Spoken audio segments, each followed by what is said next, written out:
na ce ba zan dawo ba iya ta ma zan zauna kawai kalewu kalewu kalewu kalewu kalewu kalewu kalewu kalewu lumbu lumbuka lumbuka lumbu lumbuka come on. And there it is, right there. Roll up, ladies and gentlemen. One man went to mow. There it is, right there. Here I am, right here. Hope you are right there, and then the session can commence. So I am in situation. Hope you are situating yourself with me. You know what goes on here. It is going on again. So come happen with this happenstance. One man went to mow. The eagle has landed. Another Savior, holy, holy, holy, holy, Adimebujuku. Another Savior, holy, holy, holy, holy, Adimebujuku. Well, this is Mobien. This is dedicated to the gallant heroes of the Nigerian Biafra War and IPOB families all over the world. I remember the Nigerian Biafran war, in the thickness of the Biafra genocide. Hey, one man revived the vanishing hope to life. Let the great Biafran army to fight, and they were singing out, holy, holy, holy, holy, is another Savior.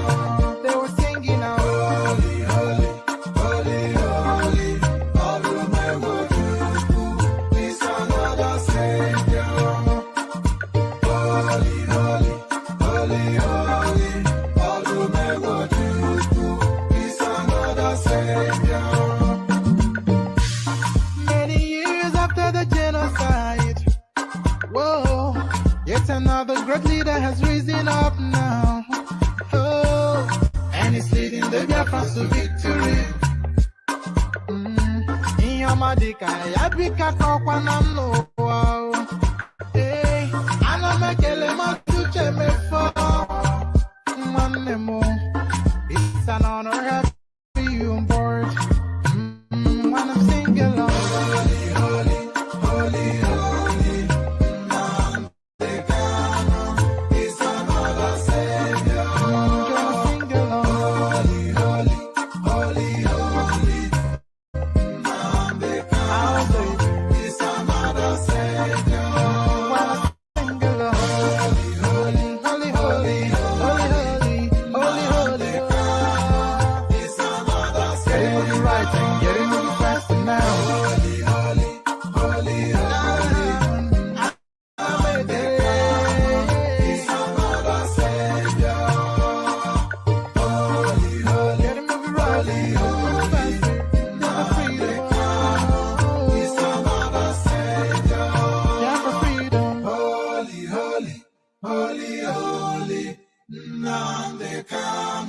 Is another Savior.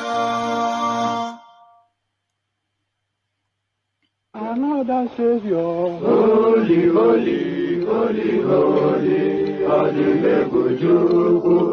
Another Savior. Another Savior. Holy, holy, holy, holy, Adimebujuku. Well, this is Mobien. This is dedicated to the gallant heroes of the Nigerian Biafra War and IPOB families all over the world. I remember the Nigerian Biafran war, in the thickness of the Biafra genocide. Hey, one man revived the vanishing hope to life. Let the great Biafran army to fight, and they were singing out, holy, holy, holy, holy, is another Savior. They were singing out, holy, holy, holy, holy, is another Savior. Holy, holy, holy, holy, is another Savior. Many years after the genocide, Nigeria has risen up now. Oh, and it's leading the Biafrans to victory. Inyamadika yabika kwa na mnoa. Hey, anamekele mazuche mefo. And there it is, right there. Holy, holy, holy, holy. Odumegu Ojoko is their other savior, the sons of the rising sun. Awon Omo Okoro. So the sons of the rising sons, as guys, I bring you this.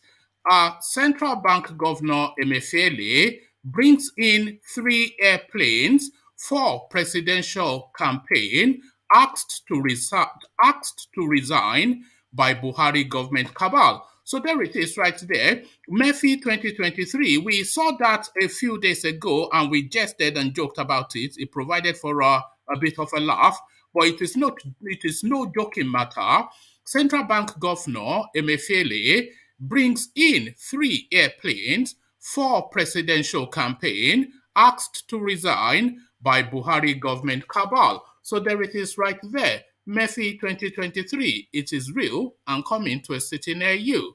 So, Fulanization to the very end, Buhari regime approved over 2 billion naira to purchase cows for herders. So there it is right there. Just, I'm not quite sure what they are. This cannot be right. So they are building a railway to Maradi and they are buying cows for their clansmen in Niger Republic and Mali. All of the wealth of the Niger Delta, the brazenness of it and the audacity, Buhari regime approves over 2 billion naira to purchase cows for herders. So there it is right there. Hours to deadline, Mafab yet to pay for 5G license, NCC chief Dam Bata. So NCC chief Dam Bata alarming to the space.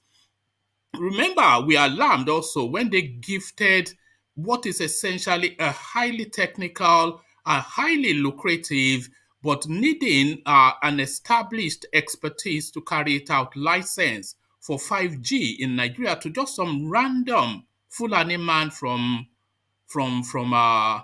Kano State, just some random Fulani man.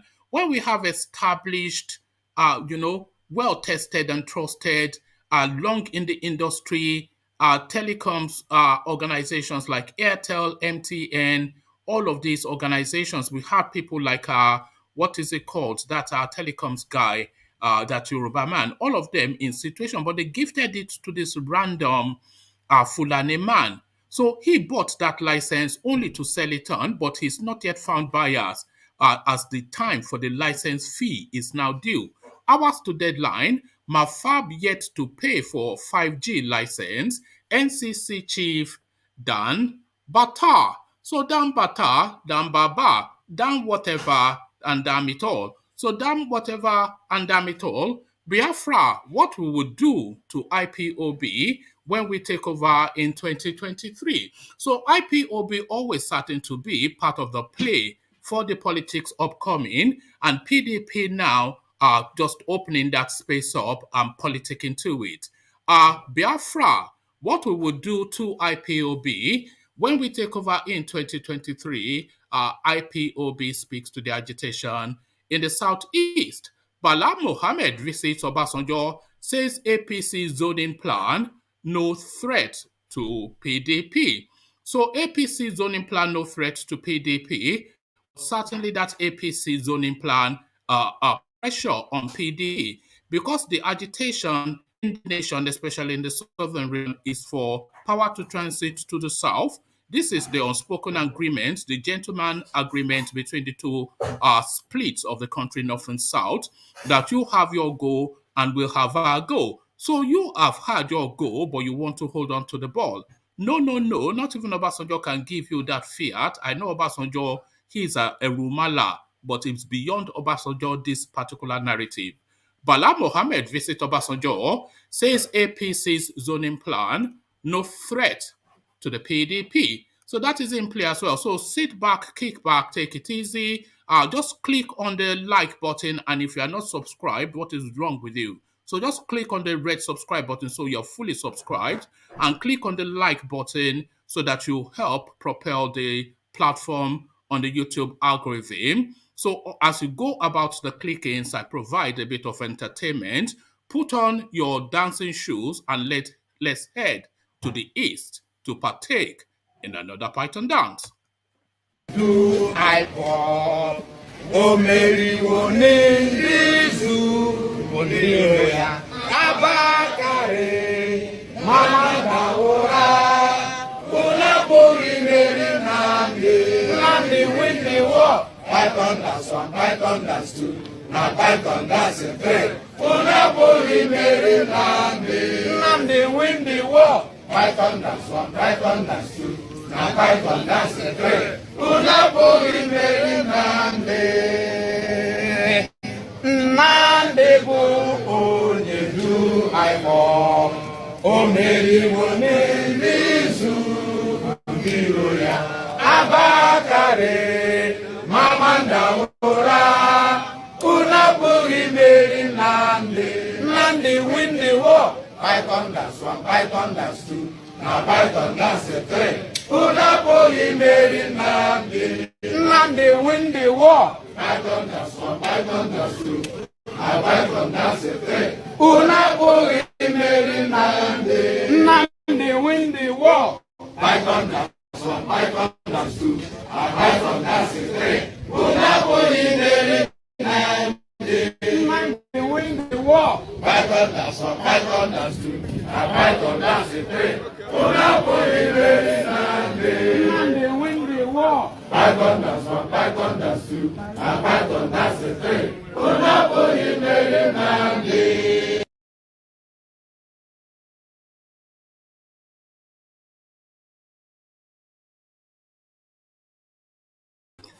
So there it is, right there. They continue to insist in the East, Nnamdi wins the war. This is what they will have you have, come what may. So Nnamdi wins the war. As guys, I bring you this.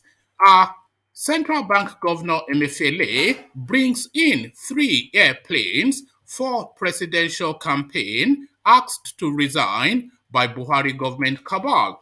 The governor of the Central Bank of Nigeria, CBN, Mr. Godwin Emefiele, who is preparing for the 2023 presidential race, has brought in 3 aircraft for his campaign, correspondents can authoritatively report.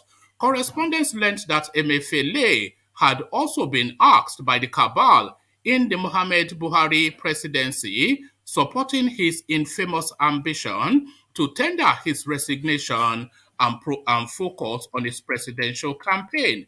Emefiele has allocated about 500 billion for his presidential ambition, leveraging his edge as the manager of the country's most critical financial institution. Correspondents also learned on Wednesday. Emefiele has brought in 3 airplanes for his campaign. He was asked to resign. He has allocated about 500 billion naira for his campaign, a top source revealed on Wednesday. Correspondents had on February the 13th reported that there was a division in the All Progressive Congress APC over the presidential ambition of some of its prominent members, which is capable of tearing the ruling party apart. Correspondent had exclusively learned that a cabal led by the Attorney General of the Federation, Abubakar Malami, was strongly behind the push for Emefiele to succeed Buhari ahead of other strong contenders in the party. Another prominent member of the cabal is media entrepreneur Nduka Obiagbena. Obiagbena is the founding chairman and editor-in-chief of the This Day Media Group and Arise News Channel. A top source in the party had told correspondents that the APC is torn between the Vice President Yemi Osinbajo, Bola Tinubu, and Emefiele's people, each pushing their own candidate and agenda. Recently, Emefiele supporters, mainly youths, spotted with white t-shirts with the inscription Mefi 2023 at an occasion held in Lagos to draft him into the race. Convener of the group, Wale Fakohunda, had told the gathering that since Emefiele's appointment as the CBN governor, he had spent his energy building a resilient financial system that can serve the development needs of the economy, ignoring the glaring fact that Nigeria's economy had dipped to its worst state ever during Emefiele's tenure as CBN governor.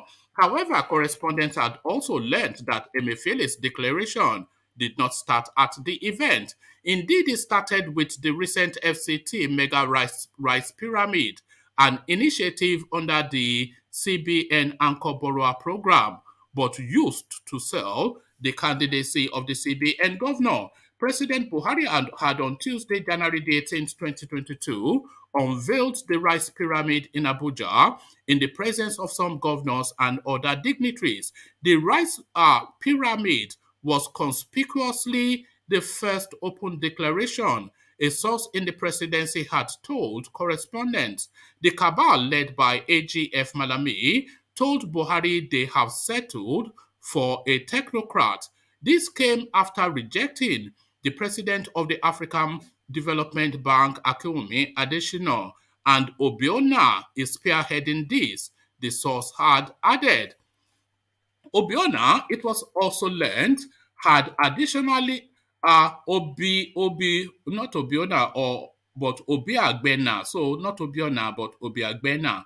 Obiagbena, it was also learned, had additional Obiona, it was also learned, had additional motivation to throw its weight behind Emefiele, considering the financial support Arise TV has been getting from the CBN. CBN has been funding Arise TV and forcing banks and money transaction platforms to advertise on the TV.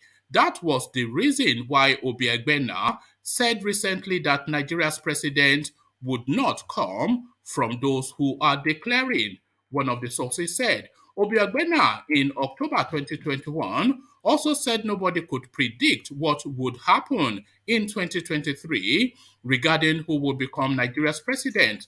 Correspondents gathered from one of the sources that Issa Fantua's son, Abubakar, is part of the crew working on Emefiele's campaign. You know, they bought 9 Mobile, the source said.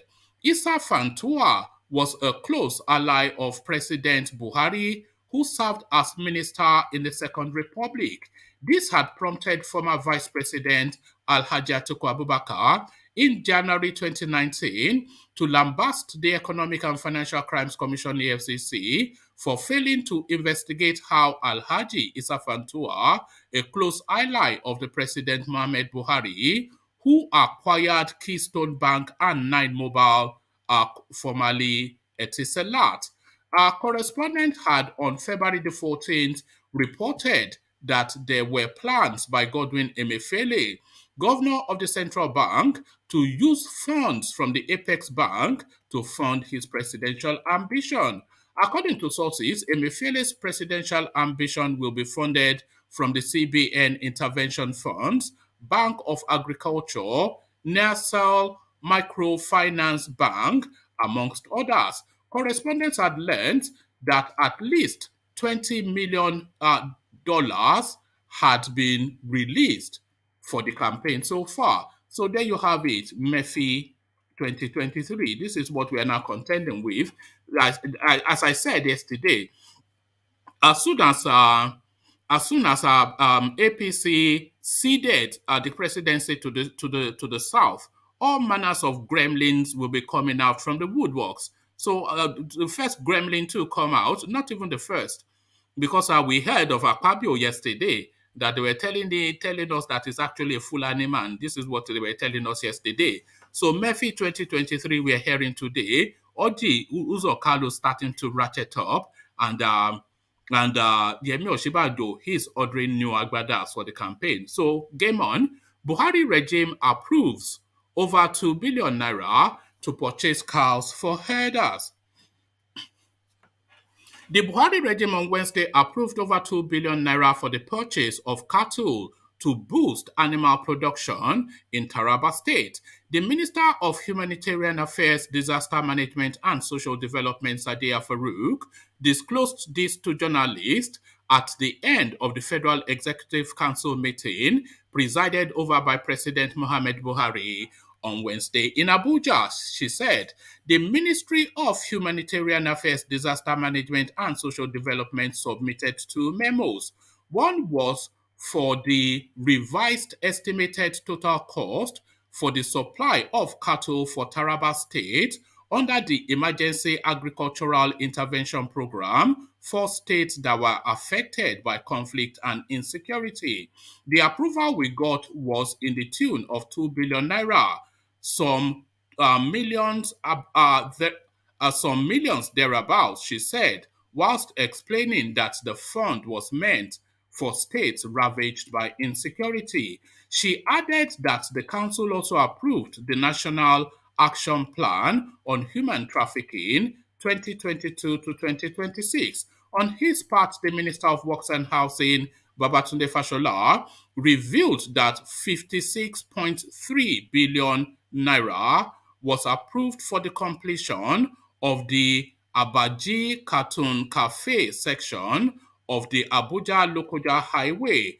It was awarded for 56.175 billion naira. Hopefully, this should facilitate the completion of that critical highway, which started in 2006, he said. He also revealed that the council approved over 250 million naira revised cost for the completion of Oboto Alpha Road linking Kwara and Oyo State. So there you have it, just 2 billion naira Nigerian money to buy Malu for Fulani men in the Republic. Nothing changes, and nothing still changes with this next headline.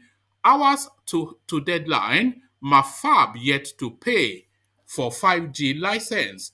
NCC chief Dan Bata. Hours to the February 24th deadline, Mafab Communications is yet to pay for the fifth generation 5G license it won. The executive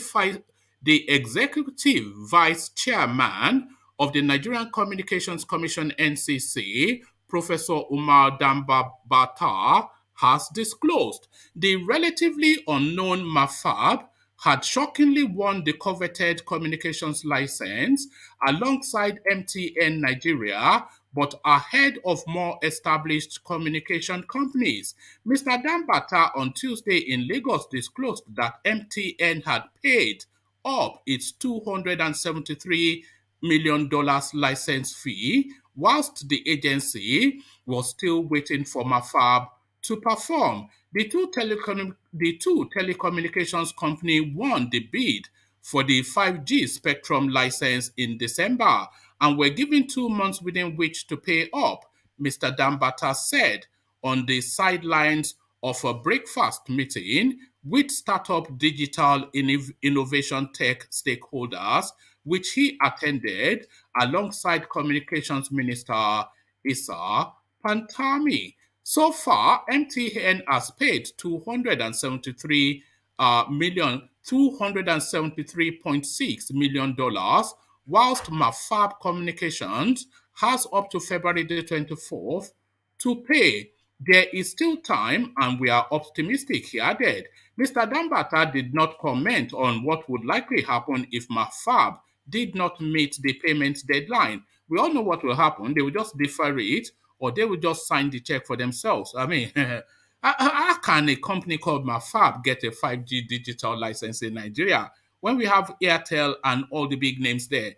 But this is the thing, the ruination of that industry, the beginnings of it now.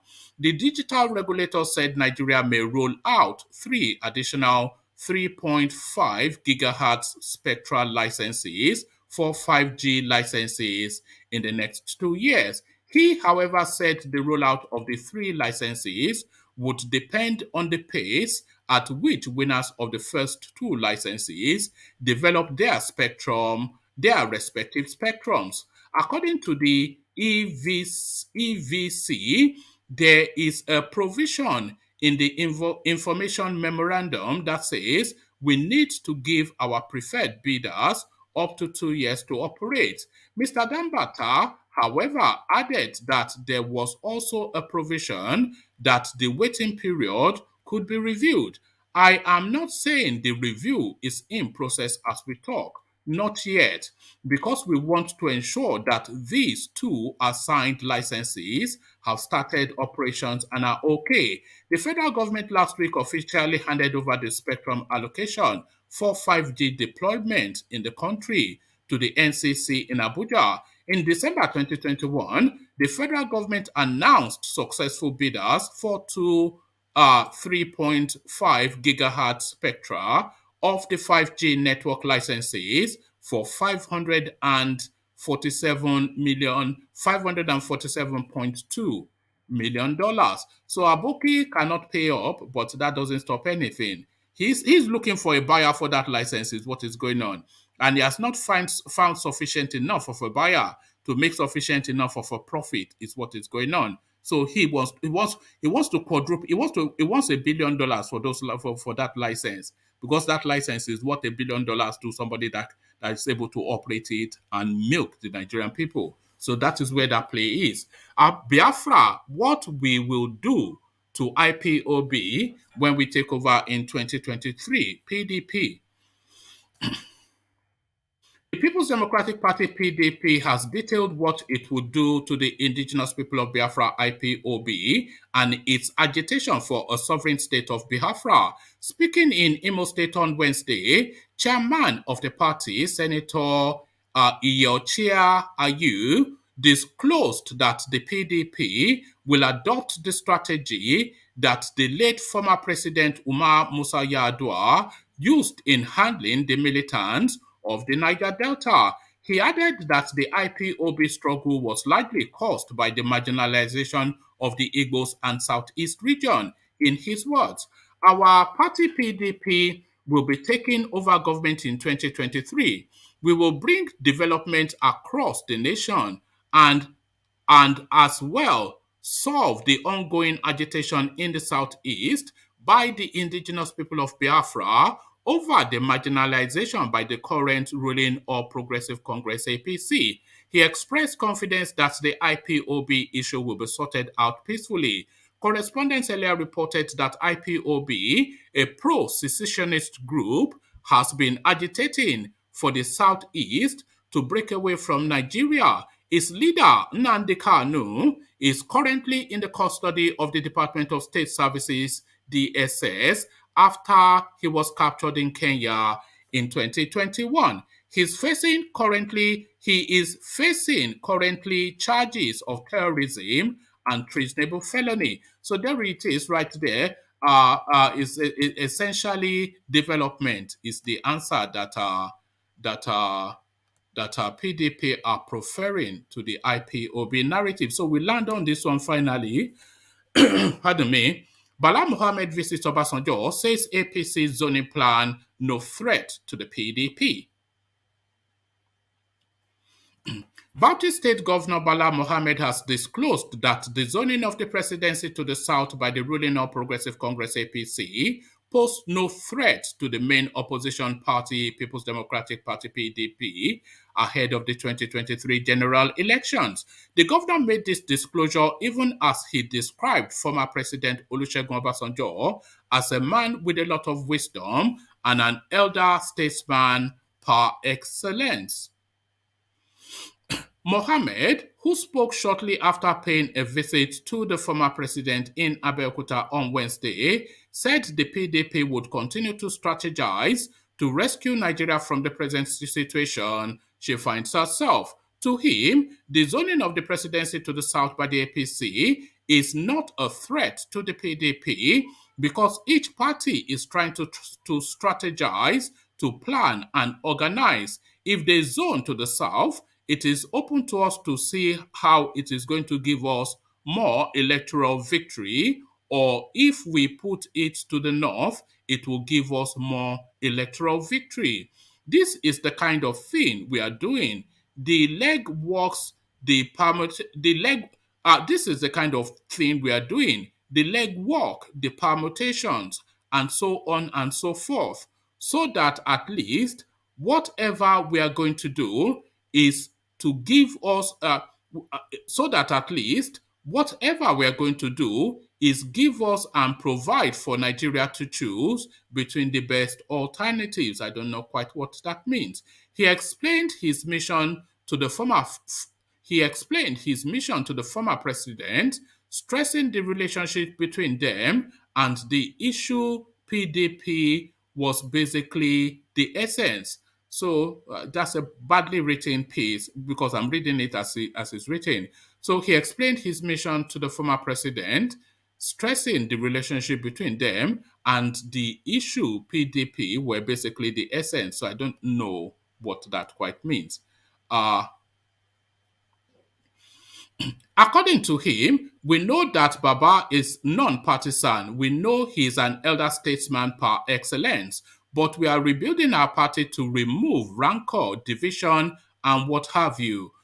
So we still need him because his words of wisdom are always very useful. So I have come to sound his opinion on some things going on in the party, to close ranks and make sure that we provide Nigerians with the opportunity to rescue Nigeria from the present division, to rescue Nigeria from the present division going around which we have found ourselves. On his chances of getting the party's presidential ticket to contest the 2023 election, Mohammed expressed optimism, stressing, "To me, presidency is a consensus, a stakeholder, and a statesman, its responsibilities.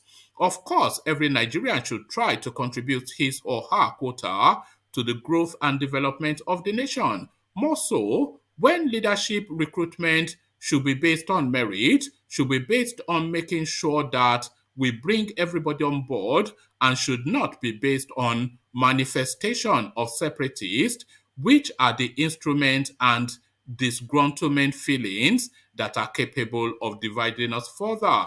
Nigeria is too big and too important to be ignored.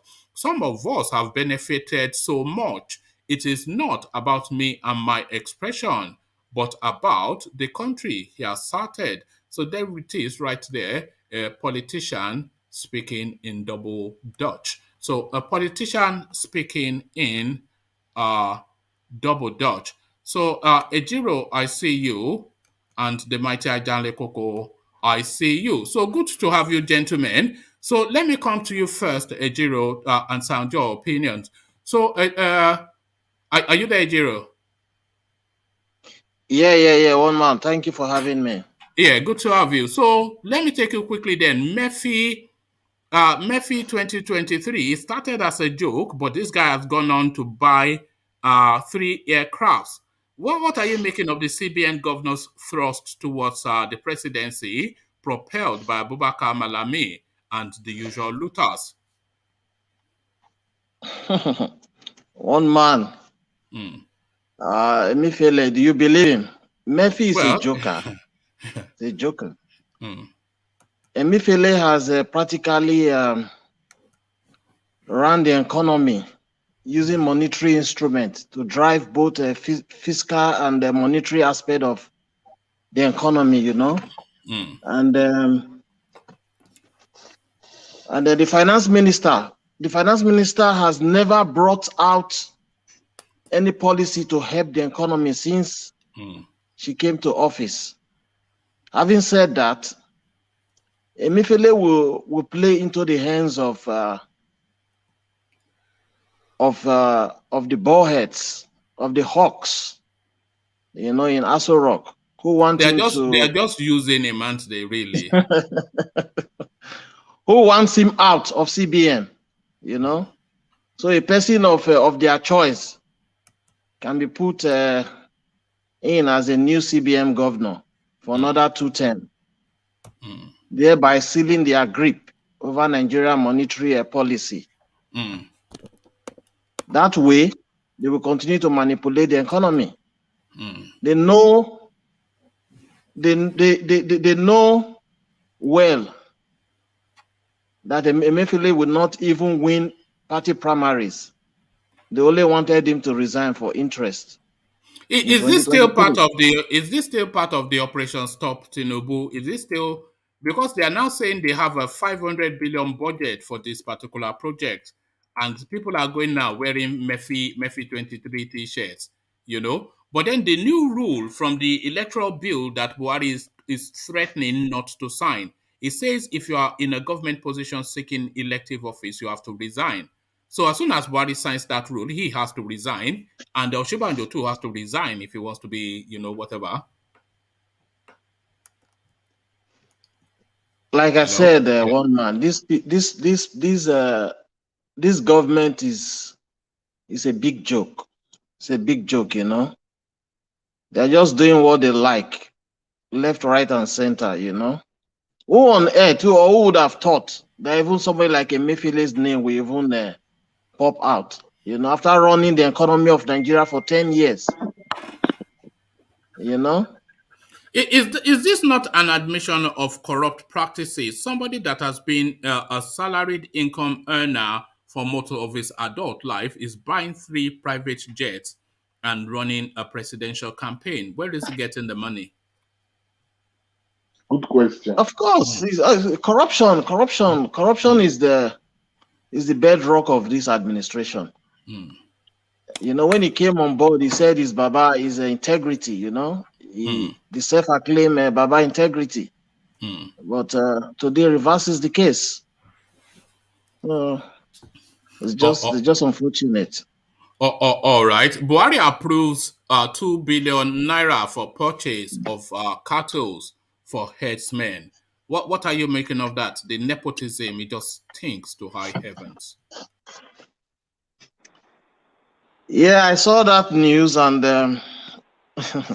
it sounds very funny, you know. The way we do things in this country sounds really, really funny. Really, really funny. $2 billion billion naira for cattle. You know, that's a lot of money right there. Yes. If you are thinking the average cattle is about 100 to, let's say, 200,000 per head. Look at just the volume of cattle that is going to pump into that economy, that cattle economy. And that cattle economy is not essentially a Nigerian economy. It's a Bororo. Are you blaming Buhari? Buhari is doing to be buying cattle for people in Mali. Of course, I'm blaming him. Why would he be buying cattle for people in Mali and Nigeria Republic? Yes, he will do that. Why we agree with him? Why we don't agree with him in all he's doing? If the president that left before were so wise to do anything if people want for them, we will love it. If Goodluck Jonathan has ordered the cleanup of the whole of the Niger Delta with 10 billion, we will be happy. No, 2 wrongs doesn't make a right. You know, Goodluck Jonathan was the Nigerian president and he governed Nigeria as the Nigerian president, as did Obasanjo, as a little bit did Yado as well. But this guy, he's essentially a Fulani man and is ruling essentially for the Fulanis. Okay. But the money from the Niger Delta, just look at the injustice of that. That's what I'm saying. You cannot be using the Niger Delta money to buy cow for people. And for people in the Republic. I mean, it's ridiculous. You not bought anything for the Niger Delta indigenous. Neither have you given them work. You even make the oil blocks across the region owned by people who doesn't live in it, who are not part of the Niger Delta. So what are we talking about, man? Fuck. All right. One man, you see, again, this still brings me back to the southeast. You see, that country, Nigeria, we're just we are such a funny nation in the way we do things. In fact, in today Nigeria, it is only an hypocrite that will be asking a question of what does Maziona Mukano really want, or what does the Biafra want? Is just you understand? No, woman, let me land the point. I'm going somewhere. Follow me with the drive. Let me land the point. You see, the inequality has done so much damage that we can never even sit together and discuss our differences in that country. You know, The marginalization that brought so much poverty, and poverty brings. Okay, go ahead. Ask your question. Go ahead. The inequality based on what? Okay, good question. And the inequality in that. Are you talking about during Buhari's period or in general? Say again, please.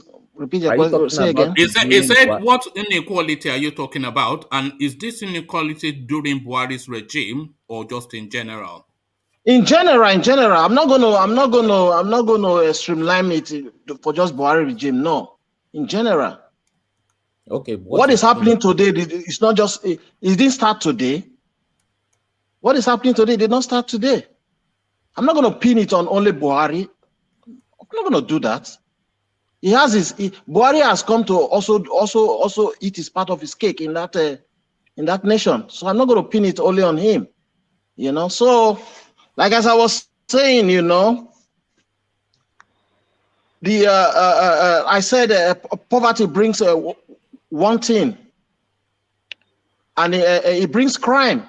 You know, it brings crime, and nothing else rather than destruction. Sorry, you didn't answer my question. I said, what inequality? You said you didn't answer his question. What inequality, and was it during Buhari's? Because we had this mantra. You said it is in general. What else do you want me to answer again? No, what else do you want me to answer? He said what inequality, because we hear this mantra chanted just routinely. One man already answered that question. What else do you want me to answer? That's my question. Now, what else do you want me to answer? All right. So, Solly, put the question to him. Go ahead, Vim. Go ahead, Vim. No, Solly is asking you. Talking about. Solly is just going in circles. I've already answered your question. Go ahead, Vim. Specific inequality. Let me come in. Hold on. Go ahead, Vim. Go ahead, Vim. No. Let Vim come in. The question is just to asking you. in circles. Can you hold on, please, Ejiro? The question is to you because you made that point. With people, they just regurgitate all the time inequality. So Solly now wants you to expand on this inequality that you are claiming is vested on the Igbo. So what part of my explanation that he did not understand? That was why I first asked him now. What part of my explanation? Repeat your explanation if you did not hear it. What do you mean I should repeat my explanation? No, can we move on and leave? Let's not. This guy. Let's one not. No. Somebody can talk for himself. One man, please. Let him talk for himself. He's an adult. Okay, let's. He's an adult. Let him talk for himself, please. Okay, we're not doing shouting match here, Ejiro, by the way, because the way Solly was asking the question, I already answered him. It's taking me back again. Sorry, everybody, hold on. Ejiro specifically, we are not doing shouting matches here, so just let the conversation take place. Solly wants to have a conversation with you. He's dragging me back. I already answered that question. He wants another question. You are talking for him. Don't talk for him. Let him speak for himself. This is my position. Thank you, Ejiro. You don't have a position because he's asking you questions and you are being aggressive. Why are you being aggressive? One man, can you allow him talk? Can you allow people to allow him ask his question? He's an adult. Can you hold on, Ejiro, and let me direct the conversation? Solly wants to put a question to you, so he will put the question, and then you make the choice if you want to answer it or not. So Solly, put your question. Okay, I asked two questions. I said, what inequality? And was it during Buhari's regime or in general? You answered the second question. You said in general, but you didn't answer the specific question I asked. For example, if you have America, you have racial inequality. What specific inequality are you talking about in Nigeria? Can you specify what it is? Good. That's my question. Say your question again. Say, for example, if you do what? Can you specify what inequality, Mr. Ejiro? Specify the inequality of Buhari administration, please. Like I said to you before, it's not only Buhari administration. You said that is the second question, sir. Specify an inequality is different. Specify it. What inequality, sir? Okay, very simple. I'll specify, hence you want me to specify. You see, In Nigeria today, right? Like I said before, there are so many things in front of us that we don't want to talk about. The resources we have in that country. Which part of there are places that resources come from that country, and people don't want to talk about it. They don't want to see the reason. You just talk about cleaning up, the cleaning up. When Goodluck Jonathan was there, the cleaning up of the Niger Delta. Is that not a menace? Is that the inequality? That's what this guy wants to hear. Just make a specification and we move on. Also, is that the inequality? Is an example. Ejiro, can I come in here? You see, this platform is a platform where people rub minds together. I'm talking about income inequality. I'm talking about pay inequality. Hold on, Ejiro. The first thing I want you to do is to bring down the tone of your voice, because we're not doing fighting here. And One man, what you mean by tone of my voice? What do you mean by my tone of my voice? I'm not shouting. I'm not shouting. I'm not shouting. Maybe you're the one seeing it like that. I'm not shouting. Can you just one man? I'm not shouting. You are the one seeing it like that. Okay, thank you, Ejiro. You are shouting, and I'm having to raise my voice for my wife to even come down to tell me to tone down my voice. So you are shouting. So that's the first thing. Lower the tone of voice, because we're not fighting here. And the other thing is, don't try and steamroll anybody. Let the question be put to you. And if you cannot handle it, then just say, I don't want to answer it. But don't steamroll and don't be aggressive. Please. So let's leave it. You clearly cannot answer the question. What do you mean I clearly cannot answer the question, one man? What do you mean okay, I already answered the question, but if he's not taking it that way, if he's not want to take it that way, then so be it. All right, fair enough. Let me move you on then to another talking point. This Aboki that was... I think Vin wanted to interject. He was trying to interject 2 times, and I said you should hold on. All right. No, you wanted to interject. Yeah, go on. You see, Ejiro made a very good point here concerning inequality. When you look at this current administration of Muhammadu Buhari, their reach, it is right in front of us that this man. Sorry, do you have specifics? Because I really want to move on from this. The nepotistic system. We all agree that this man is. But is that peculiar to the Igbos? Is it peculiar to the Igbos? No. See, let me tell you. No, you hold on. You hold on. If you have so many appointments, and as it's going right now, the 5G spectrum has been given to the Fulani man. Yes. All right, thank you. That's not really what the question was. He was saying the Igbos are marginalized and being... No, he didn't say Igbos. He didn't say Igbos. One man, you see now, you're twisting the whole thing all together. You are twisting... All right, let's just move on. Okay, let's just move on. I don't even want to do that anymore, please. No, you say you were saying to me, one man. You were saying to me, one man. Let me talk. Allow me to talk. You said Nnamdi Kanu. Allow me to talk, one man. Allow me to talk. I have the floor now. Let me talk. Okay. You were saying to me that I couldn't answer the question. I said, no, sir. I'm answering the question.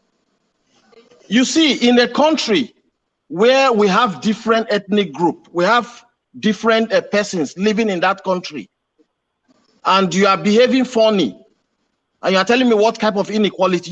Every one of us know the kind of inequality this government is playing. We all know that. So the empowerment of an ethnic group is part of inequality. We all did not know. That is why a person was asking, what specify your inequality? If we all know, that guy will not ask that question. He wants to know the kind of inequality you are talking about. Because inequality varies. If you say, okay, the president give appointment to only his people, nepotics. If you say the president is giving money to this and not giving to this, come on, narrow it to one direction. Hold on, Igo. The injustice in Nigeria alone is one big inequality that we all know. But it is different under different people's regime, because someone from the south has ruled before, and this one is peculiar to only Buhari's regime. It is not something that has been going on from the beginning. Everyone has treated their own leadership in a different way. You can't say that what was happening right now is the same thing that was happening under Jonathan, and it's the same thing that was happening under Obasanjo, and going on and on and on again. So that's why I'm just wondering why people are just, the thing is right in front of your faces. Exactly. Look, exactly. But you are saying it like it is from the beginning of Nigeria. So it was the same solely. Nigeria is imbalance the way it is now. It's imbalance. So it has been like this from the beginning. We are so afraid to discuss about this point. Nigeria today, do we as people actually want a country or a slave camp? Doing the same thing turn by turn. So is Nigeria is put together in a way that no single part of Nigeria agree to be the Nigeria. Yes, I'm just waiting to move on, Nico. I don't even know what he's talking about. But let me move you on to another. You don't know what I'm talking about, I don't. I cannot say that I do, but I'm not going to label it. Maybe I'm not intelligent enough. Maybe I'm not intelligent enough to understand what you are saying. So let me move you on. You are saying we should move on, but you draw. That's also what I was saying. I already answered. You are drawing me back, and now you are saying we should move on. All right, can we move on then? Hours to deadline. Mafab yet to pay for 5G license. NCC chief Dan Batar. So they've given this license now to some guy in Kano, a license that needs a high degree level of technical expertise. They've given it to this random man, but he cannot even pay the fee for the license. They didn't give it to a southerner, they give it to a northerner. So to that, Ejiro. Yeah, you see, the license they gave to him, or the license they gifted to him, like you always say, you must understand that they are doing it. All these things they are doing it for a purpose,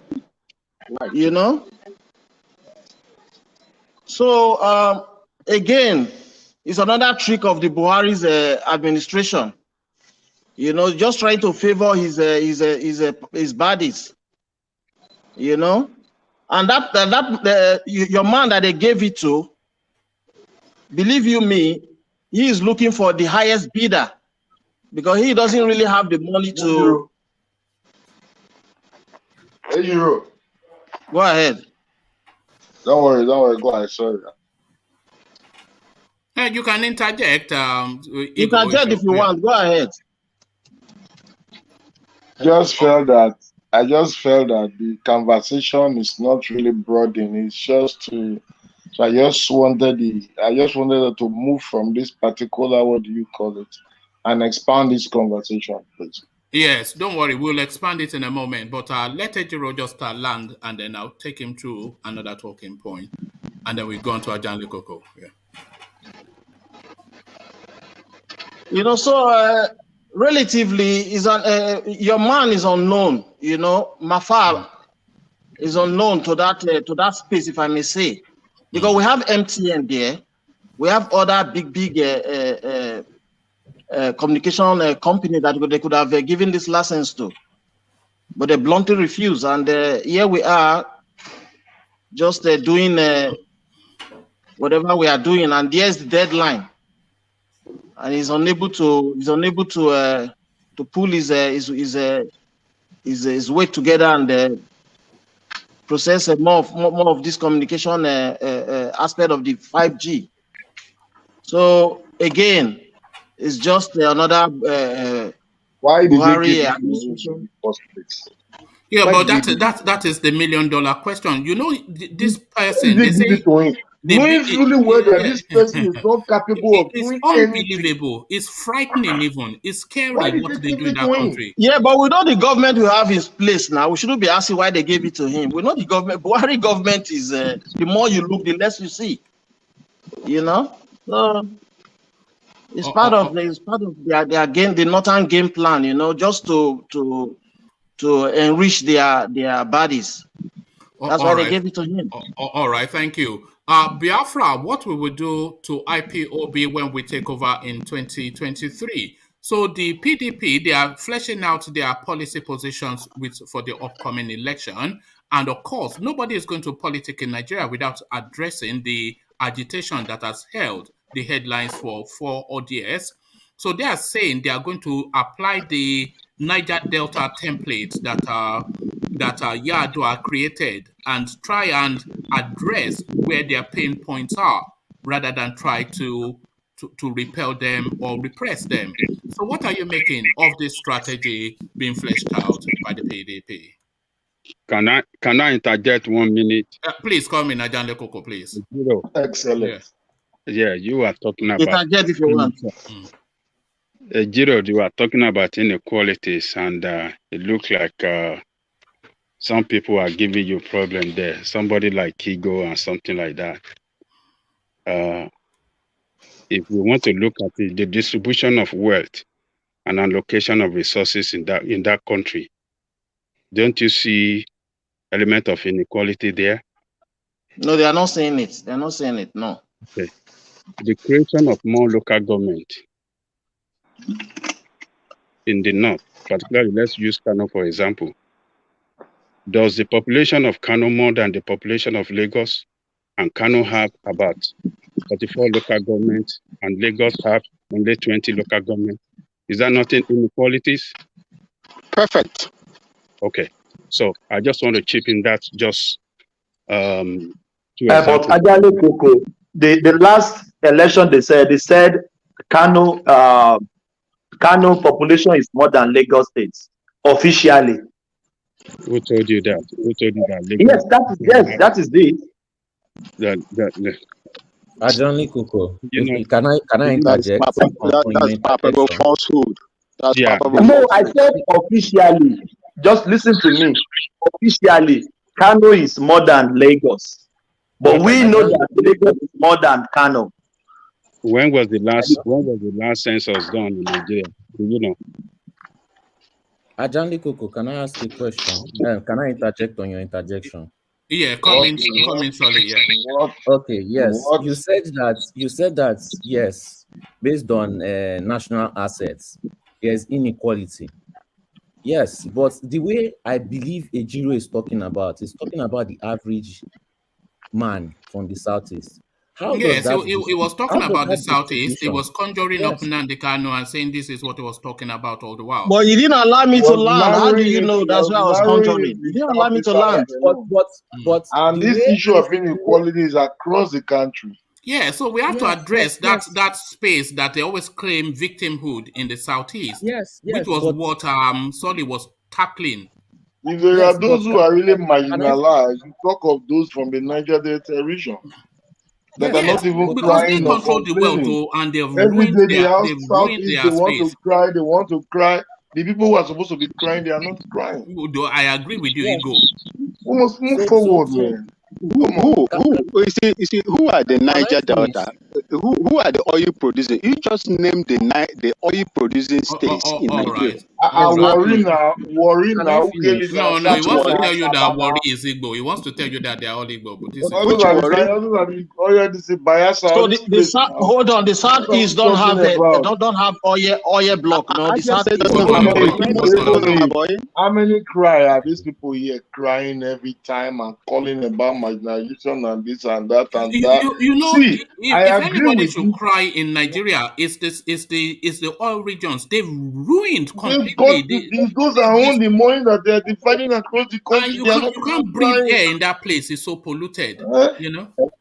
The South, they ruined the South. The South should be crying more. The South. They are still praying for a better Nigeria. Do you know that Ondo is an oil producing state? Marginalization to the east alone. They should stop claiming that the only Lagos is now producing states too, so I know that. Yeah. Are they not marginalized?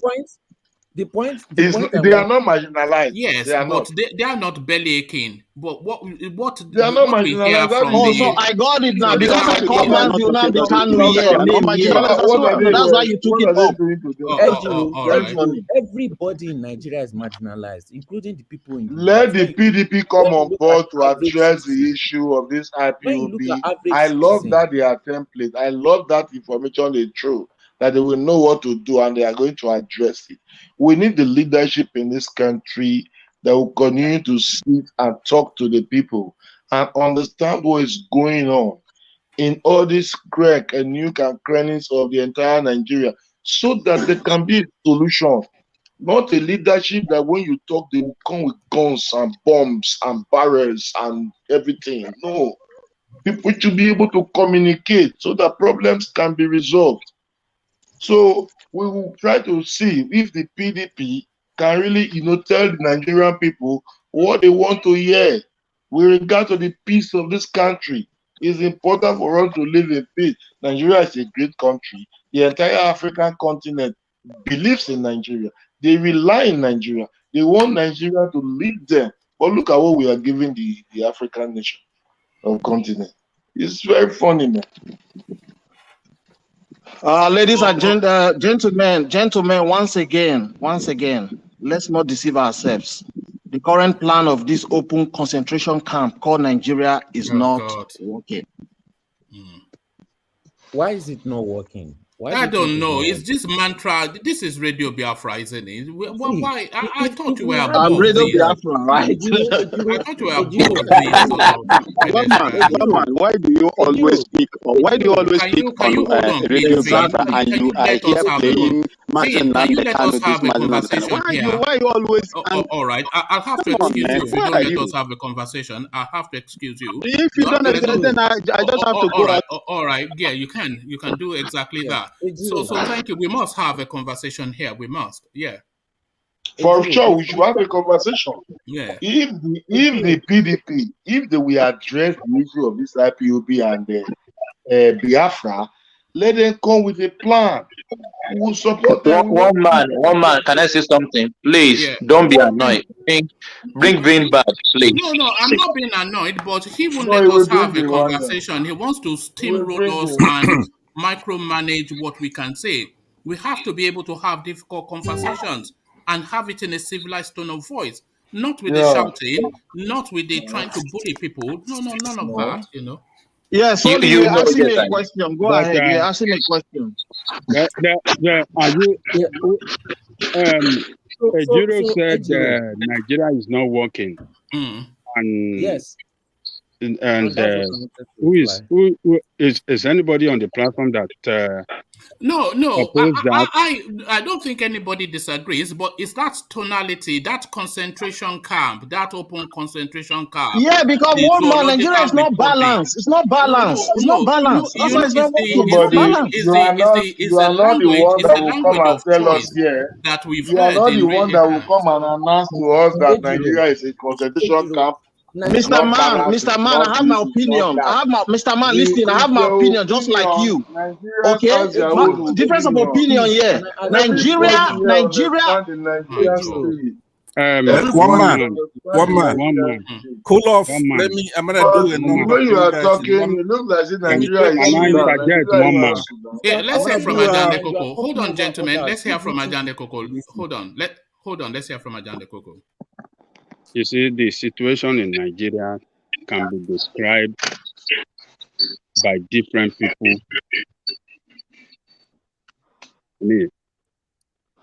We can describe the situation in Nigeria in different ways.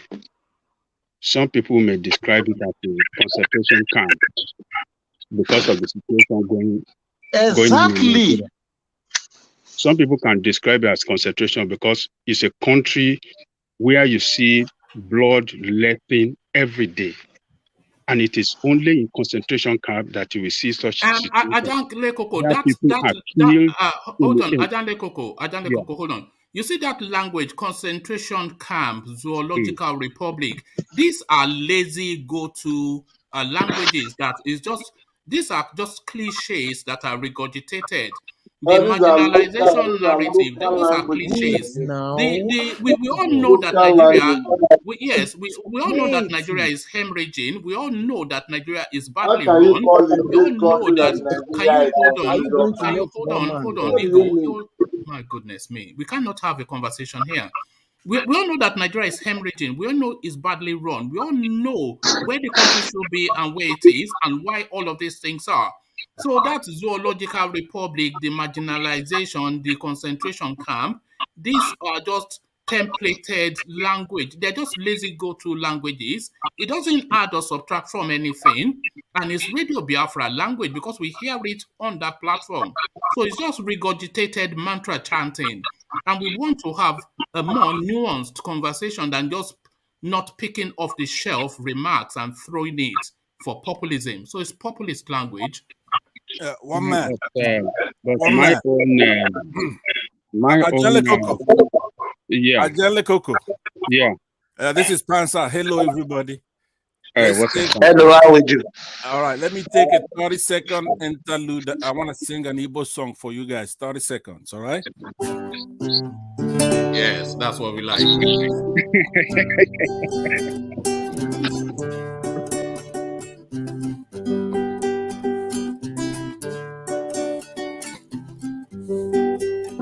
Ah, yeah. Ah,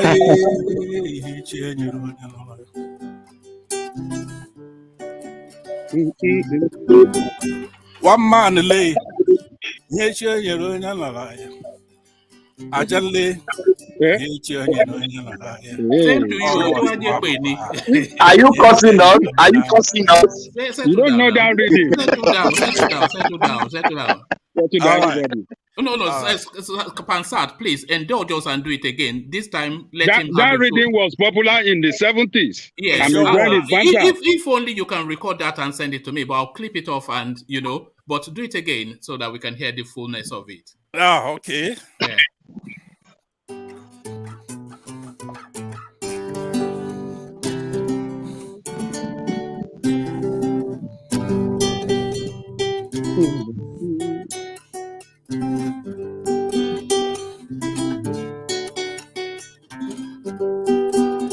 Ah, yeah, he changed your life.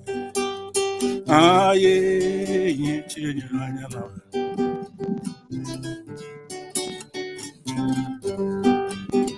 One man, he changed your life. Thomas Lay, yeah, yeah, ego, mama, yeah, mama. Van Maxwell, yeah, change your life. Solly Lay, yeah, change your life. DOG, yeah, change your life. Thank you. Yeah, change your life.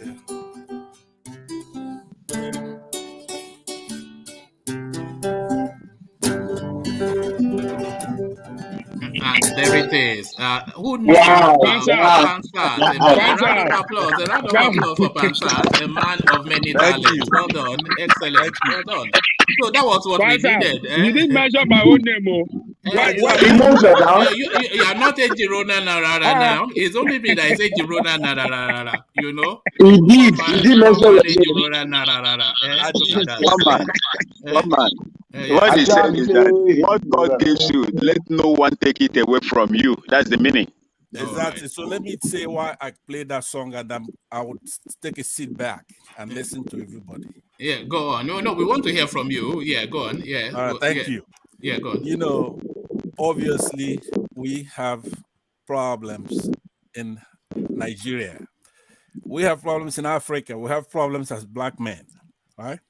So this is 2022. For anybody to come here and start asking how are the Igbos, Southeasterners being marginalized, that's just not fair.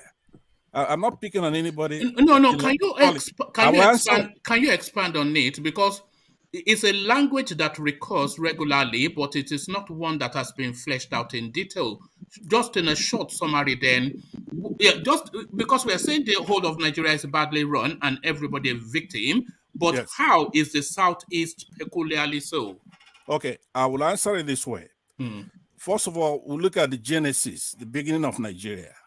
Igbos, Hausas, and Yorubas were the major ethnic groups. We have a lot of minority groups that come under that larger umbrella. The way the Fulani man would treat an Igbo man is the same way he's going to treat an Ijaw man, for example.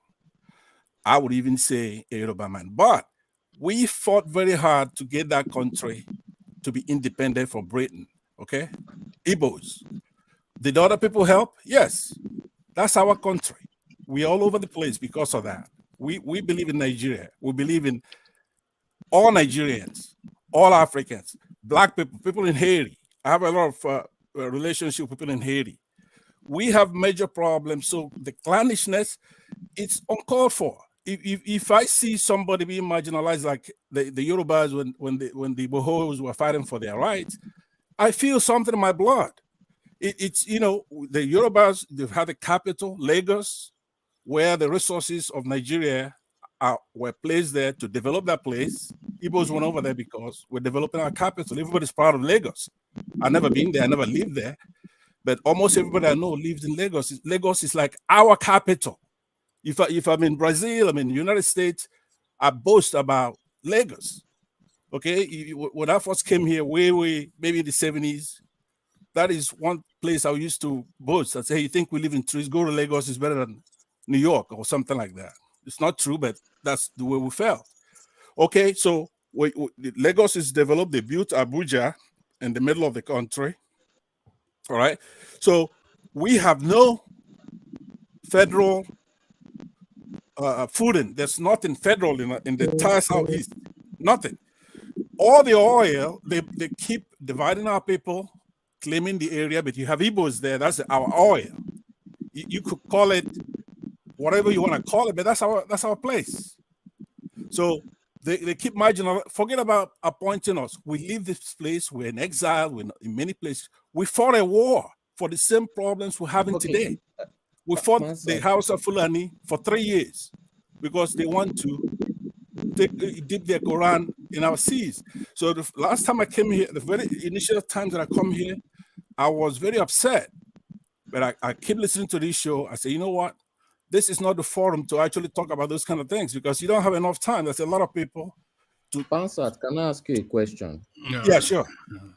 If the oil that you say is being taken to other places are not shared equally, if it was being shared equally, do you think the average Igbo man will still be struggling right now, or you'll be eating out of that oil? What do you think? Do you think it will actually change the life of the Igbo man? No, because first of all, I never said that. No, yes or no? Yes or no? Hold on. I didn't say that the oil. First of all, it's true, but I'm not talking about that because if you take that oil, as an example of marginalization. So let's say it's not marginalized. Do you think? Hold on, let me answer. Sorry. Pansa said a lot of things that we just let it go. He's claiming the regions where the oil are as part of Igbo land, which is a narrative that they have been pushing. And he's then, by extension, then using that to say that their resources is being taken from them and then used to vest upon them. So it's just that part of that narrative that they do. I wanted the question. I want to answer that question, but put it succinctly so I could give you the answer you want. Answer that question succinctly. I'm listening. Sorry. No, what I'm asking is that you said you are using the oil as an example of marginalization.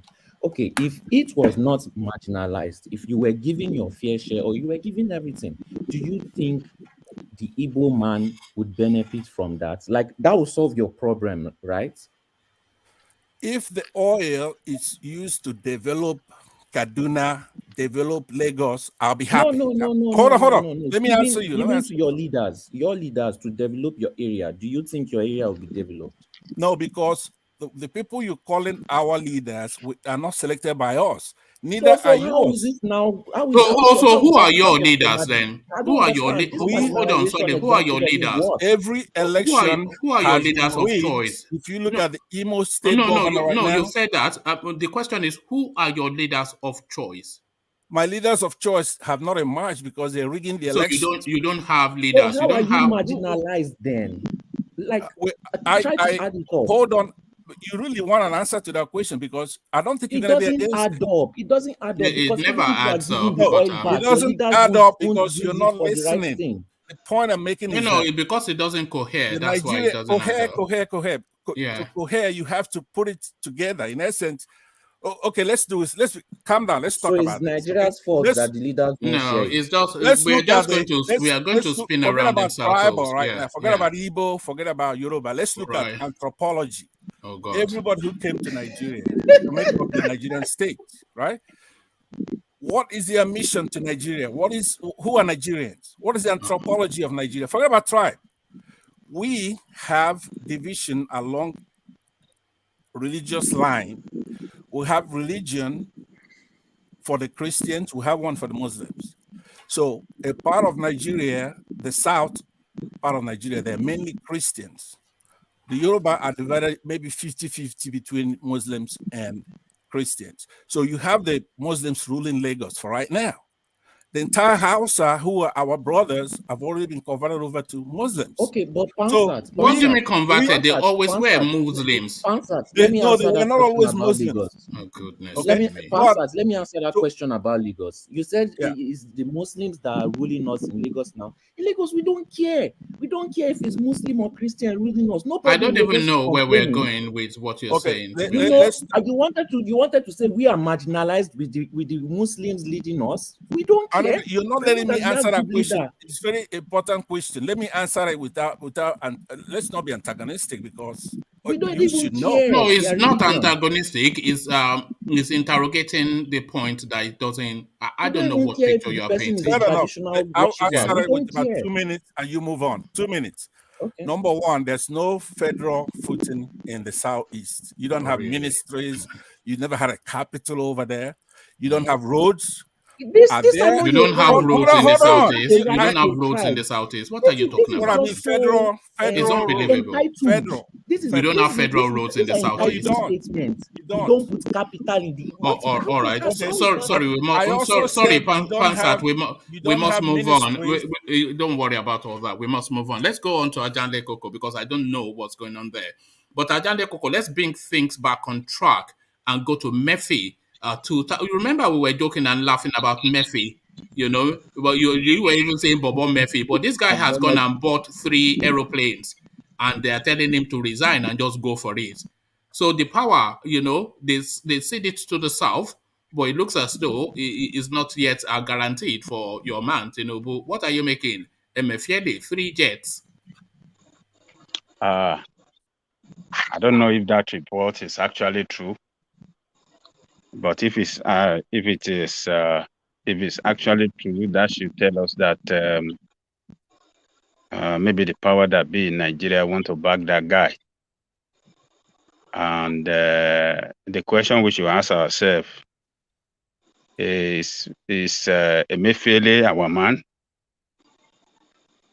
or is the man of the power that be? So if Emefiele is not our man, that means that the problem we have today won't get solved because Emefiele, as we know him as the central bank governor, failed to manage the monetary policy. He failed to manage the monetary policy, and that is why we see our economy going down every day. Yeah, he failed to manage the monetary policy. Our currency is losing value every day. To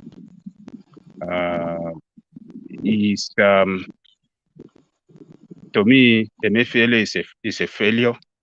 So if you have a failure, the position of leadership, what is he going to do? He's going to fail. So, but we should know one thing for sure, that APC as a party for now have not, they haven't informed the public specifically about where the presidential nominee will come from. They have not informed. They have not informed the nation. What we heard yesterday about their zoning arrangement is limited to the executive body of the party, and the position of presidency. They have not mentioned anything about it. Where the presidency going to go? They have not mentioned anything about it. So therefore, no, they've zoned the presidency to the south. That's they said. No, they didn't say that. No, they did say it. El Rufai even audioly, videoly said it. He said all the positions occupied by the north to be occupied by the south, and all the positions occupied by the south to be occupied by the north. Koko, he said he said it. So that's not in contention anymore. But hold on, gentlemen. Hold on, gentlemen. Oh, God. Hold on, gentlemen. Oh, okay, let me see if I can dig it up. Oh, carry on, yeah. No. Let us. It was very shocking to watch. Let us be calm. Let us be calm, and let us listen to each other. Did he say it? Did he mention anything about the position of presidency? He doesn't have to. Does he have to? Hold on. No.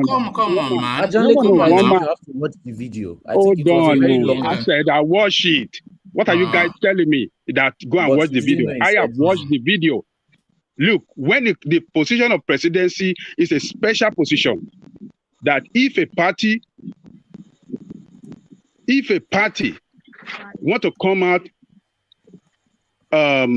about where the position will go, they have to mention it specifically that this is where it's going, and they will mention that position specifically and where it's going. But they're talking about the number. They are talking. Position. Hold on, man.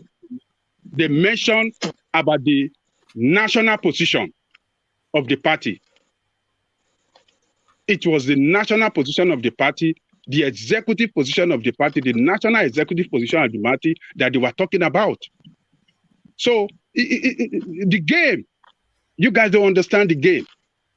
So what I'm trying to let you know is that APC have not specifically mentioned that this is where the presidency is going.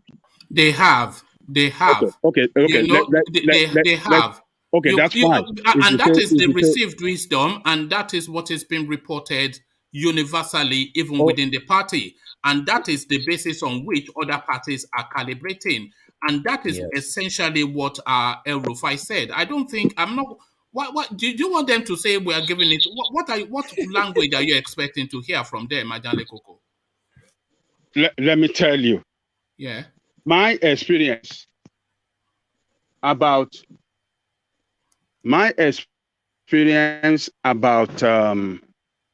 presidential nomination is done with it does come with a statement that will be categorical and that will be well informative in such a way that people will have that sense of purpose. You cannot lump the position of president with other executive positions. No, they don't do that. They don't do that, and they are very smart. That is why they did not mention it specifically. They know what they are doing. All right. So let's hear what they had to say. Let's hear El Rufai in his press conference. Okay. Yeah. The deputy governor of Anambra State, we are 23 now, agreeing on every issue. We can have differences, but to call it division, I think is using the word too far. But I went back to it because you asked the question. It's important to be upfront.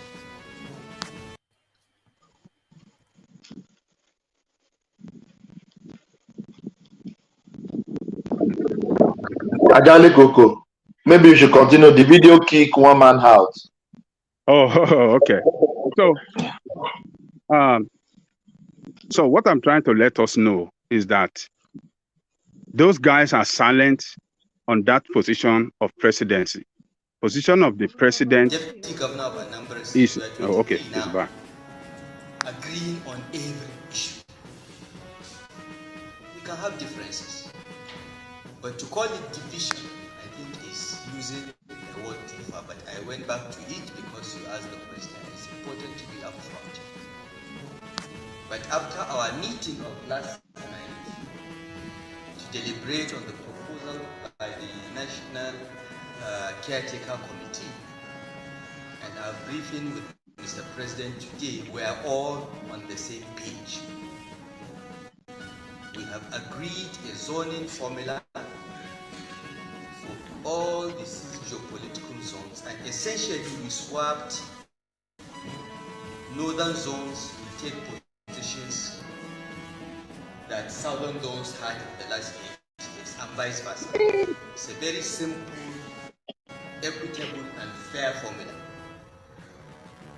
We will now go back and consult at the zonal level and look at the positions that are available, and the process of the convention preparation will start in earnest. So by the grace of God, on the 26th of March, we will have done governance plus the deputy governor of Anambra State. We are 23 now, agreeing on every issue. We can have differences, but to call it division, I think is using a word too far. But I went back to it because you asked the question. It's important to be upfront.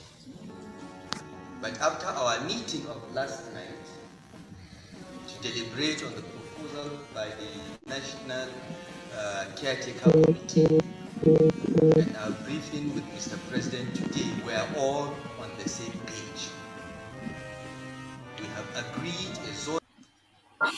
So that's essentially what he said. He said they had agreed a zoning formula that all the positions occupied by the Southerners will swap over and vice versa. And that was reported as an understanding that power would go to the South. So now he said they agreed that.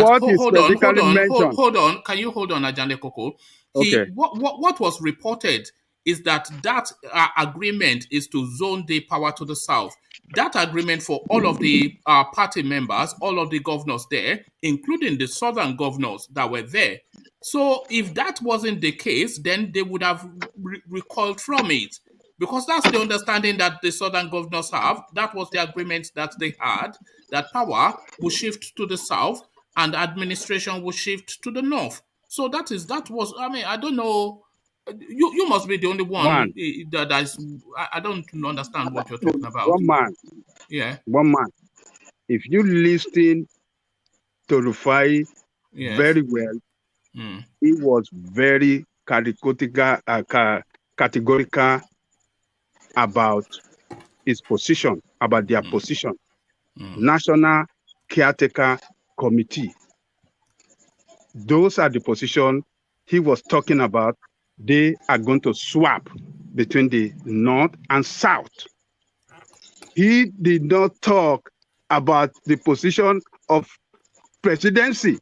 Don't worry. Okay, let's move on from there, because I don't know. You have been very peculiar. It's a peculiar understanding. So no. Hold on, Ajande Koko. Yes. Everybody, the whole of the Nigerian media space, this is their understanding of it. And nobody has come to recall from it. So I don't know quite what you are trying to read into it. Is he going to say that? Do you want him to say we're giving it to Tinubu? Is that what you want to hear? No. So what else do you want him to say? What I'm telling you, that the position of National Caretaker Committee is different from the position of the presidency. Everybody understands that. What is said? Okay, all right. Let's just leave that space. I don't think. And moreover, hold on, one man. You stand alone in your understanding, because universally. No. Look, their constitution does not mention about rotation. All right. Nobody's constitution mentions about rotation. Okay. It does not. It does not mention about rotation. It is only PDP constitution that mention about rotation. So it is the constitution that guide It's the constitution that guide the operation of the party. All right. So I want you to know that clearly. So what I'm trying to say here is that Emefiele will not be a presidential nominee of the people, but the presidential nominee of the power that be. And having seen the way this guy performed as the central bank governor, the way he failed, the way his monetary policy does not work for the country, Naira is collapsing every day. He surrendered central bank as a borrowing institution to the federal government, giving them loan all the time to pay salary. So he has failed completely. So this is not the man of the people, and he is not the man that can do the job for us. And my advice to the Southerner as people and people that are chanting, thinking that they have zoned it to the South, we should not, the dream has not come true yet. It's just a dream. Maybe we need to go and sleep and see and pray and see if we're going to have another dream. But it is not it's not.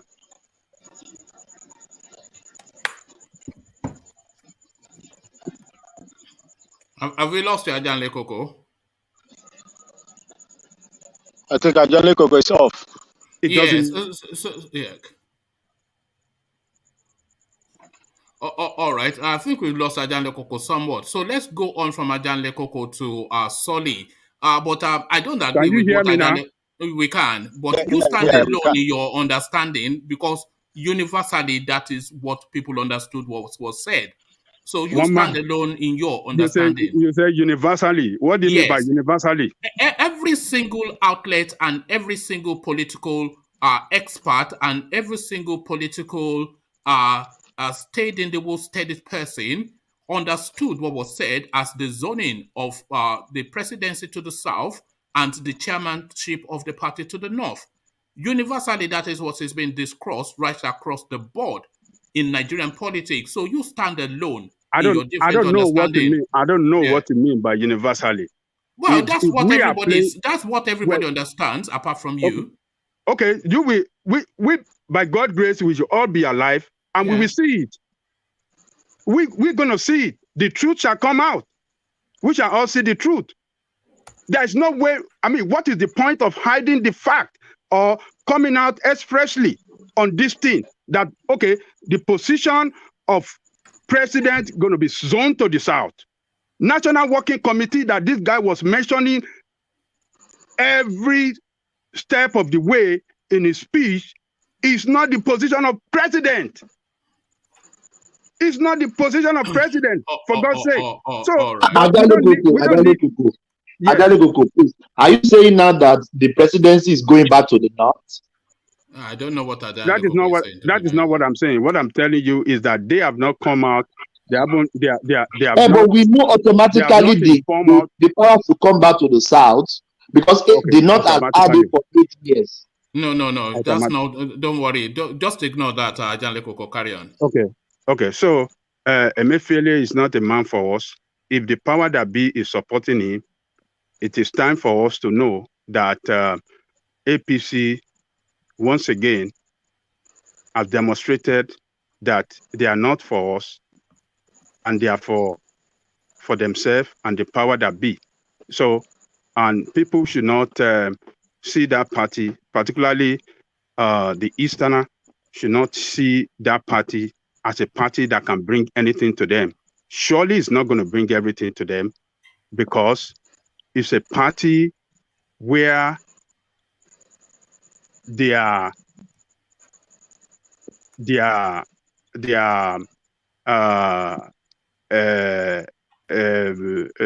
dominance or their influence in that party is very minute.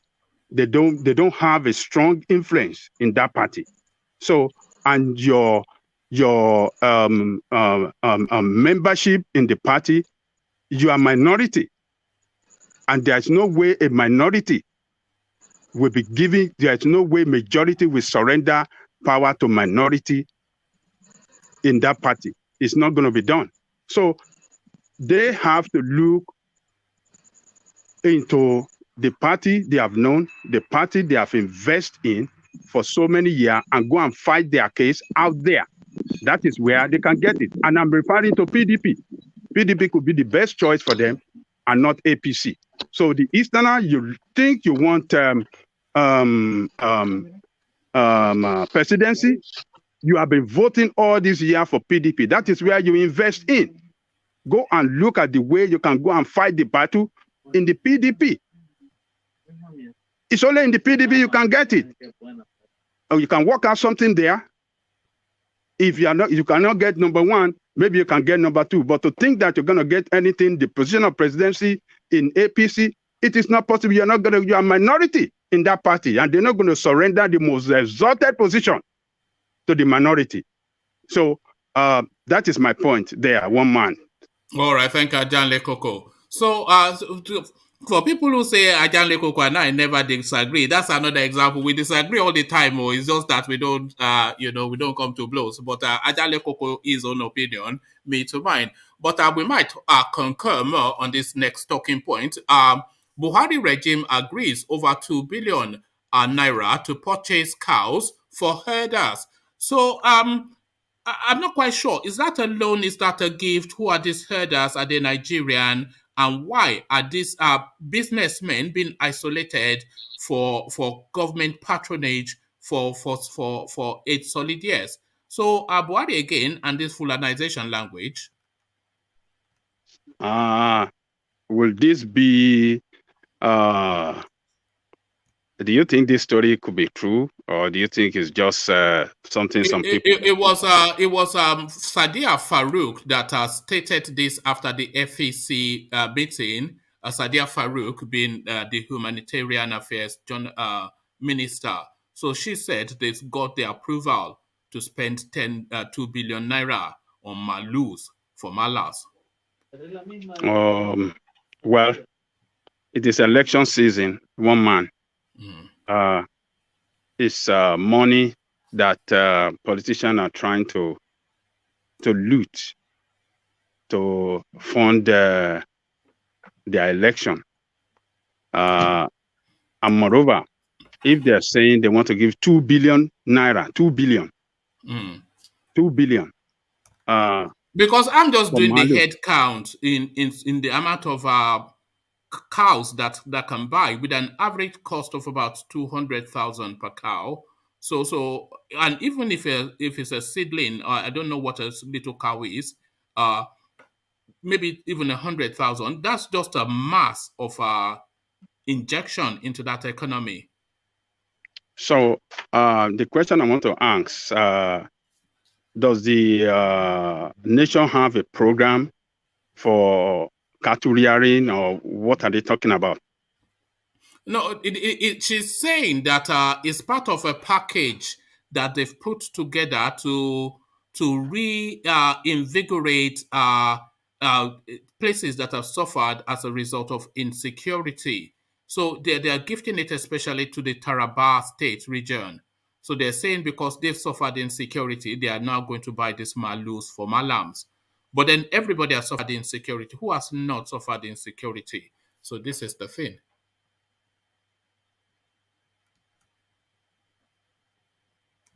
Hello?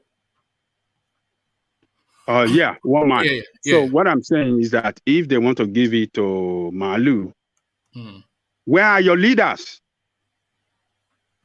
I believe some people fought for it.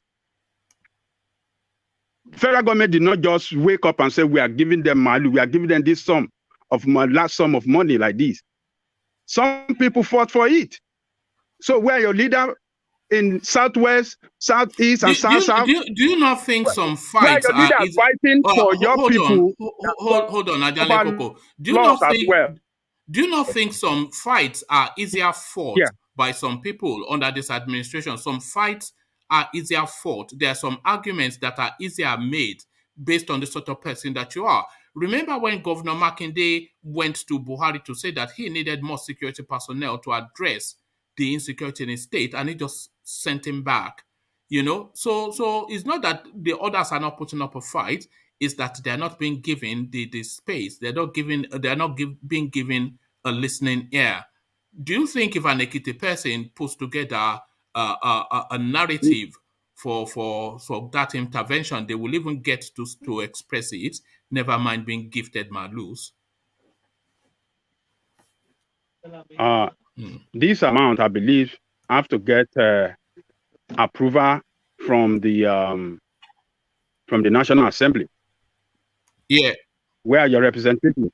Where are your representatives in the National Assembly? No, it was from FEC. They just got it from FEC, Federal Executive Council. That was where it was signed off. Yeah, anything that is going to go through, if FEC is, where did the money come from? We did not get approval. Every money that has to be spent, is it in the budget? Is it in the nation's budget? Every amount that's going to be spent. It will come from a parastatals. It will come from a parastatals budget, which is already in situation. So it's coming in this instance from the humanitarian and social development XYZ, Sadia Farouk's portfolio. This is where the money is coming from. It still got to be that. I mean, we have oversight committee in the National Assembly. So they can still stop it if they want to stop it. I believe that if our people from the South that suffered a great loss as a result of insecurity in the country can come out as well to say, oh, this 2 billion for cattle rearers, what of our farmers in our own region that suffer a loss in the Middle Belt, in the Middle East, Middle Belt, Southeast, South, Southwest, where our representative. So if they can do it and get away with this, that's to tell you that you don't have the right representative in place. And that is why I always call on this platform that we have to vote all these people out of power. They don't represent you, the people. So if Northerners are fighting hard, to get resources and financial compensation for their own people, where your own Southern representative. There's no way that money will go without National Assembly oversight. We have oversight that we oversight every money whatsoever, what they want to do it for. We have it in National Assembly. There's no money that's going to be spent by the executive that the Assembly will not know about. So this is the nation that you have as your country. You don't have elected representative that will fight for you. And that is why I have said you having these two parties is a fraud. Two parties cannot represent the interest. There are 18 parties. There are 18 parties. Sorry, just forget about what you are saying. So you to have two parties, two major parties that dominate all the political space, dominate everything across the country. They cannot represent the interests of over 4,000 ethnic groups in that country. It is not possible. It is not possible. They cannot represent you well. So, and this is what you're going to get if you still stick into those fraudulent two parties. They cannot represent you well. Some people will still, What should we do? What should we do? Haven't I told you several times? That we should vote for other people. Vote them out. And who will replace them? But Ajale Boko, do you think we can vote them out come 2023? That's the question we ask. Everybody know that. Yeah, it is possible, but if they don't want to vote, let them not vote. That is their own. I will just say my own. What I know is what I know. Ajale Boko, we are talking about reality here. Which party do you want us to vote come 2023 now? It is not a reality to you, so it doesn't matter. I've just said my own, and I just say it, and that is my own position. It is good for Nigerians to buy it or not buy it, but the consequences of not buying it, of not doing the right thing. It's a good point. The problem is that the votes don't count. Whoever those but the votes there's nothing wrong. The votes count. Don't say the vote does not count. They will not be stressing themselves if your vote does not count. They will not even care about you if your vote does not count. Listen to this. Let's look at it. Count. We are adults. And but Pansat, where do everyone get this notion from that votes don't count? If votes don't count, the politician will not be bribing people to vote. Where are we getting this from? I know, but politicians are not fighting to get their vote. Did you see Buhari? So politicians hold on. They are doing Did you see Buhari come and participate in a debate the last 2 elections? Did he come and? I know you watched the Anambra. Can I answer my question, please? Let me answer you. When the Anambra election, was conducted the other day. Okay, we sat here and we watched the APC candidate that was Andy Oba. You had Chukwuma Soludo, who is a APG Alliance, APGA, and Valentin Ozibo of the People's Democratic Party, and they had a debate. And the press asked them questions, and they solicited for vote because in that case, the votes had to count, all right, and they couldn't get away from now. How could Buhari? So what are you saying? Are you saying the votes count or the votes do not count? In the federal elections, the vote doesn't count, but they said. But in Anambra State, it does. It did this time. What about Obaseki? Hold on. What about Obaseki? Did the votes count? You make me talk too fast and too disorganized, like I'm fighting. No. You have to be rapid. It's a rapier wit. It's a quick-witted sort of platform. So you have to be on your toes. I am on. Believe me, I'm on top of my weight. All right. So the votes count in Obaseki? Can I answer the questions chronologically? There are questions pending before you interjected. Okay, that question, what Thomas asked me was that if votes don't count, why would politicians be fighting to campaign? Yes. I was saying that I don't say campaign, I say bribing people. I don't say campaign. Bribing people. That's campaign. That's campaign now. Okay, so I was saying that let's take a look at the most logical one, the big one, which is election 2015. Buhari is fighting to an incumbent president. You would want to come out there and make your case against the president. It's the president who should be running away from you campaigning. But he didn't care. He was nonchalant because he knew the fix was in. Because Jonathan made a mistake of having a Hausa Fulani man as his election. No.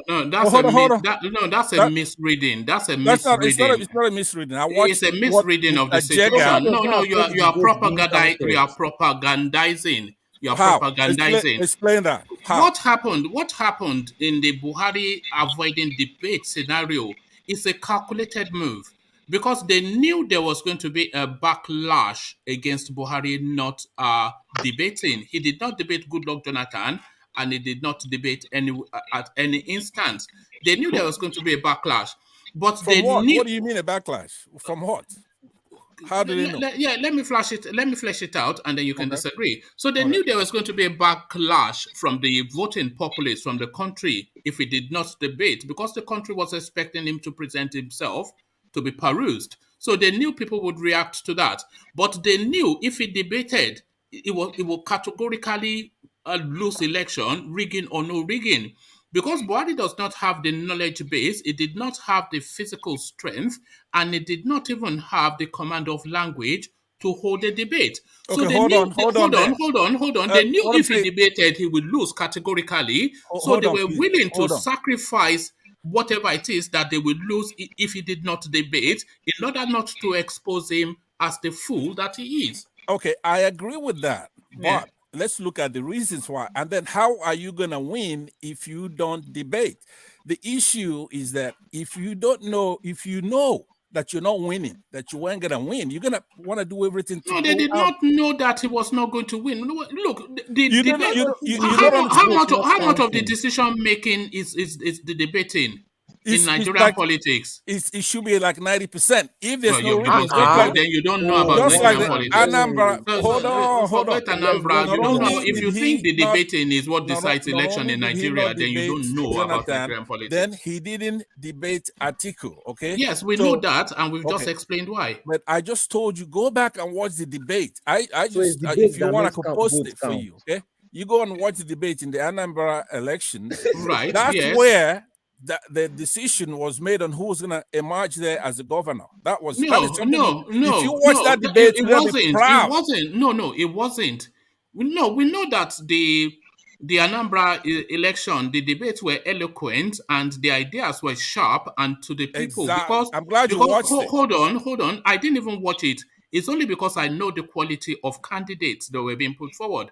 They are educated and experienced and for their people. So the debate was going to go in that direction. Okay, But so why do you always ask? The Anambra election had nothing to do with that debate. Anambra traditionally was an Apgar state, and Soludo, his leaning was towards the IPOB narrative. So and Ojukwu Nnamdi Kanu sympathetic sort of candidate running under the party created by Ojukwu himself in a state that is indigenous to that narrative is a fait accompli. It's nothing to do with any debate. No, that is your opinion, but I'm telling you. No, that is what played out. If you, I just posted for you, I guess, in the private chat, a link. You could follow some link. I want you to play that debate one day. Just post it. Maybe this evening. We know they are articulate. We know they are intelligent. We don't have to. We know. So don't worry about all that. We know the quality of these people. It's not what I'm getting at. What I'm saying is that the candidates have to be forced to debate because if you don't know what issues, that is not a constitutional matter. What do you mean forced to debate? Yeah. Yes. This is what I believe you are trying to relay. That votes do not count. It is the debate that counts and creates the winners. So no matter how, so basically the average Nigerian citizen is going to decide who is going to vote for based on a debate. That is what you are trying to say. This is what what I'm saying is half of what I'm trying to say. I'm saying that if this candidate such as Buhari knows that he hasn't convinced the people, and if he doesn't convince them, they're gonna go and vote for his rival. Then he's gonna want to debate. But if he knows that the debate doesn't count, that they're gonna rig the election. Who watches the debate in Nigeria? Who watches it? Why do you keep putting Nigerians down? Nigerians watch the debate. Nigerians the Agbero is watching yes, the they do. The Agbero is watching it. The yam farmer in Plateau State, he watches it. The cattleman in Jigawa, he's waiting by his television. Yeah, but if one family, the head of the family watches the debate, he could then tell everyone in his compound, hey, I don't know what you're talking about. Look, one man, you have a great platform here. Don't worry about I have a great platform. I don't want people telling me I have a great platform. We're having a conversation. Present your position. Can I say what I want to say? Let me say what I want to say. Don't tell me what to say. I'm saying that you got a great platform here, and I want to be able to help you.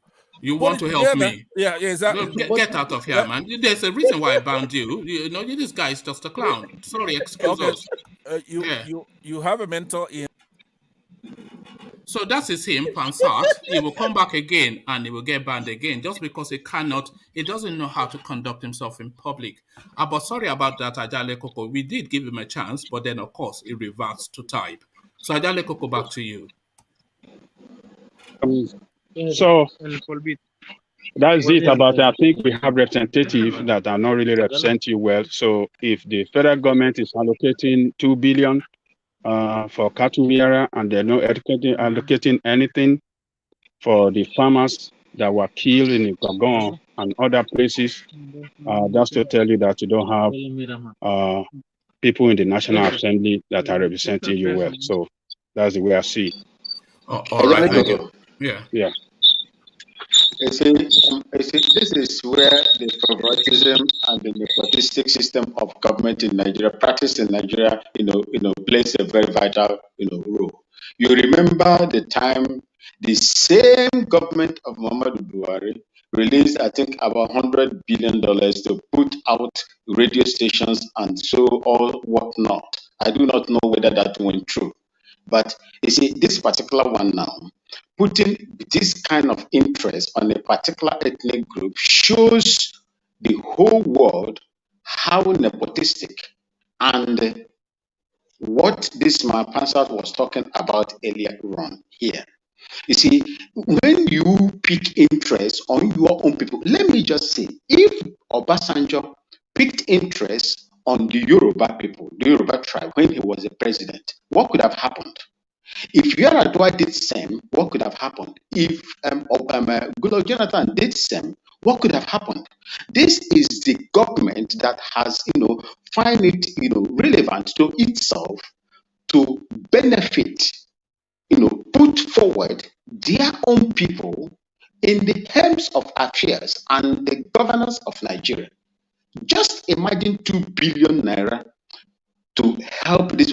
Where are the cocoa farmers? How much have they given to them? Have they even gotten fertilizers that the government is supposed to give to them? Where are the cassava farmers? Where are the spare parts sellers? This is just an abnormality that we have accepted in Nigeria as normalities. Thank you. Oh, all right, thank you, Vin. 1 minute, please. 1 minute. Just a quick one. Right. Where is our man that gave us the good country night live music tonight? What happened to him? Well, I just kicked him off. You saw me do it. I'm just coming in, one man. I left before I came back. Yeah, again. No, I just kicked him off. He's reverted to type. I've banned that guy about 3-4 times. He will go and get another URL. I'll give him the chance because I want free speech. I want everybody, but then he will revert to type. He just always, because he's just a particular kind of person, very or peculiar sort of a person. But I will suggest you don't shave a man's head in his absence. No, that's why I want to move on. I don't want to. Ryan, yes, you are right. Ryan, I don't want to reference him if he's not here to defend himself. Yeah. Ryan, but what did you do? Sorry, Mama, please, what did you do? No. Vin has already said I can't run him down if he's not here to defend himself. So let's just leave it. For reasons that he does not, align. Sorry, wanted to ask a question. Yeah. You said it was nepotistic that he invested how much? Was it not like 2 billion naira in cattle? Was that your example for him being nepotistic? No, it didn't start there. You remember the 100 billion naira that was invested in the same people before this time? Okay, but the second Niger bridge, which area of Nigeria was that? The second Niger bridge is not going to benefit a particular people. It is for Nigerians. Everybody is going to run across that bridge. The second Niger bridge is for the people in Sokoto, Abi. Is it for the people in Borno? It is not. The second Niger bridge is for Nigeria. Everybody is going to apply. Who is going to apply that road the most? You, one man. Anytime you are I have no business in the east. I will never be on that bridge ever. That is how they see. This shows, your utterances shows how biased you are in this platform. You see, I said I'm not going to be on the bridge. How is that the bias? No. Listen. If you're not going to be on the bridge, yes, or your business people that goes to River State cross, the southeast to Rivers State to south will always pass that. There is no other route. Who is going to use that bridge the most? All Nigerians are going to use it. All right. Okay. And if you look at the name that is named there, it is not a Southeastern Bridge. It is Muhammad Buhari Bridge. All right. Okay. There is no Vin, you are not answering the question. The question is who is going to use it the most? Vine. We all know who is going to. We all know who is going to use it the most. Who is going to use it the most? It does not matter here. What is going? It does matter. It does matter. It is an infrastructure. No. That is the basis of your argument for nepotism. Because if who is going to use it the most is then the who people that are going to use it. Hold on, let me make the point. Who is going to use it the most is who that bridge was built to serve the most. So that bridge was meant to serve a particular usage, and that particular usage, we all know who's going to use that bridge the most. Vine, do you know how much was spent on that bridge? 326 billion naira was spent on that bridge. I think it's the biggest project that this administration has done so far in terms of cost. Can I come in? Yeah, are you done?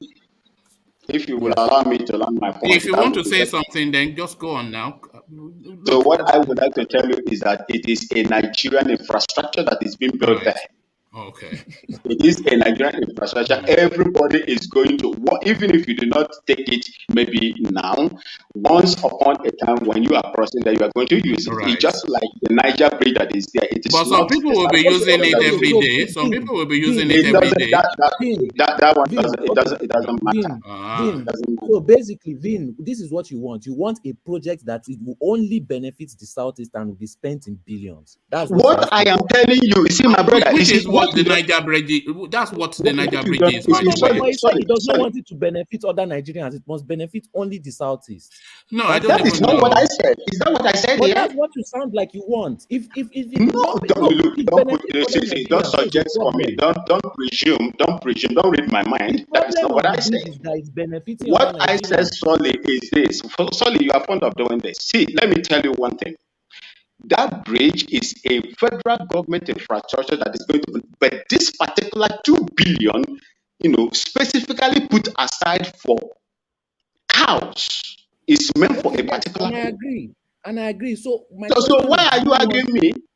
But this is my question. Is it only them that we eat the meat?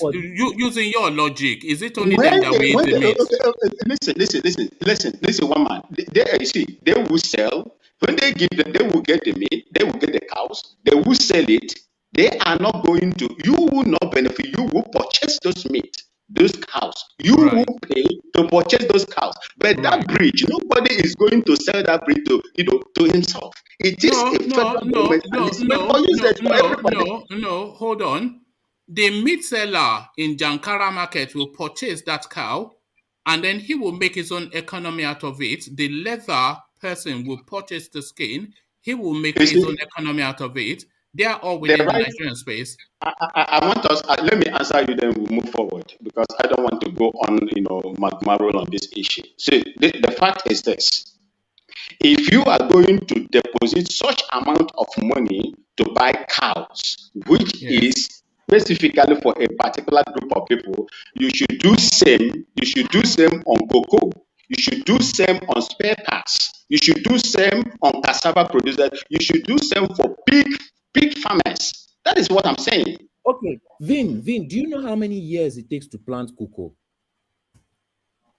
That is where the federal government is supposed to come. Asking for. He does not know how these things are going to be set up. He does not know what it takes. So you are asking who doesn't know? How many years does it take cocoa to be farmed?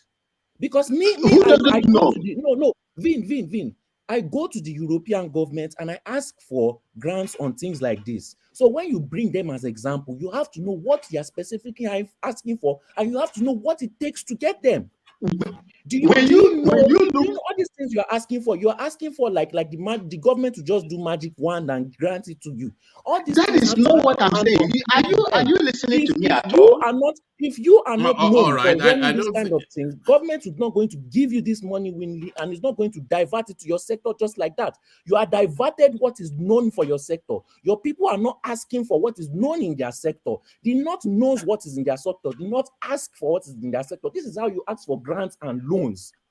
So you want to tell me, sorry, through your own these explanation.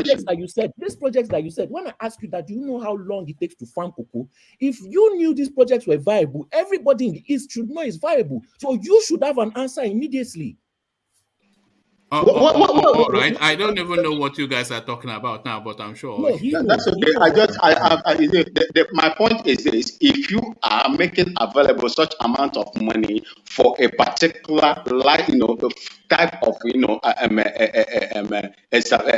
farming or whatever, you should do same to other people, because you are not just isolated. What can be done in the East? You are not just isolated.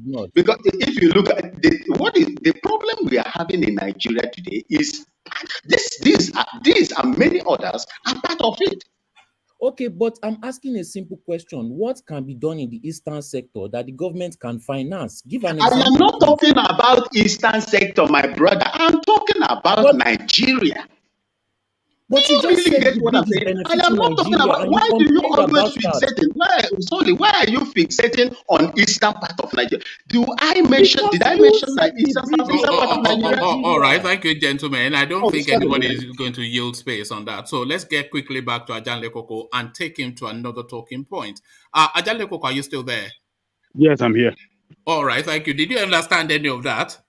I don't know what they're talking about. I don't think, I know only the two of them understood what they were talking about. But quickly to, the space that you are disputing, Bala Mohammed visit Obasanjo says APC's zoning plan are not a threat to PDP. So let me just give you a refill of it. Bauchi State Governor Bala Mohammed has disclosed that the zoning of the presidency to the south by the ruling All Progressive Congress APC pose no threat to the main opposition, People's Democratic Party PDP, ahead of the 2023 general elections. So what he is saying essentially is that the fact that the APC has zoned their presidential tickets to the south does not necessarily mean that the PDP would zone their presidential tickets to the south. This is the conversation he went to have with Obasanjo, but are they under pressure? I know you don't have that understanding, but that's the generally held understanding. So are they under pressure off the back of that generally held understanding that APC has zoned its tickets to the south, for them, the PDP, to follow suit? Bala Mohammed. He's a fundamentalist as well, by the way. Yeah, as a fundamentalist, the one that said all Fulani can come to Nigeria, irrespective of where they are in any part of Nigeria. I mean, any part of Africa. So they should not come. Huh? What did you say? They should not come. I said they should not come. Okay. Are you the one that's going to stop then? Do you think you have border? Nigeria is a borderless country now. It's only in the south that you have border. In the north, you don't have border now. So Bala Mohammed, I think, is just consulting around. He's going around the country. He has been to Jonathan to seek for his blessing and support. And Jonathan was calling him his son on the day that he was with Jonathan. And he blessed him. He said he was a good son to him when he was in government as a minister, that he worked really good for him. And Bala said that if not for Jonathan, that later appointed him as minister of, if not for Jonathan, he wouldn't have been what he is today politically. So I think it's on the same vein is visiting Tinubu. Baba Yabo. So every political, presidential aspirant, we go everywhere. I don't think that the issue of zoning to the south or zoning to the north is a threat to any one of them. They will just pursue whatever they want to pursue. Some of them are not really, they know that they are not a really serious candidate, but they just want to use it to as a bargaining chips for position if their party win. So as a presidential candidate, if their party eventually win the general election, yes, he will have it will be called to the committee of leaders, so where they're going to decide the issue. So some of them are just, I don't see him as a serious candidate in PDP because he have no structure to propel his ambition. So he's just gallivanting around, and I believe he wants to use it to promote ministerial appointment or to continue showing his relevance. Well, do you think that is the same game that Yaya Bello is playing in the APC as well, that keeps on pushing his name forward? Knowing full well, I don't think anybody is, even if we say the ticket is open, I don't think Yaya Bello is essentially who anybody is looking at for president, but he never stops pushing his name forward. So do you think he's just pushing it hard so that he will get something at the other end when decisions are made? That is the same thing Yaya Bello is doing, because you cannot see, it's not, it's just a person that is still a state governor that is a failure as a governor in a state. He has not done anything meaningful or impactful that we know that transformed that state and the people of the state. So he's just going around too, so that he can, continue to promote his relevance in the party, and he can use that, to promote himself to a national, leadership of the party, and maybe in preparation for the future, sell his name now. So that in the future, people, it will be on his resume that he was a presidential aspirant some few years back, and he can use that, to pursue his ambition in the future. So Yaya Bello as well is not a serious candidate, but he has somebody with him. He has somebody that can talk very well with him. He has Fani Kayode with him. Yes, so, I saw Fani Kayode on Channels Television again, blowing grammar, which, I think that Shane Wakimba, he finds Fani Kayode somewhat intimidating. Fani Kayode, when it's in full flow, you just have to surrender. So that guy can talk, man. He can talk. That guy can talk. And all nonsense, but eloquently presented. He'll be talking nonsense, but you see it flowing well. Can I ask you a question here? Yeah, go on.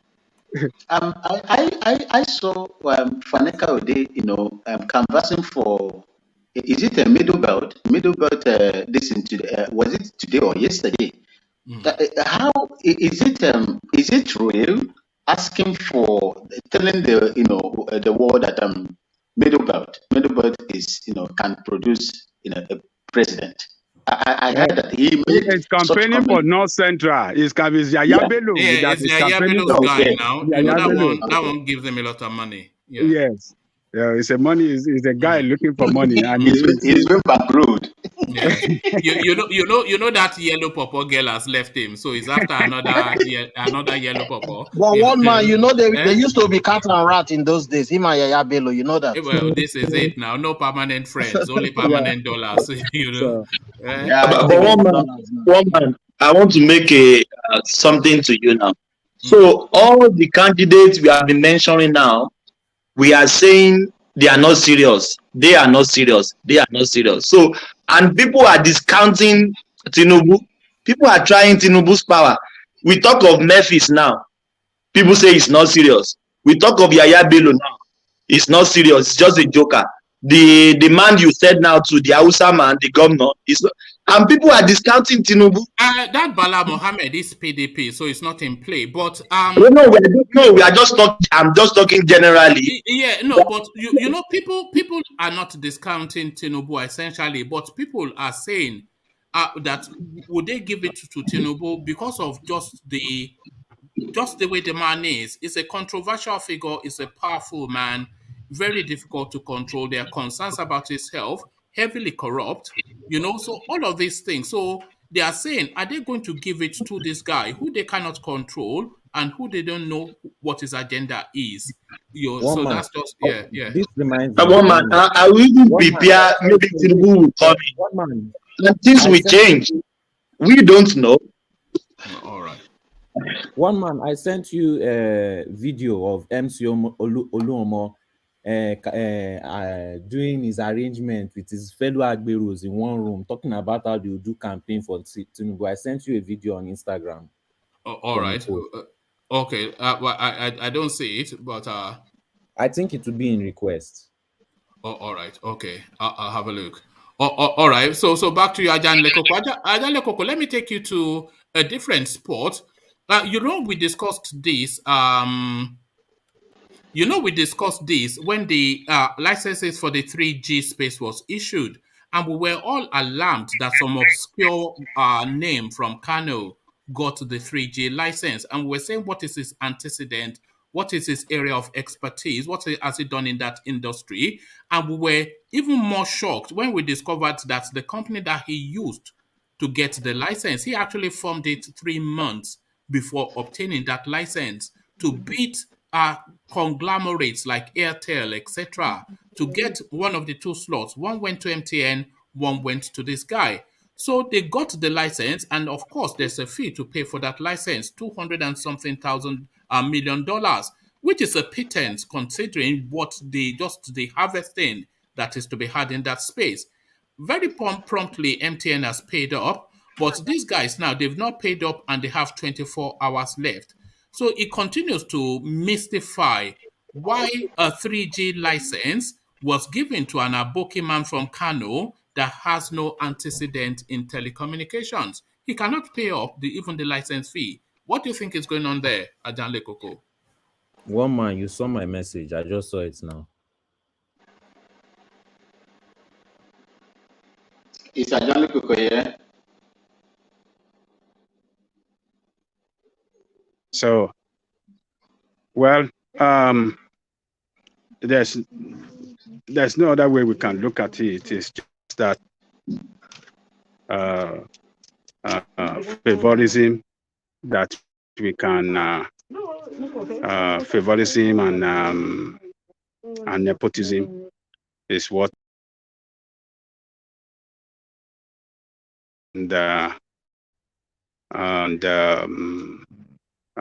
good record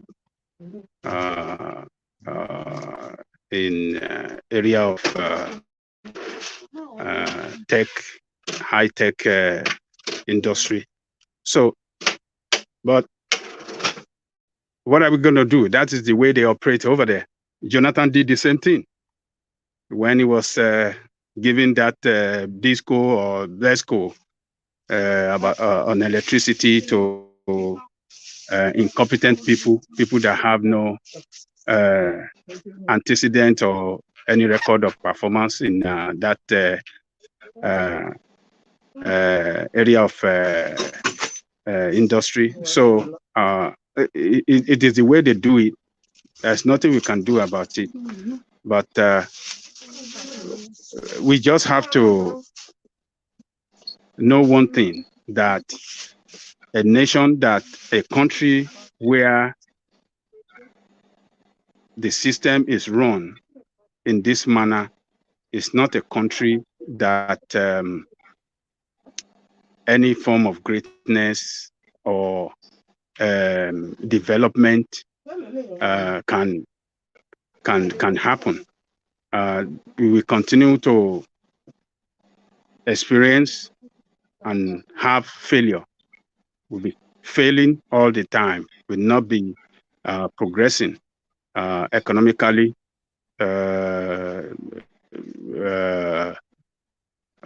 technologically, scientifically. Just look at any way you can look at it. It's not going to be a developed country. The country will be going down. We remain an underdeveloped country. We're not going to develop. We are not even a developing country, because a developing country is a country you can see on the right track, maybe on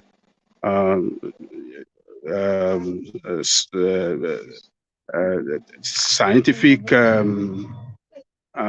technological, anything that you can measure a nation performance, you can see progress. But when you see a sector that is of 24th century, that represent 24th century development, being awarded a contract of such huge, a contract of in high-tech industry that will propel a 24th century industrial development, being awarded to a man or a company that have no record of performer, no historical, nothing you can look at that company and say, yes, this is their record, this is their antecedent, this is what they have done before. You don't see it, and you give it such a huge contract to manage. No, it's what we are experiencing on electricity is the same thing that we're going to have in this 5G network. So it's unfortunate that's the way they do it, and politician leaders that we have, that is the way they run the country. They don't run it for. You know, it's just unfortunate that they've not taken the learning from that electricity space where they gave all these licenses. All those licenses are still with these people, and they've still not been activated because they don't have the expertise and they don't have the buyers. And it looks as though this guy does not have the buyer either for this license that he secured, but he doesn't have the money to pay for the license. He wants to quickly flip it, but maybe he can't find the buyer or is too greedy. And now we have a situation where this guy has 24 hours to come up with $250 million.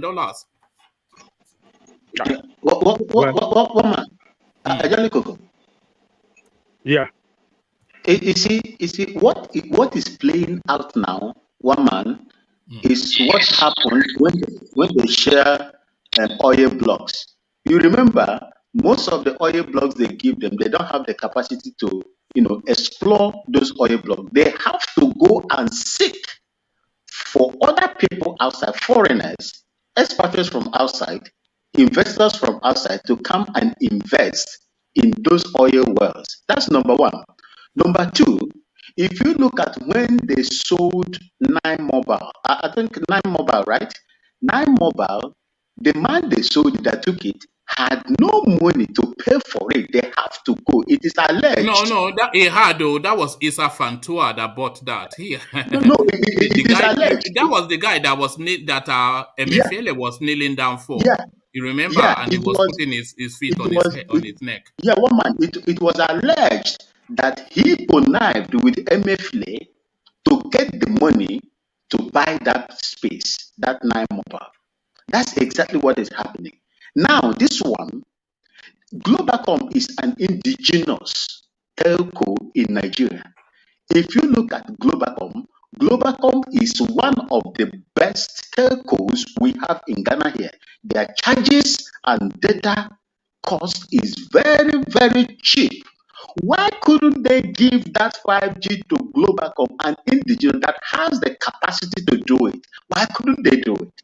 This is what we are talking about. Now. This is it. That's what we're talking about. It's an industry space, that. Can I interject? Your question.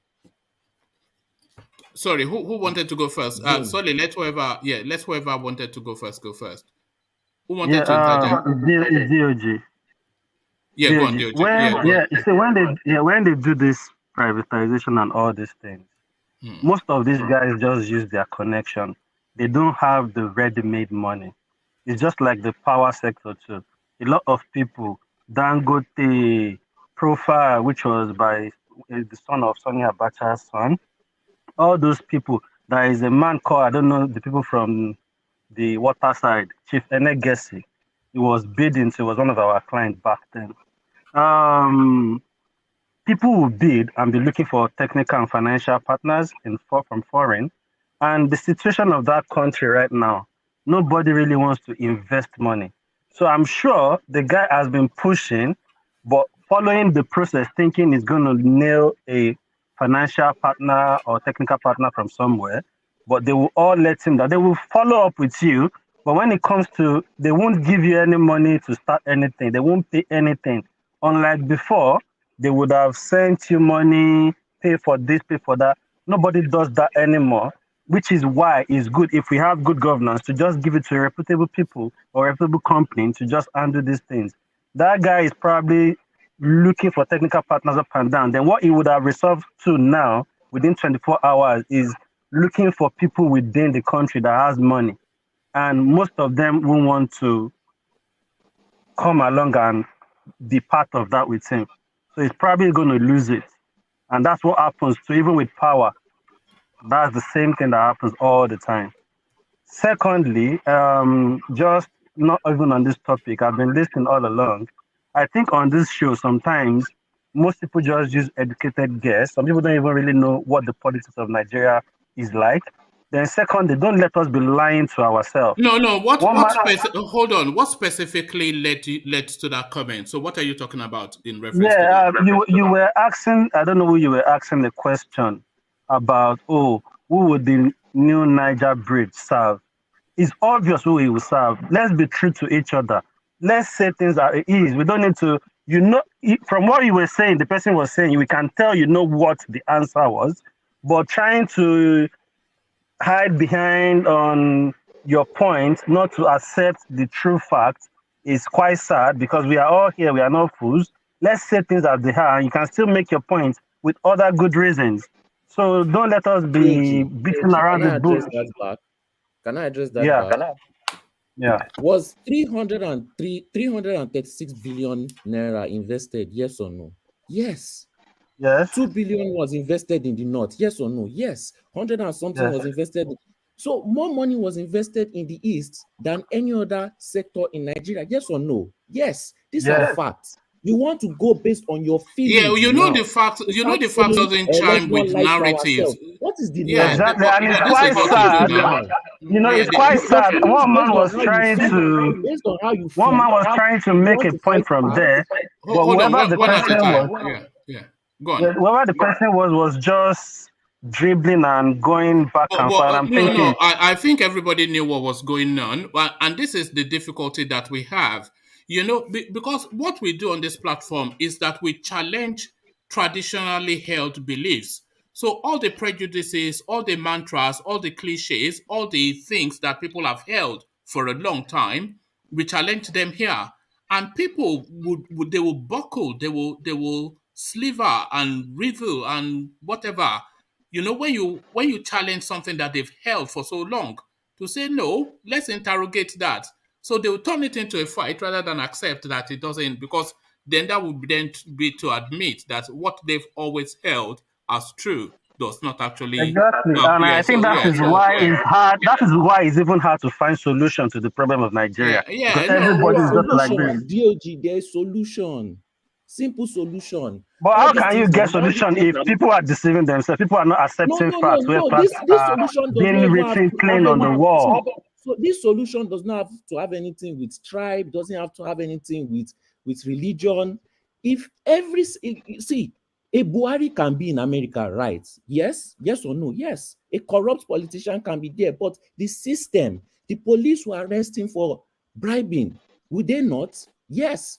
If anything has to do with military will do their job. Yes. Navy will do their job. Yes. In Nigeria, nobody is doing their job. If EFCC was doing their job, we won't have corrupt leaders and be fighting who to vote out. How many of them? How can you vote all of them out? No. But if EFCC was doing their job, they won't even be there in the first place.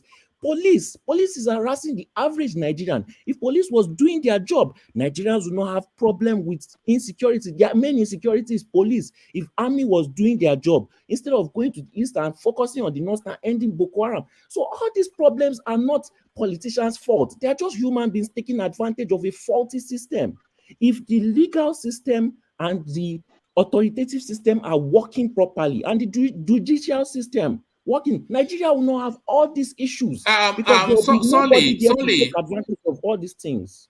Solly, let me congratulate you and welcome you to enlightenment. So you've just arrived by yourself at enlightenment. This is what we always say when we say what we need are strong institutions, not strong men.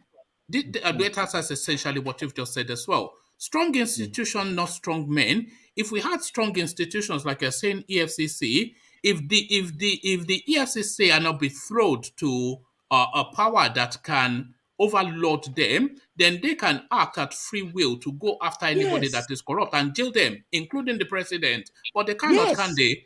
If the police are not betrothed to somebody, then they'll act the right thing. If the law system, if we had strong institutions, this is what they have all over the world, in Germany, in civilized spaces, is the institution that holds the country, not the... So any government can come in and say this is the policy direction that they want to follow in any civilized country. Police is but the policy direction has to vest within the strong institutions, not the strong institutions then to be leveraged for your biases. Strong institutions, not strong men.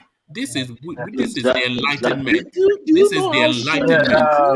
That's what I just want to say. Do you know how shameful it is to see policemen opening door, doing gatesman work? I was in the Air Force cadet for 2 years. You've not seen them carrying bag, carry madam's handbag. You've not seen them carry madam's handbag. It's very disgraceful. It's very disgraceful. I feel like vomiting when I see it. It's very shameful. It's not only in Nigeria. It's happening here in Ghana as well. That's where it starts. That's where it starts. Where people don't know what they're supposed to be doing. Obama came to Ghana. He advised African leaders that were present here at that time that Africa needs strong institutions, not strong men. And that thing has been re-echoing all over again. Without strong institutions, anybody can do anything. Nepotism, corruption, bribing, whatever. Name them. To foster.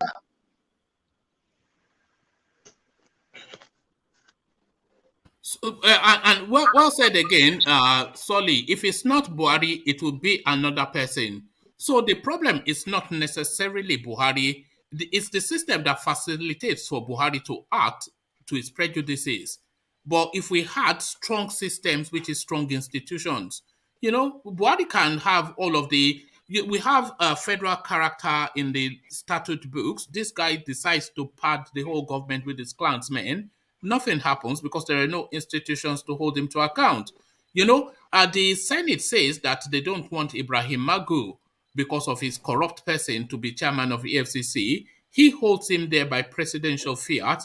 Nothing happens. They just go to the east and they shoot people at will. Nothing happens because there's no strong... We don't need strong men in Nigeria. We need strong institutions, and we need new constitution. Yeah. One man, can I say something? Yeah, come in. I heard when Solly was saying that politicians. You see, sometimes we argue things and we go round and round on matters.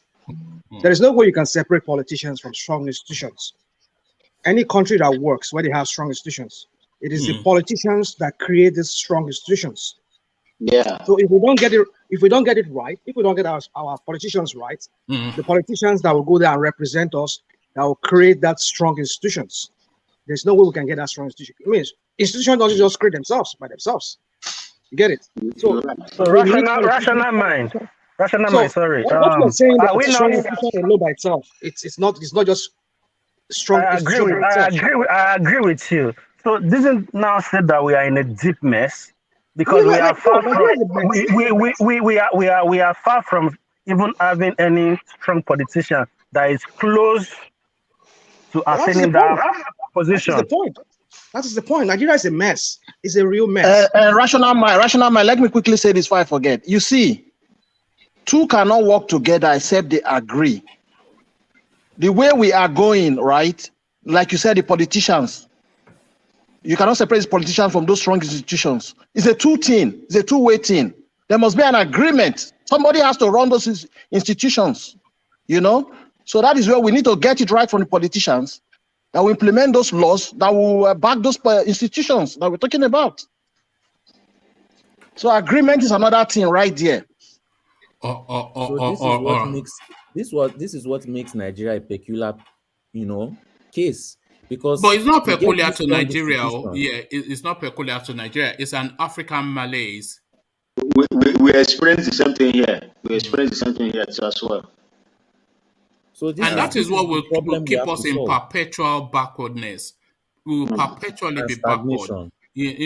Or just taking snail steps when the rest of the world are taking giant strides. They tell us that all of those Asian tiger countries that got independence around about the same time as Nigeria, when all these countries were getting into independence, all the colonizers were of the thought that this first place to break through was going to be Africa, because they had a lot going for them. But see where we are. It's just really the same thing. It's governance and institutions. It's just, there's no magic formula, but that's where the hard work is. Strong institutions and then governance. One man, can I say something? Yeah. Can I say something? I know I might sound a little bit off because I know that's one area you don't like to listen to, or you don't like to hear. Some of us here. Now, what I want to say is this. You want to attack the North, Abi? Hold on. Yeah, that's what I want to say. Hold on. Just hold on. Please hear me out. You see, if you look at the crop of leaders that we have from the South, they are very, very sophisticated. Talking about the likes of Enaho and the rest of them, Awolowo of those times. They were very sophisticated. And after that, we still had some of them, the likes of Jakonde and the rest of them, particularly Jackson and all the rest of them. But then looking at when the military, the northern military took over, starting from this guy, what's his name, Buhari that is there, to Babangida, and ever since then, we've seen a decline in that country. The kind of leadership we're having in that country. So in some ways, like they imported that because you look, yesterday I was looking at Kwakwanso's declaration or whatever he called himself, a third party, and I look at the whole thing. Do you know the whole thing that was said there was in Hausa? The whole thing there was just around Hausa language and everything. Then I started asking myself that question. Why are we turning this country into just one tribe? I know they spoke English. People that were there, they were mostly Southerners who supported him. But I just see this whole thing around that Hausa Fulani thing. So what I'm trying to say is this: you see, when we continue bringing the tribe and religion into politics, we will never move forward. And so the crop of leaders we had in the South now, they've been infected with that northern syndrome. That northern syndrome of I don't care about my people. Because the northerners, the politicians, they've never cared about their people. They've always looted all the resources that were supposed to be meant for the people, building schools and building roads for the people over there. They never care about their people. And now we see our southerners, they don't even care. Now you people were debating a while ago about what's it called?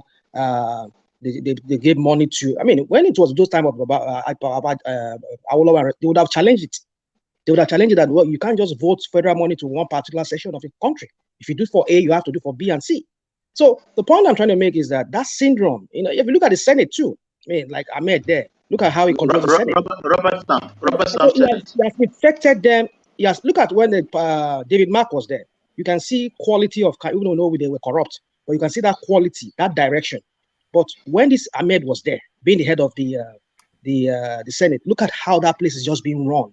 Like Jaga. Just like you start wondering, and then all the senators and House of Rep members we have, they've been infected with that mentality of anything goes, I beg, let's just let it go. I'm not saying it's all their fault. Our lawmakers, they are a separate entity of themselves. They're intelligent beings who can make their own decisions. But I'm saying the influence we've been having from the north. That's why I keep saying on your platform, they've imported that mentality and that poverty from the north down south, and it's affecting us. And there's no way. It's the only way. The only way is if we need to extricate ourselves from these people. That's just the only way I see it. So they'll divide the country essentially. Just go. Just everybody go their separate way. That's just how what I see. There it is. But rational mind, all right. mind. You do know that if the country was working very well, that mindset or thing that you said we inherited from the north, we would still inherit it based on integration. You know what you and Rational Mind are saying. Sorry, it somewhat sweeps up the conversation I was having with Aizon yesterday when he was talking about the quota system. Essentially, if we can get everybody on board to one narrative, then Nigeria could be the most beautiful place on the planet. It's because we have so many narratives competing for the central spot. That is why Nigeria is the way it is. So they feel they are fighting for themselves. We feel we're fighting for ourselves. The East feel they are fighting for themselves, but nobody is fighting for a singularity.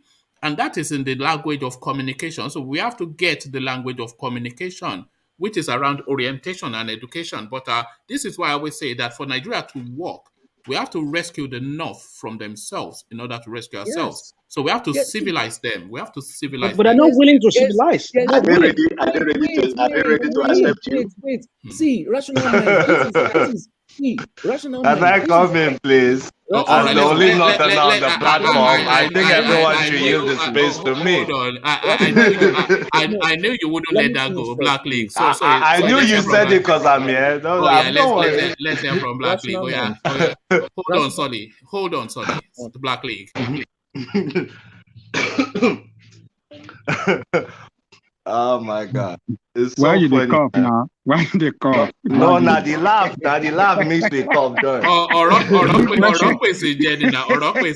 Iran, one man.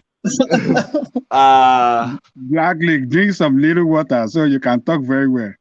Oh my God, one man has tears in my eyes. One man, you keep saying civilize the North, civilize the North. I'll give you some cup of milk. I'll give you milk. That you got from slave labor. Yeah, but Black League, yeah. Well, one man, I think it's unfair. You keep saying civilize the North, civilize the North. I mean, you have to have something before you give it. Because the whole Nigerian space is, you would agree with me, lacks in civility, especially the political sphere. There's really no exception. You go to the North, it's the same thing. You go to the South, it's the same thing.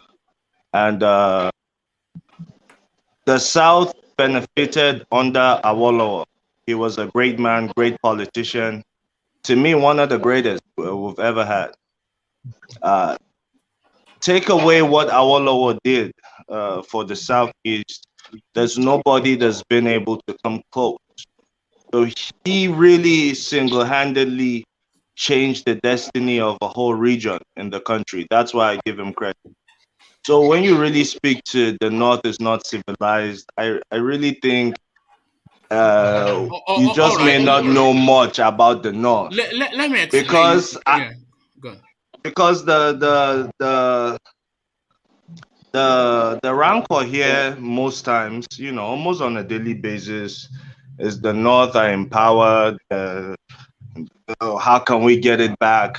How can we divide the country? We need to do this, we need to do that.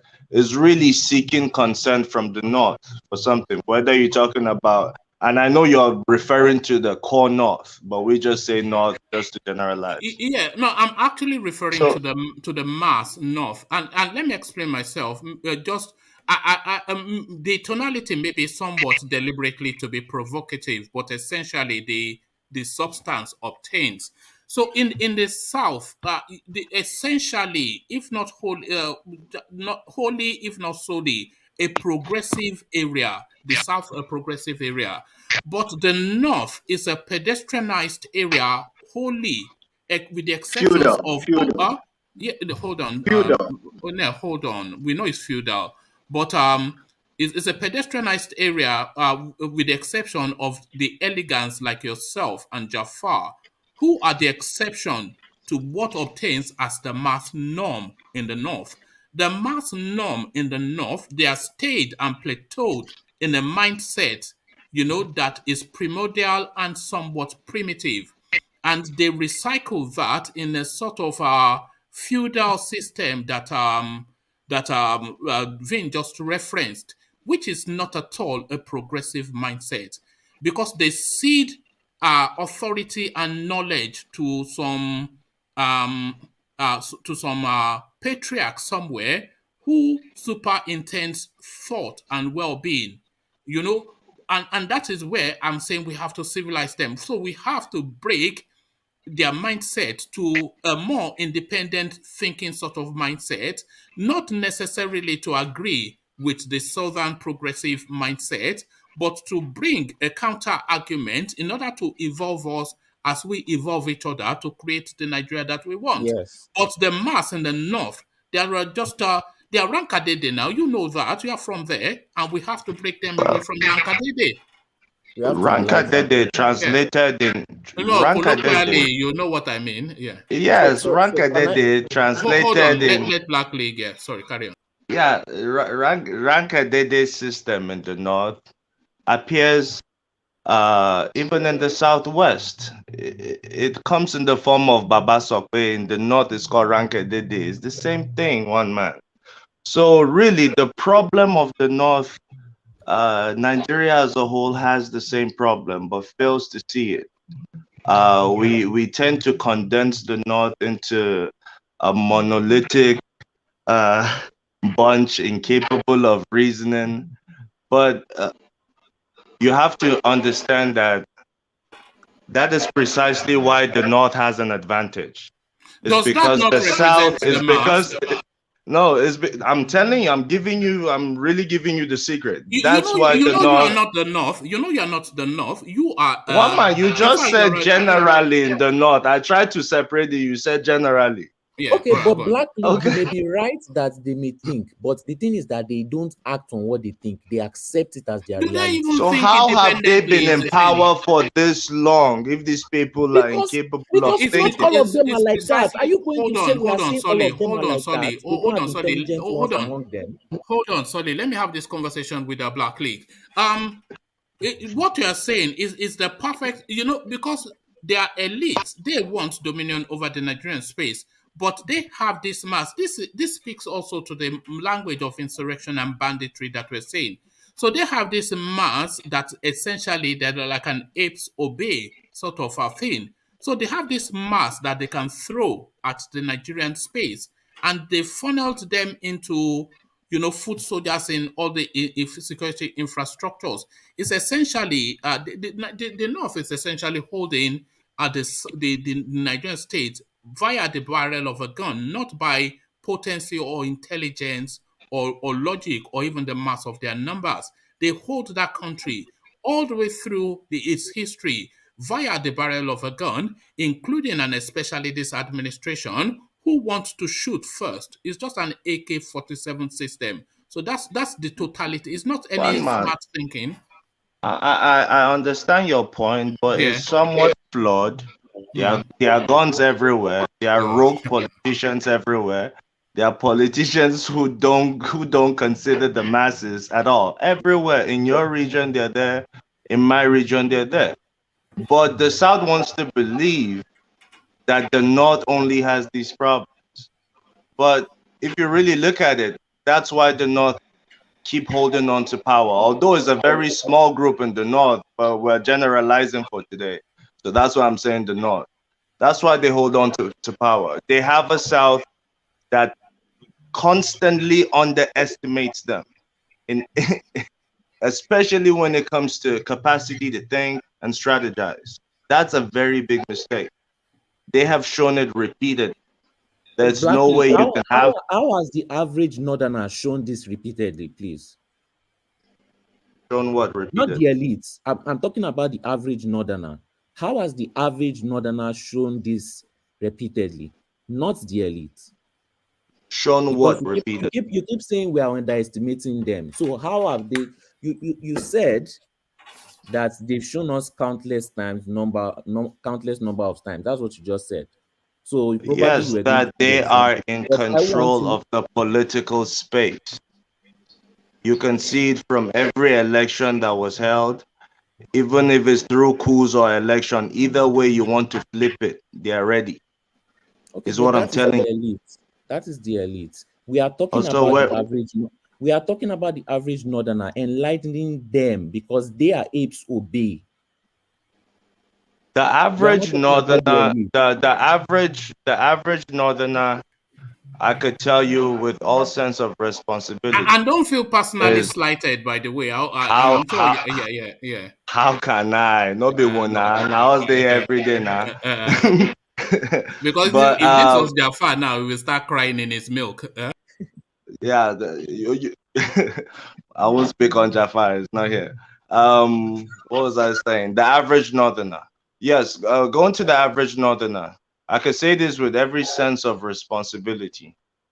Whether or not they are educated, they are the most informed people you'd find in Nigeria. Whether or not they go to school.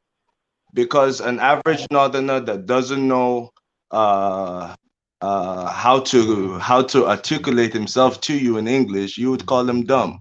But guess what? He understands politics. He understands how to get involved in politics. He understands business. When it comes to power in Nigeria, you keep seeing pictures of them or videos of them if you haven't been there with radios to their ears. What do you think they're listening to? It's not music. They know how the system in China works. They can tell you who your local government chairman is.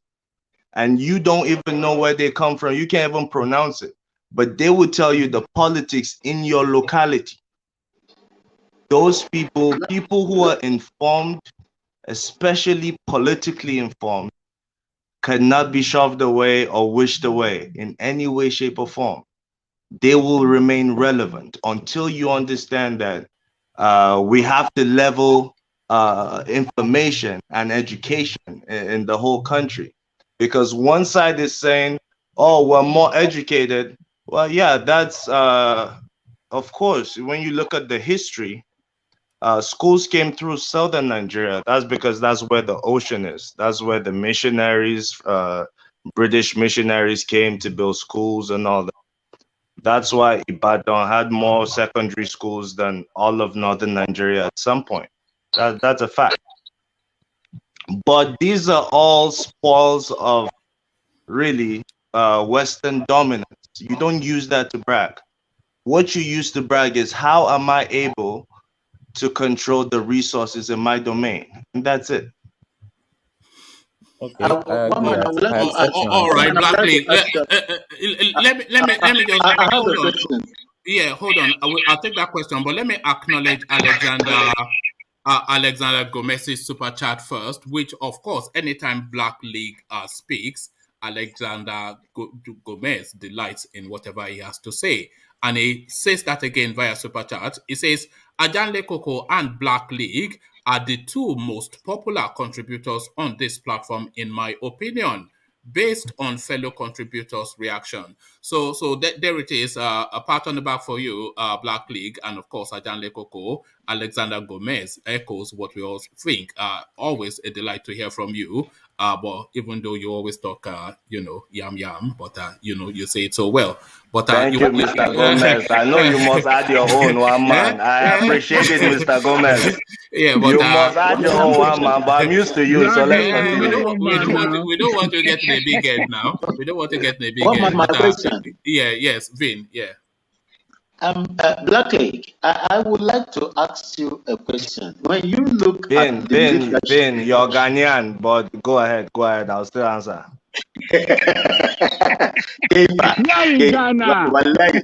Black Lake, you have to first say our jollof is better than yours before you answer. Before I answer, say our jollof is better. That could get you banned from this platform, Vin. So pick your answers carefully. Who has the better jollof rice? Nigeria. Good. Yeah, I confirm. Continue. I'm listening, sir. Yes,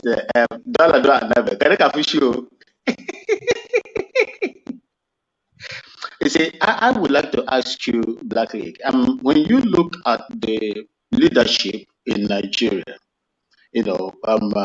I would say the North has had the greater chunk of leadership in Nigeria. Do you Yeah, when you think? include the military, and yes, when you Yeah, include your people. Yeah. exactly. Do you think that if they were able to do the right thing in Nigeria, would Nigeria be where it is now? Sir. Absolutely not. If they were able to do the right thing, Nigeria wouldn't be where it is. But them coming to power, they didn't come on their own. Remember that. IBB is famously known in the North for associating with Southerners. IBB works with the best of the South. The same with Abacha. It's only Buhari that has this nepotistic tag on him. But the rest of those guys were perfect, had perfect alliances with the South. Oh, okay. So I conclude again by saying it is a Nigerian problem. The sooner we understand this, the better for us. All right, thank you, Black League. So he doesn't want us to civilize them in the north, so he wants them to stay in perpetual ignorance. You see, this is the elite. This is the elite, though. He doesn't want us to break his stranglehold on those people. We'll break it. But one man, in practical terms, what do you mean? Let's go and civilize them. In practical terms, what do you actually mean? No, I have already said it, and it's that patriarchal system that they used to hold the people just at a certain level in the north. Yes. And they hold too much of a mass. I played there's a video of some person that I put on my platform that spoke to this. This guy, somebody from Kwara, that was just breaking down that patriarchy, why the North recoiled so much after the first coup of the Igbos when they killed their patriarch. Yeah, and then I actually said that. I made that point here. You know, so it's that patriarchy, and is to free up, because you said the North is not a monolith, but there's just all the evidence to say that the thinking in the North is monolithic, especially amongst the mass. And no. One man, you do not know the North. One man. I think what the thinking is far from monolithic in the North. Amongst the North, remember, is way amongst the mass and amongst the elite, both. Remember, the North is way more diverse than the South. Out of all the ethnic groups, I'm giving you figures. Out of all the ethnic groups you have in Nigeria, 70% of them belong in the North. But they all come under the Hausa culture, so it's a monolith still. They absolutely do not. That's another misconception. That's a very popular misconception. What language do they speak in the North? Oh, the North has a plethora of language. Yeah, but what's the commonality in language? Is it not Hausa? That's a trade language. Just because I trade with you in a language, that doesn't mean I am that language. We are both speaking fluently in English. None of us are English, one man. None of us. Yeah, but Hausa is the common culture in the North. Just like English is the common culture in Nigeria. How many of us are English? Yes, I'm giving you your point back to you. How many of us in Nigeria are English? But we all speak English fluently. Is what the common language is in the South. It's not Yoruba or Igbo now. There are common languages in the South. When you go to the Southwest, it's Yoruba. Yeah, but the Ijos in the Southwest. The Ijos in the Southwest speak Yoruba. I know some of them. There are some people even around Edo State that speak Yoruba. Black League. But they are in the South. Black League. What one man is saying is that Hausa language is the language that dominates the North. If you go to the Northeast, they can speak Hausa very well there. If you go to North Central, everybody speak Hausa. If you go to Northwest, they speak Hausa. It's not like that in the South. Yoruba does not understand Igbo. Yoruba does not understand language. So because, okay, let's concede to your point. Because they understand the language, that means their views align? No, it's absolutely not just the language. It's not just the language, it's the culture. The Hausa culture is the dominant culture in the North. One man, I could refer to a lot of examples in Hausa culture that are similar to Yoruba culture in Yeah, no, language no, and no, I culture. concede that So because it's not just the North. So will I say you're a Hausa man just because what a wristwatch means the same word in Hausa and in Yoruba and so many other words? They the share music, the language. It's a music, shared culture. the That's music in the north. Africa in general. Hold I on, can take you to Togo. You no, see no, your you culture know in where I'm Togo. going. Louis, running. Don't run now. Stay I'm steady. here. How can I run, And one a man? black man, and a Hold One on. man, black lady. Sorry, Adanle Koko. Okay.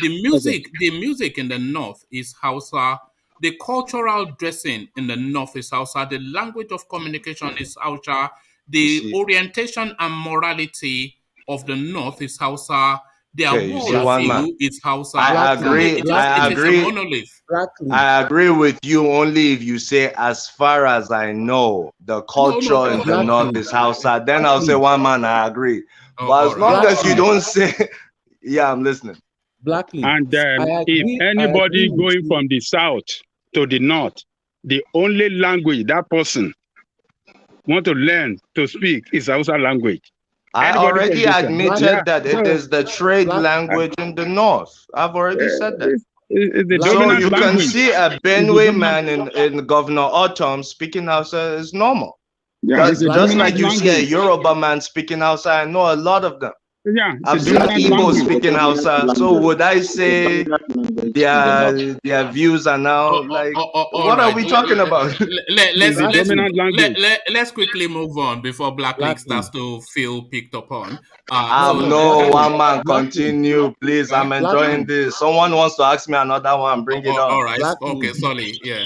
I agree with you. Yes, that the average northerner knows the political landscape because yes, most Yoruba people, when I was in Lagos, they don't even know their local government chairman, but the Hausa man always knew the political landscape of every area, even though it was not from that state. They always knew. They always knew every political person, even where they were living, even everything they knew.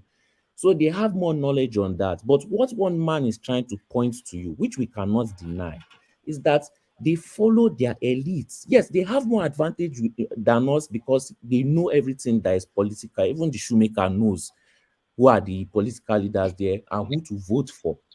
Where do we in the South want to start starting? We don't, once somebody comes for campaign, we'll start saying, who is this? That's the first time we will know the person. Meanwhile, the person may have been campaigning for 4 years. The person may have done projects more. Do you understand? But what one man is trying to point out to you is that the North has this, I don't know if it's based on tradition or that they follow their elites. If their elites tells them do this, zombie or zombie, that kind of movement, they follow. Some of them do it, no question asked. Even if they have a thought about it, even if they think it is wrong or right, it is follow your leader first. We'll sort this rest out later, as long as they remain in power. I understand your point. It's a very popular So point. I even if they understand are not perfect. benefiting from it, as long Can as I they are respond to following it? it traditionally, do you understand? They have that connection. They would rather go towards that lane. Okay, let our Black League respond and then we move on. Yes, you're saying they follow their lead. I think you mean they follow their.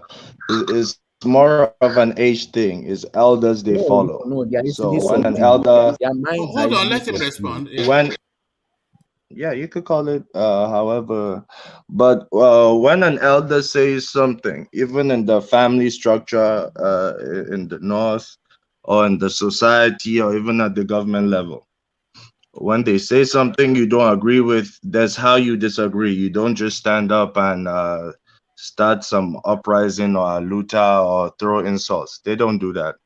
Now, what you're speaking to is really a culture. You're criticizing Yeah, a culture, culture.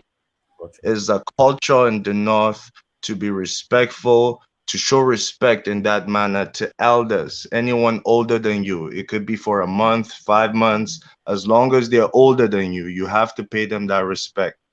Now think of a northerner coming to tell you not to dobale to your grandfather or some elder, just greet them, looking at them, and you're in Yoruba land and you happen to be Yoruba. that would be that means simply that northerner is there to attack your culture, and I'm sure you would not accept that. So it is their culture to follow their leaders blindly. We did not ask them to protest, though. I didn't tell you it's blindly. I say if they disagree, they have their means of disagreeing. It doesn't involve Now, name what is their means calling. of It disagreeing, doesn't please? involve uprising. It's a I very know, but nobody private asked them affair. for that. Like I no did one not. even Nobody gets to asked know them for about that. it. But nobody asked them Sorry? for that. So what is their means of disagreeing that you said that they do? What is it? I just said it to All you. right, I just all said right. it to you. They do it Let's move No, on privately. from there because I think no, we're you just didn't. I'm not You sure. didn't. You only said Okay, that one they don't man. do uprising, but you didn't say what they do to disagree. I said they pass their grievances privately to the elder they disagree with. They usually don't even let other people within the society know about it. They go So, to the elder their and let it issues, be known.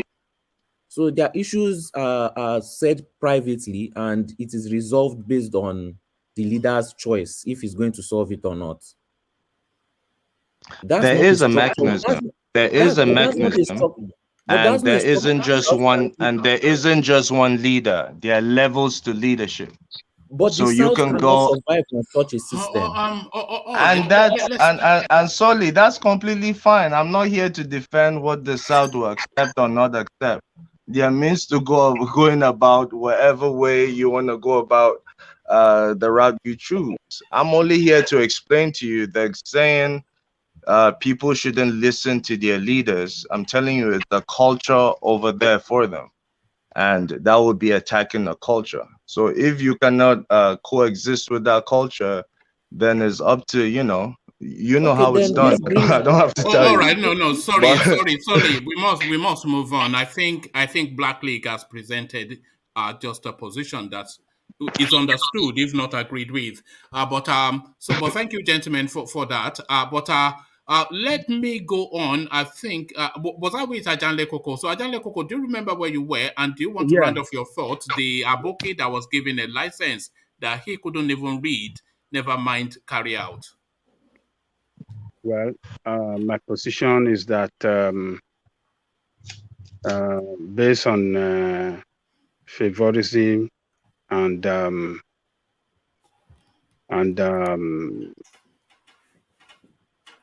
tribalism, he got the that contract. You know, they didn't give it to him on the basis of competence. That is not the first time that such thing happened. It happened during the time of Jonathan. This is what we have. These are the leadership. That is what they represent: favorism and favorism and their incompetence. So Black League, Rational Mind hit the nail on the head the other time that you cannot separate the performance of institution from the politician. Look, don't let us deceive ourselves, gentlemen.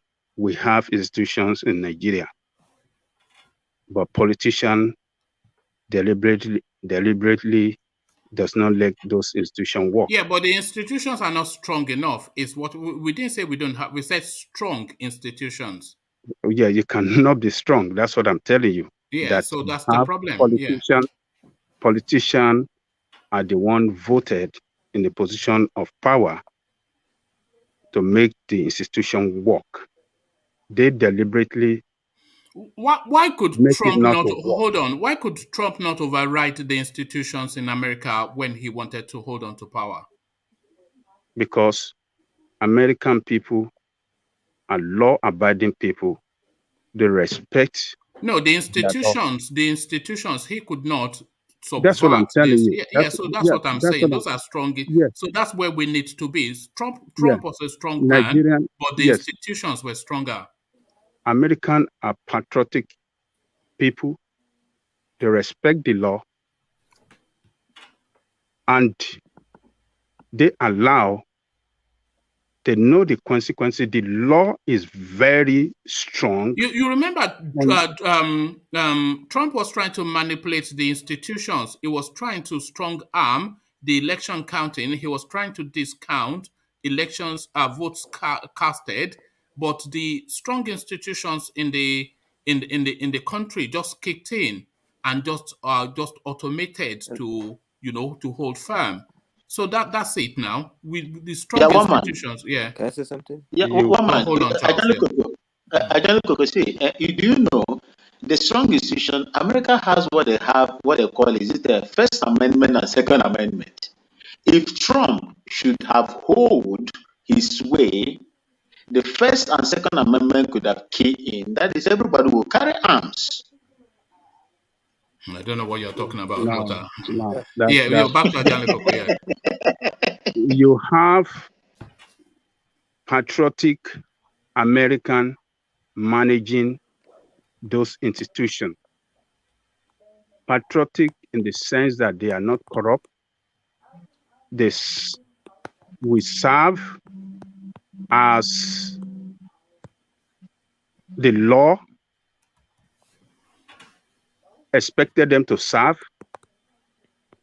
and they know the consequences that if they violate the law is strong. The law will take its course on them. Everybody in this country respect the law, because the consequences of that, if you don't respect the law have no mercy for you, no matter how highly placed you are. But Nigerian situation is different. Nigerian leadership are lawless people. They are patriotic. And if you happen to be among them, or you are head of parastatal or any institution, and you want to make it work well. Ajanle Koko, hold on. If what you described for America, that the institutions are strong and they will bring you down no matter who you are, if that was the system in Nigeria, would the Nigerian politicians be as they are? No, of course. Yeah, so that's the point. No. Let me tell you, Nigerian structure is a legal structure in the first place.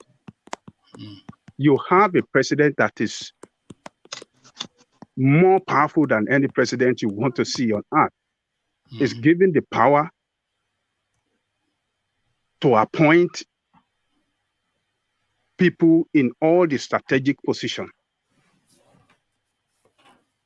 in the country. And those people that are appointed in that position are there, sees themselves there to work for the president and not for the institution. So that is the mentality in Nigeria.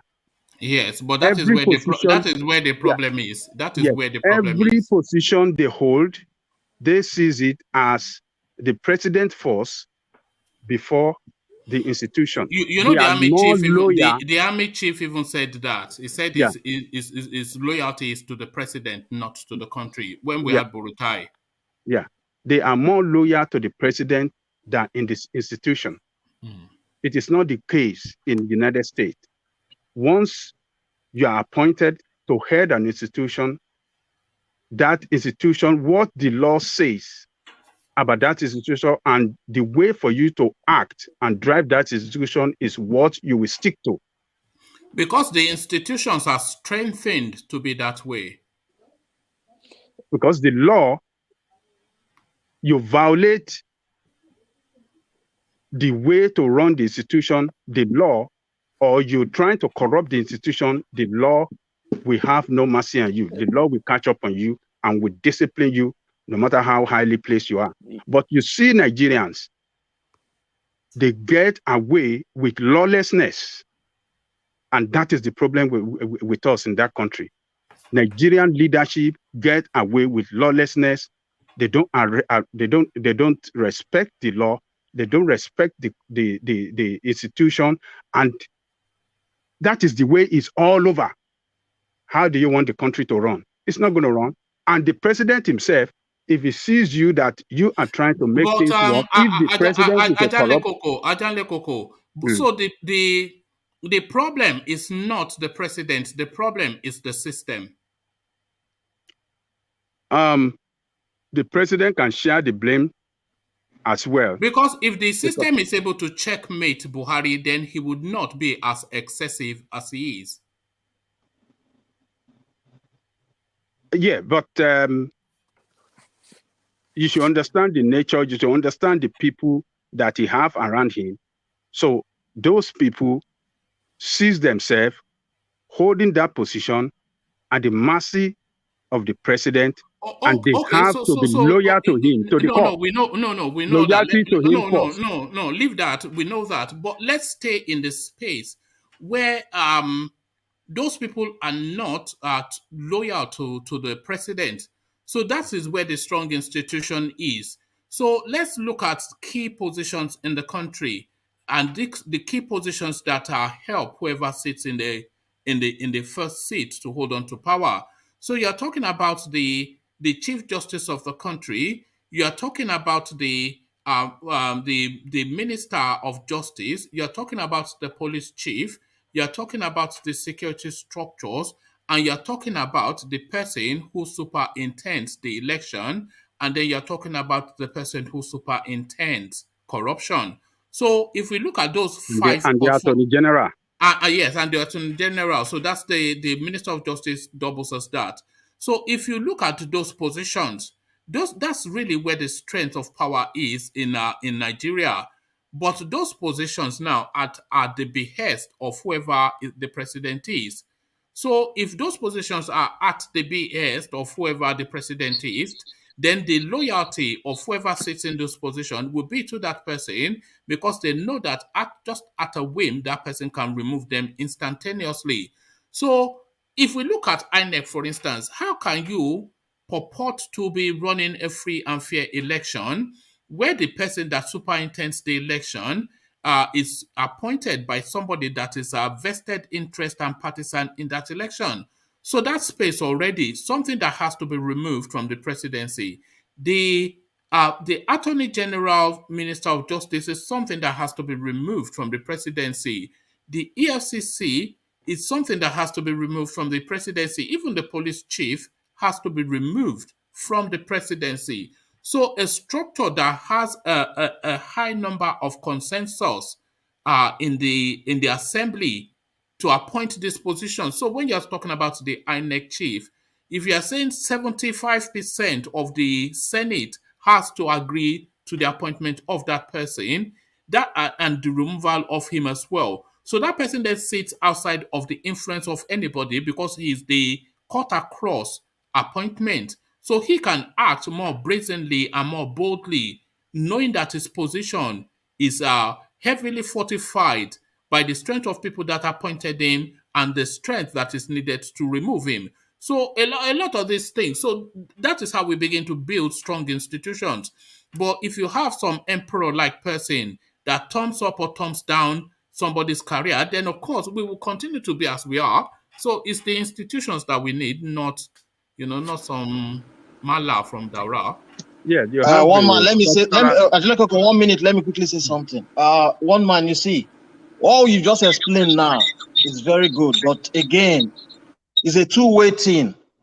It is a two-way thing. You cannot rule out the president. If the president, as the head of the country or the leader of the country, does not give his loyalty, his allegiance to the country, there's no way those institutions will work. Nigeria, what we're having in the case of Nigeria, that's what the reason it's not working is because there is a deliberate attempt. Somebody is not agreeing to do the right thing. The politicians themselves deliberately weaken the institution so that they can operate. It's as simple as that, easy peasy. Yes, yeah, politicians. Then the structural problem is there.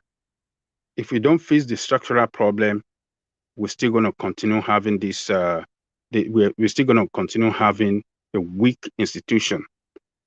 The president, look at, for example, when the president was trying to nominate the Inspector General of Police, he went as far as below to pick somebody that he knows he can use.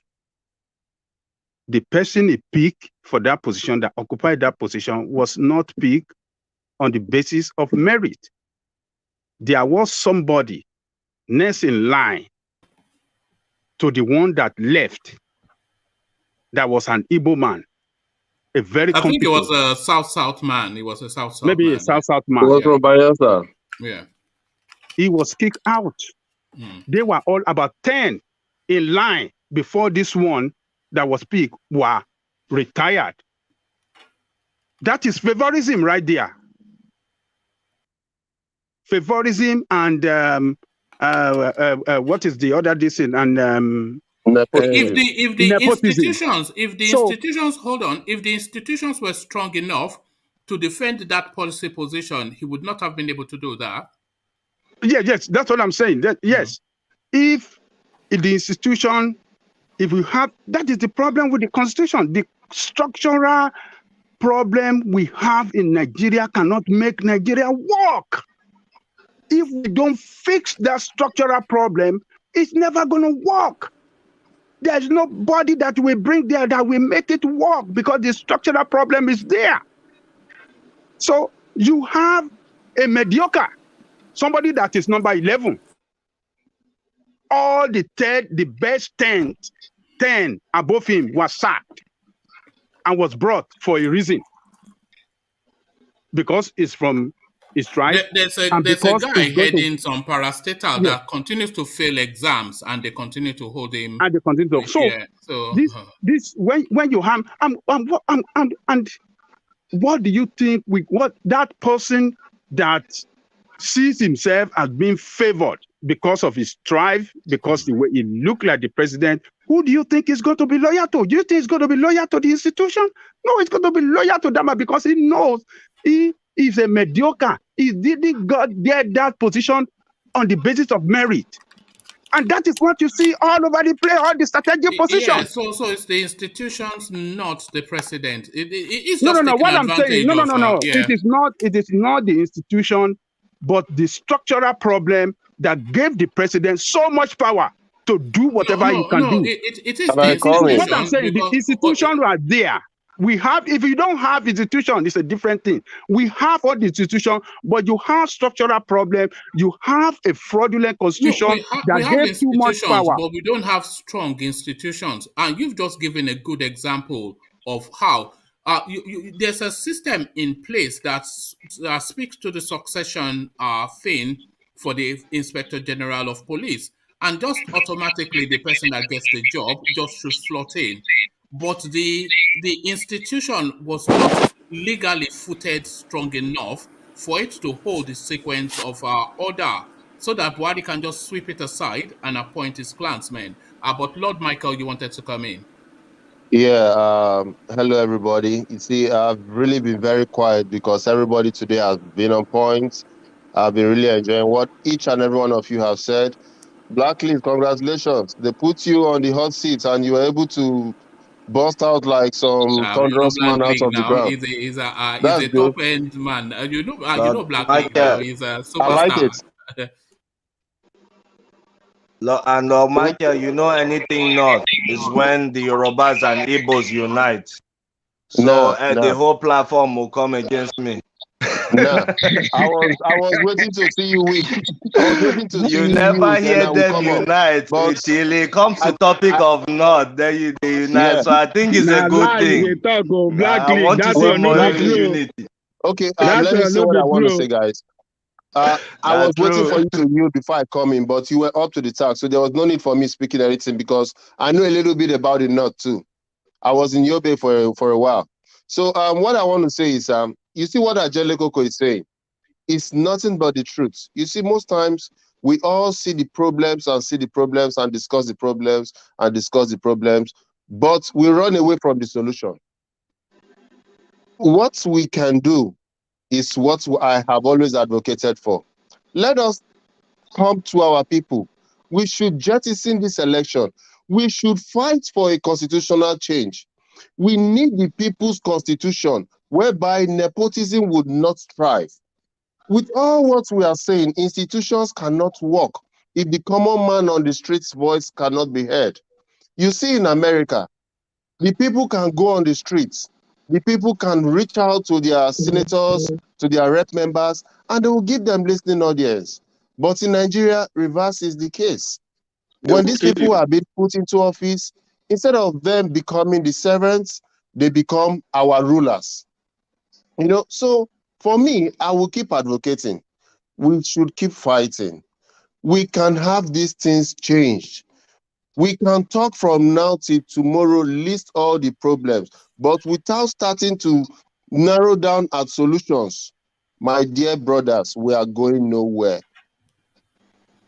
All right, thank you. So that is Lord Michael summing up everybody's points. So Lord Michael, and yes, of course, Black League, if we tie one hand behind his back and beat all of us up, he's a supremely intelligent man. So that is why we are comfortable to poke at him. We know he can take it. And on the you always say this, one man, let's go and educate the North. I'm glad Black League is here. Yes. And Black League told you. I have told you before. You didn't believe me, but Black League. I said to civilize them. But, you cannot civilize them. They are beyond redemption. Because the question we should ask ourselves: are we civilized people in the South as well? Are we civilized? I don't think we are civilized. We are progressive. We are not civilized. Civilized is the word, one man. Yeah, we are not civilized. we are backward people. And why I say we are people that are civilized should be able to vote right, should be able to do the right thing when it is expected of him. That is when you can say, okay, yeah, you are civilized. You are taking the right decision. Your sense of judgment is always, worthy to emulate. Look at people that are educated among us that will never come out to vote, that always feel that it doesn't concern me. Instead of them to come out, register, have their PVC, and vote in the right manner that will change the society. Instead of them to come out and enlighten with their sense, with the high level of education and knowledge and sense of civilization that you are talking about, that you have here. You don't do it. And you continue to have mediocre in the position of government directing you that are educated. You have mediocre, you have a bundle of illiterate criminals, and you want to claim that you are not civilized. Are we moving forward in our own state, or are we backward? We are backward people. In the whole of the Southwest, only one state can sustain itself. Lagos State. Ogun State cannot sustain itself financially without federal government allocation. The what do you call it? Oyo State and other state, they cannot do it. Ekiti State is a civil servant state. If you take a civil servant, it will bankrupt. The same thing with Oshu. So what is civilized enough that you want to claim that we are civilized than the Northerner? We are not. We are the most backward people. Look, back in the 50s and 60s, when we had AG in place, governing that place, that was the time we had the best progress. And as well as when Jack Conde and the Second Republic, that was the best time that we had progress in Yoruba land. All over these 20 years that these people have been gone, what progress have they brought to Yoruba land? What civilization have they brought to Yoruba land? It is wrong of us to say that the Northerners are not civilized. In fact, if we want to measure the level of performance between us and them, they have performed better than us. In what way? Huh? In what way? In terms of development.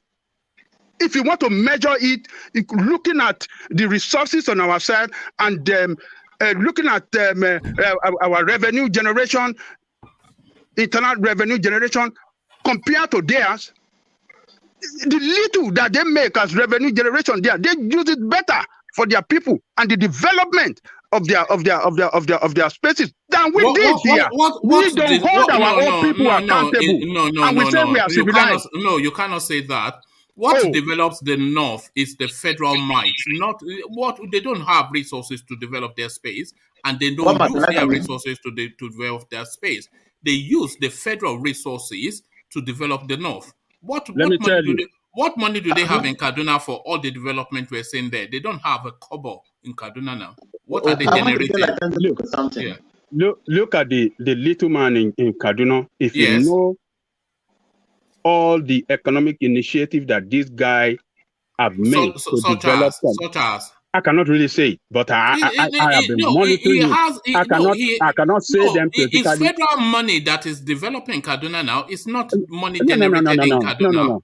Look, what is stopping us from developing our own places? What is stopping us? Our government because we don't have the federal money. Because we don't control the federal purse. We get the federal money too.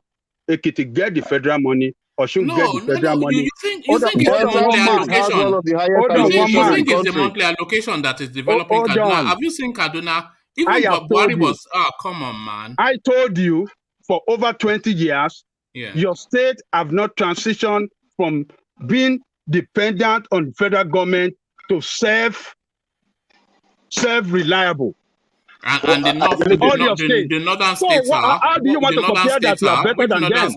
Which northern state is self-reliant? You are more educated than them. You claim to be more educated, more civilized, and you cannot transition from economy. What is the economy in Kaduna? What is the economy? No. Forget about Kaduna now. Let's focus on ourselves. Forget about what is the economy? They have one man. We have said, okay, let's agree that the North failed, right? We that we claim to be civilized and know better. What have we done to better the life of our people down here? What resources have we had to better the lives of our people? What resources? What resources? Hold on, Vin. Yeah. Look, you said what resources? Yes, what resources have we had to better the lives of our people?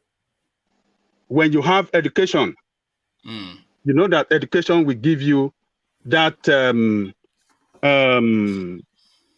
knowledge and power. You right? So you have all your people that you claim that are educated, managing your state all this while for 20 years, and you still depend on federal government allocation.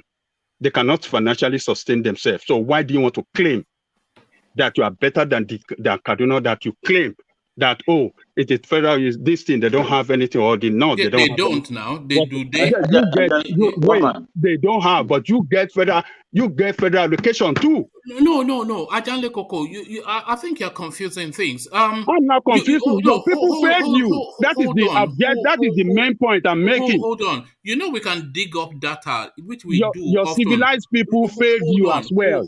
Hold on. You know we can dig up data, which we do often. Yeah. Every month they get this fake based on what resources is available to the country. And that is what your allocation is for the thing. The allocation that every state gets is barely enough to pay salaries, never mind to do developmental stuff. So the developmental stuff that goes on in Nigeria is essentially a federal led project. It's a 60%, 70% a federal-led project, and with 30% the states trying to do what they can. So if the federal space favors a particular space... I disagree with you. Federal-led projects are shared among geopolitical zones. All right. It's not concentrated on one side of the country. So where's the railway in the east? Where's the railway in the east? Well, it will get there. They said get there. After Maradi. It will get there. But forget about those. Now you want to talk as if you are supporting East.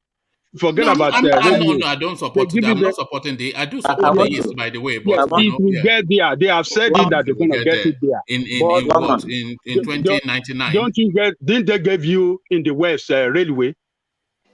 Yeah, but that is a federal. So you there's see then federal the point. project. What of the point? What So of the Niger bridge? What of the Niger bridge? No, but all the projects that are happening in the north that you are calling developmental projects, they are federal projects. They are federal finance. That is not. Federal No. That is not true. It's the allocation of Kaduna State that is using to build it. What are you? Come on, not man. true. When they sharing project, when they are sharing federal project at the federal executive ministry, they share it among geopolitical zone. They don't concentrate it on one side of the country. All right. It is not true.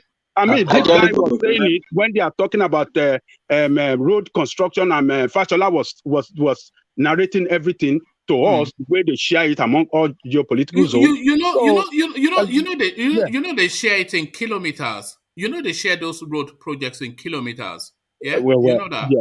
Okay, so if you want to go and look, yes, they share it in kilometers. So they're going to say they're going to do X amount of kilometers. If you look at the kilometers of roads being built in the north, vis-a-vis the kilometers of road being built in the south, you will see a huge disparity. We've come here to say how they were locating a federal naval institution in Kaduna or Kano, which is a landlocked, desert, arid-like environment, when these institutions could have been built near the riverine area in the Delta region or in the southeast. So these are examples. And when they locate all these federal projects, they're not just going to build some institution and then leave the area. So they have to build structures to funnel that institution. So that's road, that's satellite facilities, etc., etc. And a lot of this, time after time. So that railway that they're building from Kano to Maradi or something, it's not just going to be a railroad now. They're going to build roads into the stations. They're going to have satellite stations all the way through with roads, infrastructures, etc., etc. And those are federal projects. So that is how the North is being developed by the federal space through the oil wealth of the Niger Delta region. It's nothing to do with El Rufai. Not a single thing. You have, I have said this earlier, you have representative in the parliament that does not represent you well.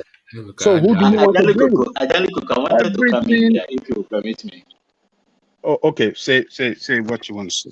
You see, the narrative you painted here now, I disagree with you. You see, Oyo State cannot develop themselves, or you say they are not civilized. The resources that is given to them, the reason why Oyo State, Ogun State, and the rest of them is the centralization of the national cake at the federal level. Forget about that. It's your politician that does not want to develop your space. Everything is not federal government. Why did it work during the Second Republic? Why were we able to develop ourselves during the Second Republic? Hold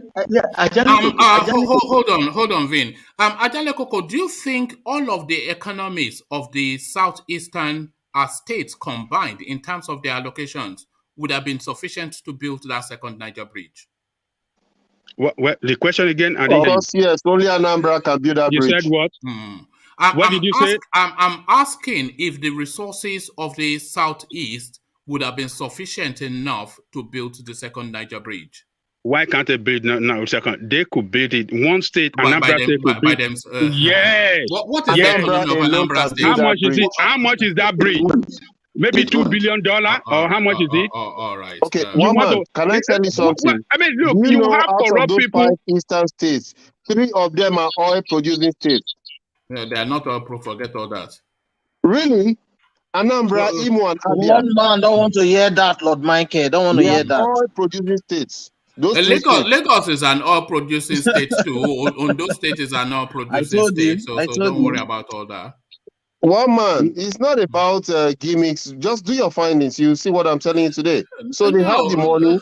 Most times, you see, sometimes I support what Ajale Koko is saying because we only have bad leaders who tend to make everybody focus at the center and shifting away their responsibilities from what they are supposed to do. Okay. So are you saying then that this your state, whichever state you're referencing, do they control the oil resources in that state? No, they don't. So it's a redundant statement then, isn't it? But you see, but they have some money and they have the ability to get loans to do that. What Do you know Lagos State take loans and do stuff? You know certain loans. In fact, a lot of loans, external loans, has to be signed off by the federal space. Yeah, that's true. Yes. So it's still the same thing. You know, the North don't have resources now, and they are developing. So who is developing it? It's not any cleverness that Rufai has now. His daddy his daddy is in the government, and he'll say that, okay, I want to build XYZ, and they will sign a check for him. The problem is that your leadership in the South does not develop resourceful people. You are educated. The education they give you, I mean, what kind of education is said? Did they even fund the education well? So your claim leadership in the South does not give you the best education to turn you to a resourceful people and develop your place. That is the problem you have. So you have all these corrupt people in the position of power in your southern part of Nigeria, and they want to make it look as if all the problem is federal government. You have governors that does not allow the local government to function. What does that mean? What does that mean to you? No, all the problems are from federal government because federal government controls virtually everything at Jale Koko. If the federal government wants the local government to function, they can function. The local government is supposed to be under the federal government. Forget those monies they're giving to state governors. It's because they are crafty. They want to box us. They want to put us in a corner. They can fund the local government directly. INEC can do local government elections. It doesn't have to be states. Because local government is federal. Are there not tiers of government? Federal, state, and the local government? No. That's why I say the federal government can fund the local government directly. So them you are right. funding the local government through the states is another fraud. This is why we need the people's constitution. This is why we don't have to keep clapping for these guys. If you look today, all our influencers, they have started opening spaces on Twitter, gathering people. These are the people who said they were going to form youth party. Today, now they are deciding who they want to vote, if it's PDP or APC, how they are going to go into the party and take the party. So we keep deceiving ourselves. It's because you have bad leadership in your state. That is why they do not want the local government to function as well.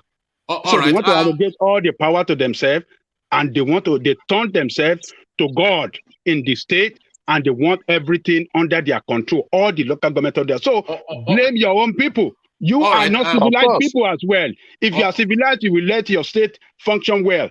So don't let us be blaming the North all the time, and we don't want to blame ourselves. Ajande Koko, talking about the education in the South, let me or even in Nigeria, let me show you something that will make you laugh and just scratch your head as well. Watch this. I'm happy. It's good news. Why? Why are you happy? Because I have things to do. You know, I'm doing photography and I'm trying to relax because school is just taking up all my time, and obviously nobody's serious with school in this country, including the government themselves. So, you know, you just have to find something going on for yourself, something that works for you, and school is not it. So there you heard it, the voices of the youth. Prostitution is for the girl now. School is just a nuisance. It's just nonsense, isn't it? One man, that's your team that will civilize the North. That's your civilization team. Look how well spoken she is. She's well spoken. She's educated. How many Northerners can speak English like that? One man. You see now. English is not education, no. No, it's not our native language now. You have to learn it. Exactly. You don't measure education by English. One man. Let me say this. You see now, at last, Black League has finally cleared the air. In that regard. We With cannot what? civilize the North. We cannot. If We you are just not cleared it now. civilized, So right now we're on halftime. Halftime, Black League 2, 1 man 1. So 1 man take the flogging going forward. What are you talking about? What is it We you're are not talking about? I civilized. don't When you are not you know. civilized, why do you want to civilize? How will you Exactly. civilize We are others? not civilized. You want to civilize somebody else. Is it all possible? we right. are in a situation where We are civilized. charcoal is calling kettle black. We are civilized. They are not, and we Yeah, have to bring yeah, them up to yeah, speed. That's just yeah. it. One Yeah, man, that's not that true. is coming from civilized Jerome. And then there you are. There you are. You So know, take the flogging 1 man, 2-1, halftime. what is the guy talking about? I thought when we don't have Tony, we'll have a more, but here Ejiro is substituting for Tony this time around. But back to Adanle Koko, yeah, who had the floor. Yeah, I think I'm done right there. So we are not civilized ourselves. We don't have future for our youth. You have what do you call them? Cultism everywhere. You see our youth. What do you call this thing? This human ritual. What do you call it? Voodoo money. Voodoo money. You see, are we civilized people? When you have, 90% of youth jobless, and you want to claim you are civilized. Your governors and all your people in power does not have program for them. They don't have future for them. You think we are civilized? I don't think so. We are not civilized. We are backward. Adeleko, there's a slip of teeth. It's a slip of teeth. 1 man just shot himself on the if we are civilized, our I didn't pastors shoot will not tell myself us to come anywhere. and sow seed. That money will come to you, and everybody will carry their money and go and sow seed. So we are not civilized. And when we are telling you, vote these people out, people that are,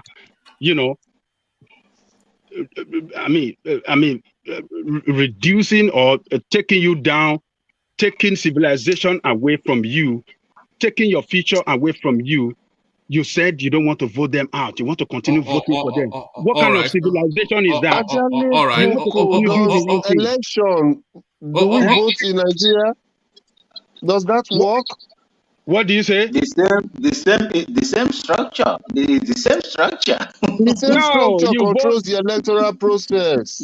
You have. No, I think we've already tackled that when. Yeah, but it's going back there again. Vote the people. No. I'm not saying you vote for them. I said I you know vote them out. Vote them out. I'm still telling you they're still going to rig us. No. When you vote for the right party that want to change the constitution, then you'll be able to change the constitution. Vote for AAC and people and who is the right, which of the right party? Yes. Which of the right party? He just told you, Showore now. You knew where Ajanle Koko was going. So I will commit the whole Nigeria into Showore's hand. The people. We will commit all Nigeria into Showore's hand. Are you joking? Really? Are you serious? Is Showore? So one person will be in charge of the whole country. Is that what you are saying? Elections have consequences. It irritates me. Showore to commit Nigeria into Showore. Do you know how political party function? Do you know it function with its group of people that direct and make political party function? Do you know that? And not one person that will make political party function. Do you know that? Can you tell me election that AAC has won in that country? Do they have to win election? So if it has not won election before, it means that you shouldn't vote for them to win election. Vin, calm down. Please let me have conversation with Ajanle. Win election from here. You see what is happening in Nigeria? Nigeria, the center can no longer hold. If I speak, you say, but you are not in Nigeria. Just imagine what is happening in Nigeria. You just talk about Showore every time. So you want us to take all Nigerians to Showore? So, okay. Showore cannot win local government chairman. Okay. Hey, do you know? Cannot win a local government chairman. Hold on. Do you know that the present president of France came from nowhere to be president of France. Ajale Koko, Hold forget on. about Can you Nigeria politics is different. Nigeria politics is different. Hold on. One man called you people civilized people. That is what people in a civilized, people that are civilized, that is the way they vote to change the course of their nation, to change the direction of their nation. The people in France were tired of the parties that have been ruling there for a long time, and they voted for new party and a young person, ever youngest in the history of their country. That is the way it works. But you people said you are civilized. You said you are educated, but you don't want to vote right. They will not be You are running saying around behind Tinubu right now. Otis Okalo, Roger Sokorocha, Atiku, and the rest of them. Nigeria. You want to continue voting for this criminal politician, and you think that you're going to have better situation in that country? It's So not going to happen. Showore now is your Messiah. Showore is the Messiah. What? Who called Showore the Messiah for you? Did I say? But you said you should vote for him. What are you saying? Okay, Thomas, can I educate you on Showore? Showore is an You don't need to option. educate me. I'm educated. Hold on, everybody. His champion is that they are civilized. Look at one of them. Hold on, Ajane Koko as well. Let's hear from Lord Michael, who wants to add today. Okay, we Thomas. don't want to do Showore heavily today, though, because we do it all the time. Thank you. Yeah. Thomas, Showore is an option. If you have an option, speak yours. You know, it's always right for us to argue constructively. Don't just tell person, no, what you are saying is wrong when you don't have an alternative. If you don't have an alternative, then go with what somebody has. So if you have an alternative other than Showore, then let us know. We can support him. Thank you. Lord Michael, thank you. Thank you for saying that. I'm telling you, Showore doesn't have the structure to win election. Somebody that cannot win even local government chairman. His party cannot even win a local government chairman. He cannot win House of Assembly members. He can tell me what Showore party won the last election. Thomas, yes, please.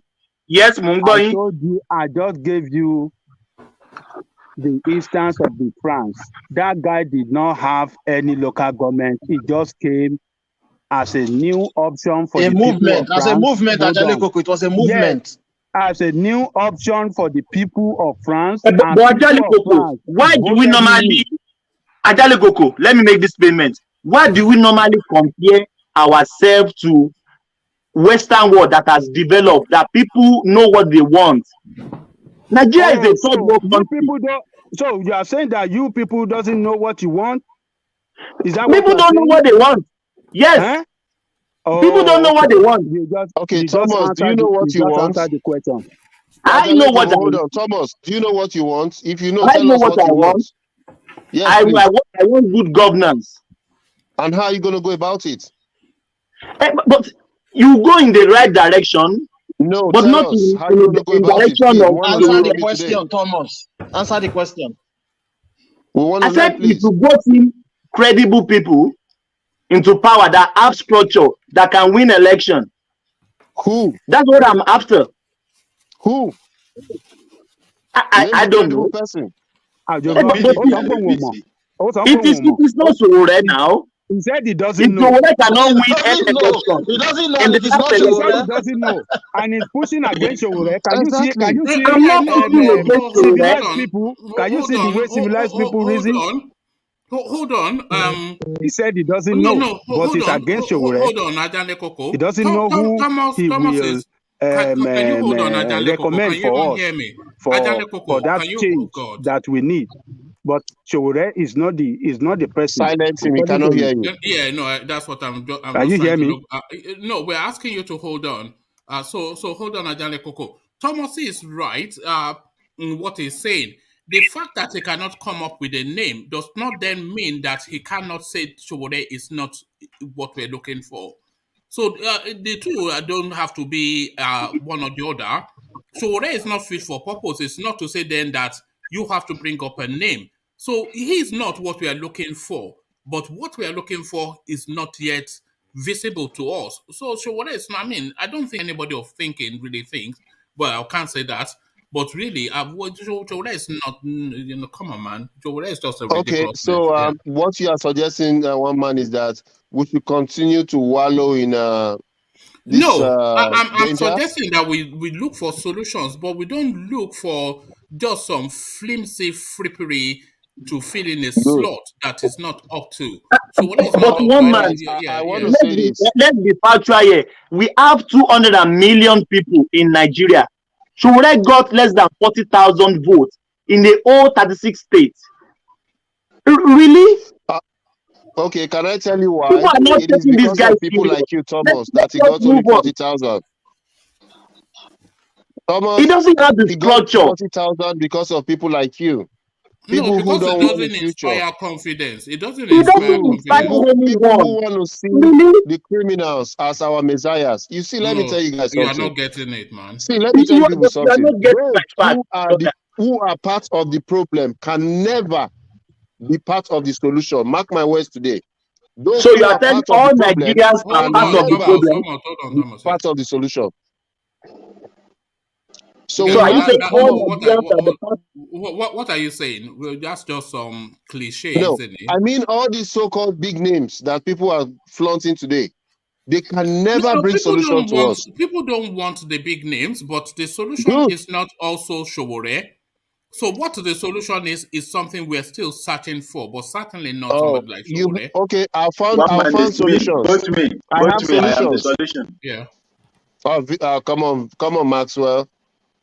Go and bring gold for us if Since you you have a don't know solution. what you Give us want, milk. you don't want See, Bola see, Tinubu, it's you either don't we want Atiku, you balkanize don't this want country. Showore, then I'm here. I'm presenting myself. Let me tell you guys, we have beautiful ways out. It's either we balkanize this country, we go our separate ways, we hold this government to a standstill, we have the constitution changed to the people's constitution. It's either one of these two. Apart from that, thinking we're going to put one of these criminals back in power and things are going to get better, no, they are going to get worse. That is my own understanding and what I think. Oh, all right, thank you. So let's go on from Ajane Koko to DOG. And DOG, are you still there? Okay, we don't appear to have DOG. So let's go then to Black League, or who hopefully is still here. Black League, are you still there, or have you gone to raid the fridge again? So Black League has gone to raid the fridge. So let's go from Black League to Thomas, who hopefully is still with us.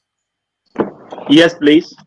Oh, okay. So Thomas, then you were speaking to speak to Emefiele for president, which seems to be something that is being pushed in some quarters to the point that he has now gone on to procure 3 private jets for his presidential campaign. So Emefiele for president, do you see that? How does that chime with what's going on? Woman, it's just a child play. It's just a child play. The guy is. Some people. Do you know the politics of Nigeria? They will push some people out to distract you. We know they'll put him out now to distract you. Emefiele as president of Nigeria. It won't happen. It will never happen. The man maybe is the one propelling this. I don't know. Maybe it's some people that is pushing him. I don't know. But you rightly said yesterday, since the APC has pushed their zoning to the southwest, to the south, I don't want to say southwest, to the south of the country. Well, was that a Freudian slip? Is that really what you think has happened? They've pushed it to the southwest. No, I don't want to annoy anybody. That's why I rephrase my words. Since the APC have pushed their presidential nominee to the south, which I know I don't want to deceive ourselves here, is going to come to the southwest. If anybody likes it or not, anybody they can disagree with me. Thomas, did APC zone it to the south? Yes, they are zoning to the south. No, that's not it. That's not true. It has not been But zoned. we They have only argued zone this their earlier on. working committee positions. That's fine. That's fine. That's fine. That's fine. Party But I position know is the zoned. It's presidency. all swapped. What is obtainable now should be.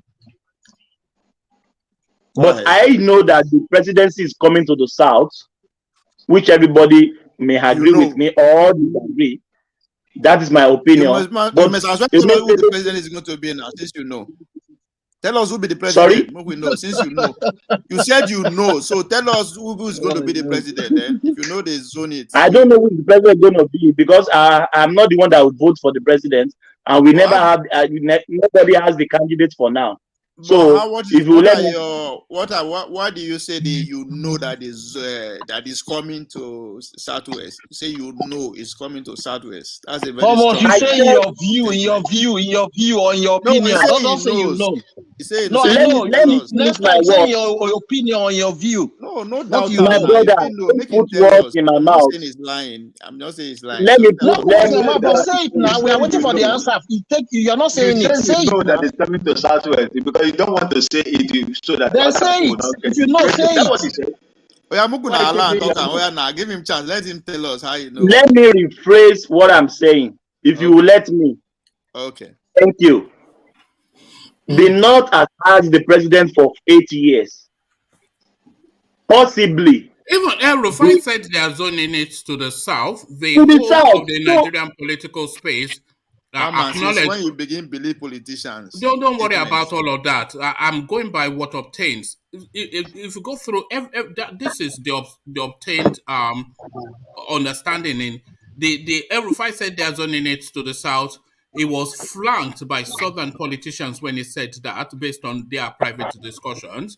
All the political space is discussing how that permutates. The opposition party are calibrating that into their politics. So that is the APC position. So I'm not quite sure what you are saying, but we have to go back. What is your take on the Nigerian movement or the new movement that just fashioned out?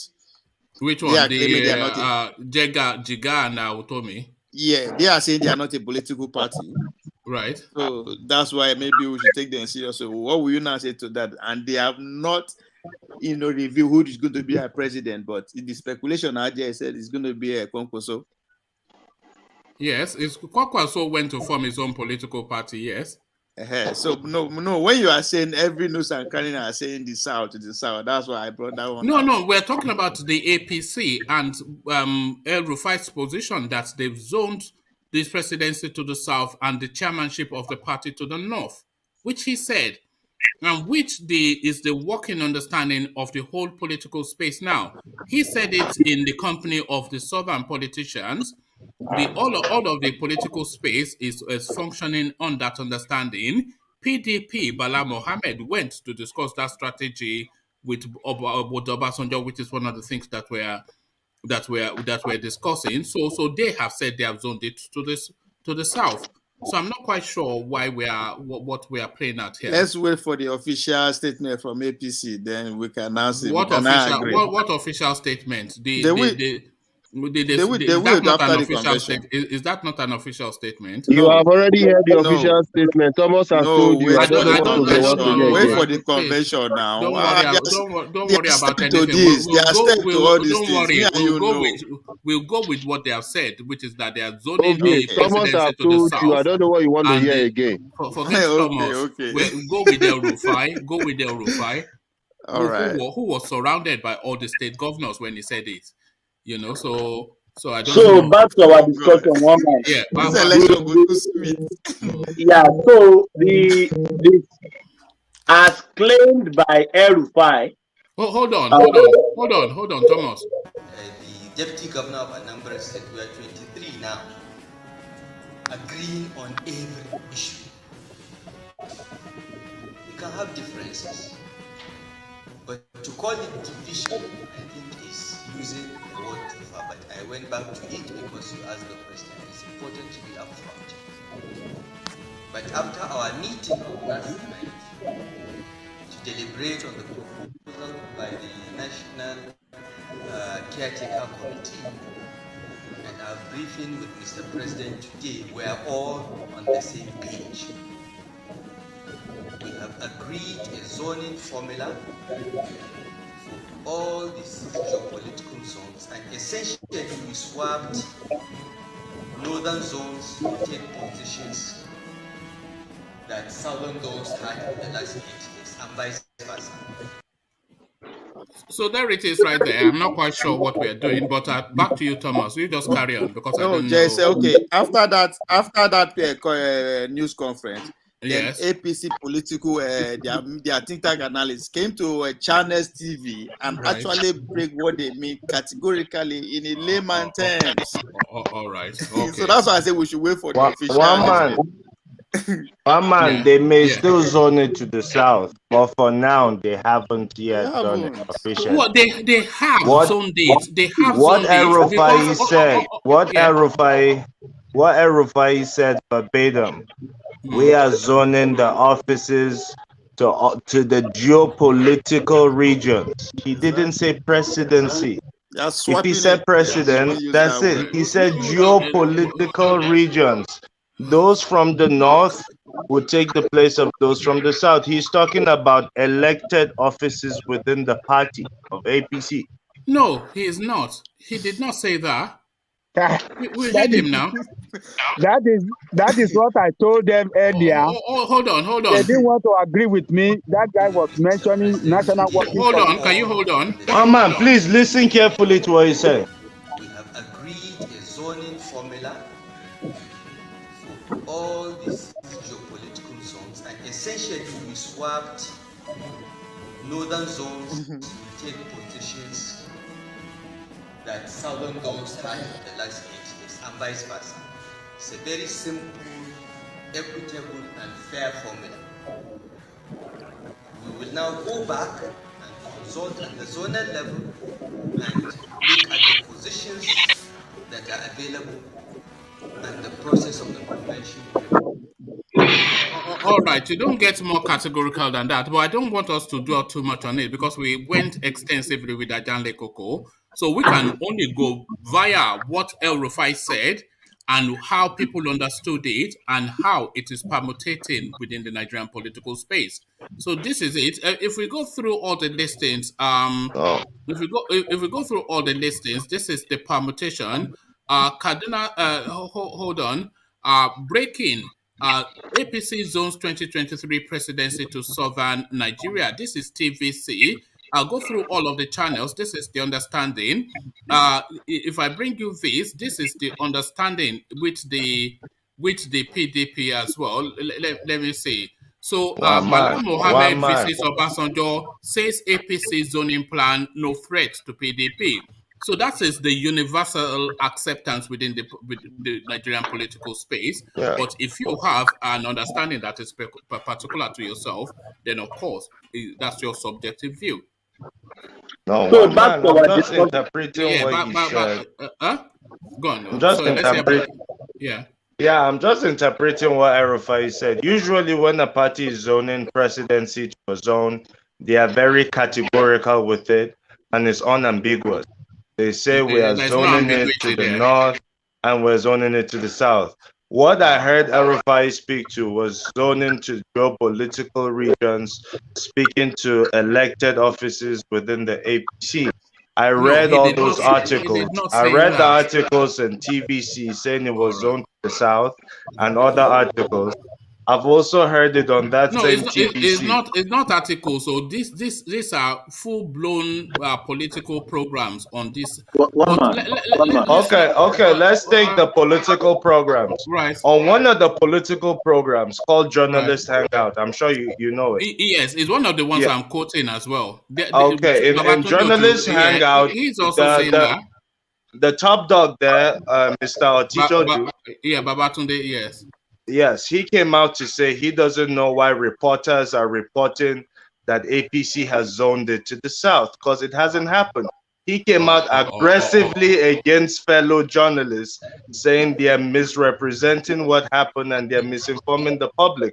That's what Mr. Otito himself said. All right. Well, this is the received wisdom, and until we know contrary, that is what the PDP are working with too. So that's good enough for me. So let's get back to Thomas. Sorry, Vin. Let's just move on. So back to Thomas. Back to our discussion. In my opinion, the North has had it for 8 years. In my opinion, the presidency should be coming to the southerner space of the country. So back to Emefiele, it's just they just push him out there to confuse people, confuse the Nigerian, confuse the electorate, so that some people will look away in the space of Tinubu and every other one that has came out that they want to fight for the position. So it will just surface like that, and believe you me, it will just disappear as it came. So I don't take Emefiele as serious candidate in that space and in any way.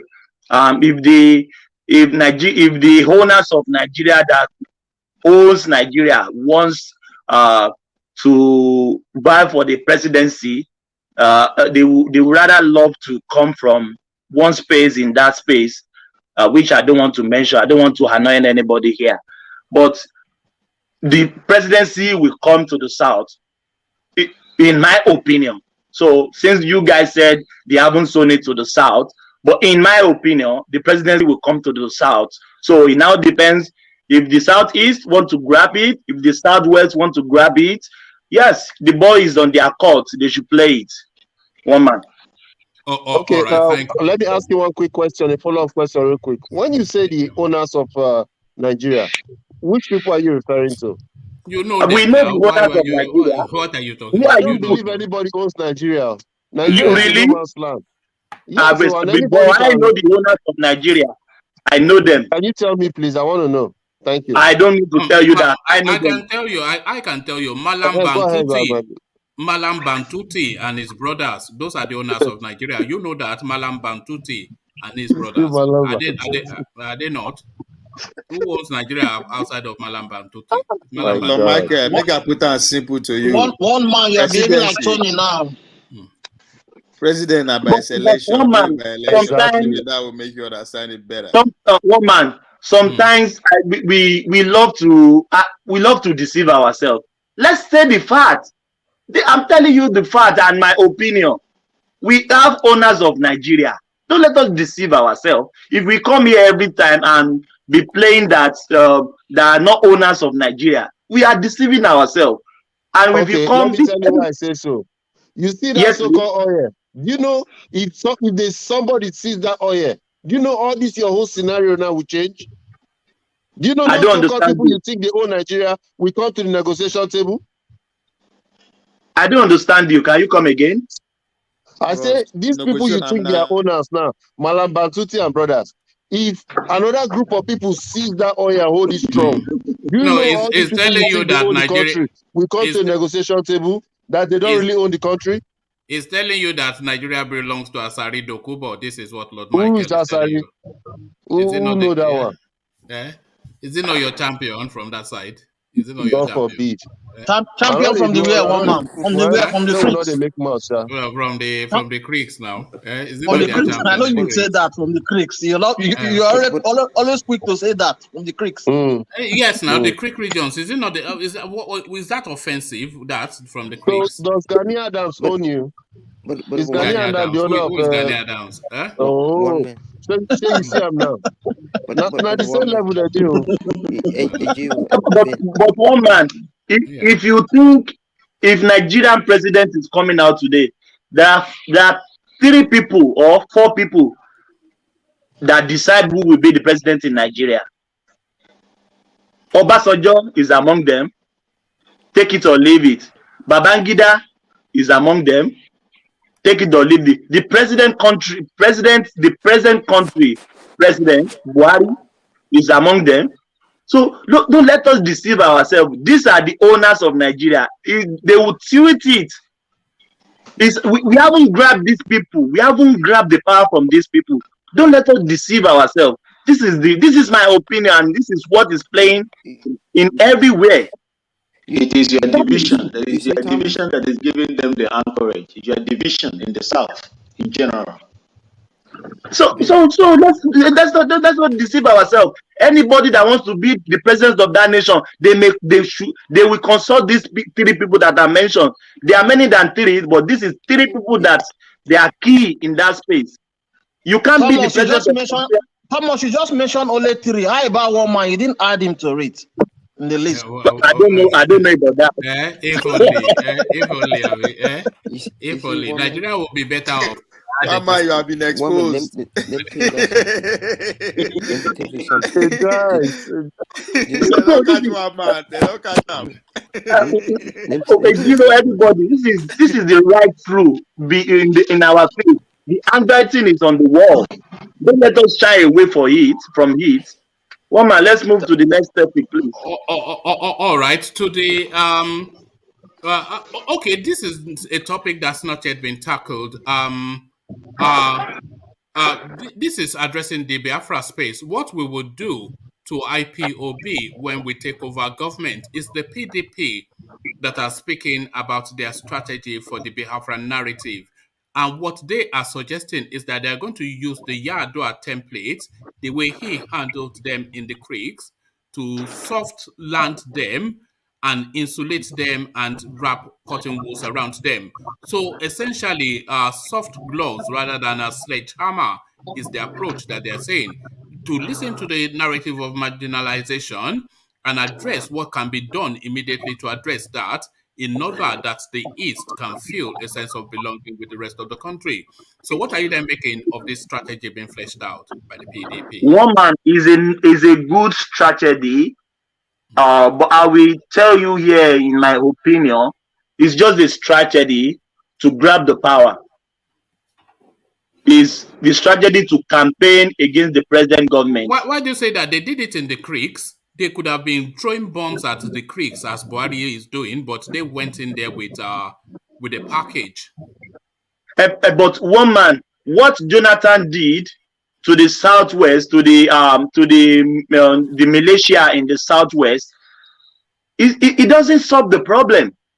The problem is still there till today. It just do you remember what used to happen in the Niger Delta before Yadua came up with a plan? Yes, I know. They're throwing bombs, blowing all the blowing up pipelines. They were destroying. They were kidnapping oil workers. They were just one man. They had no choice. They had no choice than to settle them. They had no choice. No choice. So that's the templates they want to use for the Biafran narrative as well. But one man, the average person on the street didn't benefit from what we are saying here that Yaradua did. Nobody cares about the average person on the street. Yes, but it's all Asari Dokubo. I disagree with you on that one. The Asari Dokubo. The other people on the street did not benefit. That's not a fact. I know a lot of people. But why is the Southern still complaining the same? The South, they are still complaining till now. Did this solve the problem? Yeah, because they have used all of the money. They have used all of the money they've used the money to drink sapele water. You should see how these people were living when they were giving them money. God bless you. Asari Dokubo is there. Tombolo is there. I could still remember Tombolo. They settle all these big. What do you call him? Thomas, what do you call him? What do you call him? What do you call him? Call him again. He said Tombolo. I don't know. I call him Tompolo. Abia Tompolo, but you know what I'm saying. I don't know. So they settle all the big ones out there that move this movement of blowing the pipelines, blowing the oil, and they've settled them. And since they settled them, the problem. How do you think that these guys that were the ones who blew up the pipelines? But what are you saying? Don't we see them? What are you saying? Them blowing the pipelines? Oh, but who is blowing the pipelines? In the South. How did you know these guys were the ones that blew up the pipelines? Okay, so why did the government identify them as the ones to settle? Why did the government? Those were just spokesmen. Oh, okay, so but things stopped now when they settled them. See, let me tell you something. I really don't like doing this, but I'll just tell you guys. You see, those people are just front men. All right. The real people doing these things are those politicians who living with you in the streets. They send those people to do these things, when they collect these things. Well, I know they like to talk too much, make it not like say we just want to blow things out. But at the level we are. It's Tombolo now, Tombolo and his brothers. Not only Tombolo, not Tombo. Tombolo. Oh my God. So if they catch you, if they use the template, one man, listen, John name be that. Izo will come for you now. Izo is already coming for. It's not me, it's Thomas. So don't come for me. It's Thomas. He's already coming for him, but he says, "See how you people are destroying my name." Okay. You see, but if they use the template, if they use the template, then for the South and everything went down, settled down. But if it doesn't apply to common people on the street, to me, there's no solution because the problem is still there. So somewhere tomorrow in the future, the problem will spark up again. So if PDP want to use this to campaign, that they will use that template to quench what IPOB or ESN represents for now. They will use it, but if the problem has not been tackled and solved, it will subside for some time, but it will still come up. It will still come up. It may be 10 years, it may be 20 years, it may even be 2 years. So PDP is just using that. I cannot get that Tombolo out of my head, I'm already putting it in a Nollywood movie. This guy, you are from another planet. Tombolo, look at that. You guys get let me tell you guys something. You see, the reason why the Nigeria dealt in the South people angry because how can they not destroy our land with the oil, destroy our oil, and make our land polluted? That you shouldn't be doing that. It's not your land. It's not an Igbo land. It's in the South. I'm just saying why the South people are angry because the North came in to sell oil and make our land polluted. They didn't even change our land. It's not the oil. It's not the North. It's the oil companies. What do you mean the North? The North is not Shell now. Yeah, but they're the not North is doing our oil. Yes, it's the Americans. Total. It's actually your people that are destroying the East. Your people in America. One man say your people. Yes. Not only Total one man, you have shares there as well. So Shell, Total, those are not northern companies. Those are Western companies. Listen, I'm not done. The reason I'm saying this. Chevron. The way to stop the North from getting rich is by stopping them from selling. Why do you want to stop the North from getting rich? Why do you want to stop them from getting rich? Why should they still have oil for own benefit? That's rubbish. Why should you be doing that? Depriving people of own benefit. This guy from Cabal. No, that's Charles now. Alexander Akashe has already come up with the title of the movie that Thomas must now write. So this is what Alexander Akashe is saying. He says the title of the movie, The Life of Tombolo and His Friends. So the life of Tombolo and his friends are Thomas. Maybe I should change your name to Tombolo. Look at this guy. What is Tombolo? I do. Only Thomas knows, so I don't know. Yeah, because Thomas refused to ask the pronunciation of the name, so nobody wants to tell him. Just leave her like that. If you know the real pronunciation, tell me. What is the real pronunciation? Tampolo. That's what I've told you. Tampolo. Oh, yes. Tampolo or no Tampolo? Yeah, look at that. No Tampolo. Move the conversation forward. So, one man. Those are your civilization team members. This is almost. I think it's the time of. I think it's a full. Is it a full moon? It's a full moon, isn't it? Yes. If PDP want to use that one as template to grab power, if they can use it, if they use it and it was successful, so be it. But I know PDP that I know they will not solve the problem, because if the narrative that the Easterners and IPOB, the ESN, if what they want is not being delivered to them, maybe they want Biafra, or they want equity, just, and equality. if they don't tackle that, if they don't address that, the problem will subside for some times and it will crop up another time. So if they want to use that one as a template to get into power, if they get to power, they should do what is needful to persuade these guys so that they can put their sword down. So, but if they don't do that, the problem will still persist. That is just my opinion, one man. All right, thank you, Thomas. So, Thomas, let's go on from you to Black League, who has rejoined us. And Black League, we were speculating as to this news that came out. MEFI 2023 was the first introduction of that narrative to the political space. That was a few days ago. And Ajale Koko and I, we had quite a good laugh about it, MEFI 2023.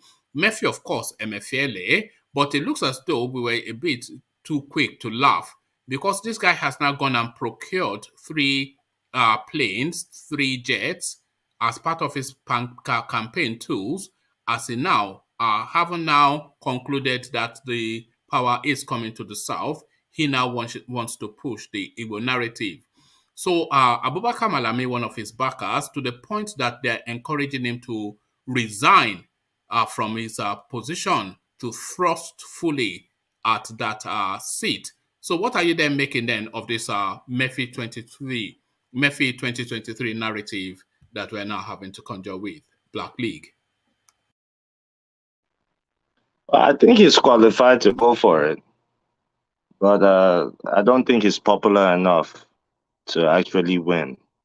And I think it's too late for him to, because he's not a politician per se. He's the governor of the CBN. And mind you, I think he's the longest serving governor of the CBN since democracy came back. I remember it was Goodluck Jonathan who appointed him, and Buhari miraculously retained him up until this moment. Stay in that spot for a moment, because that is one of the things that puzzles me the most about the Buhari administration. A lot puzzles me, but Emefiele puzzles me.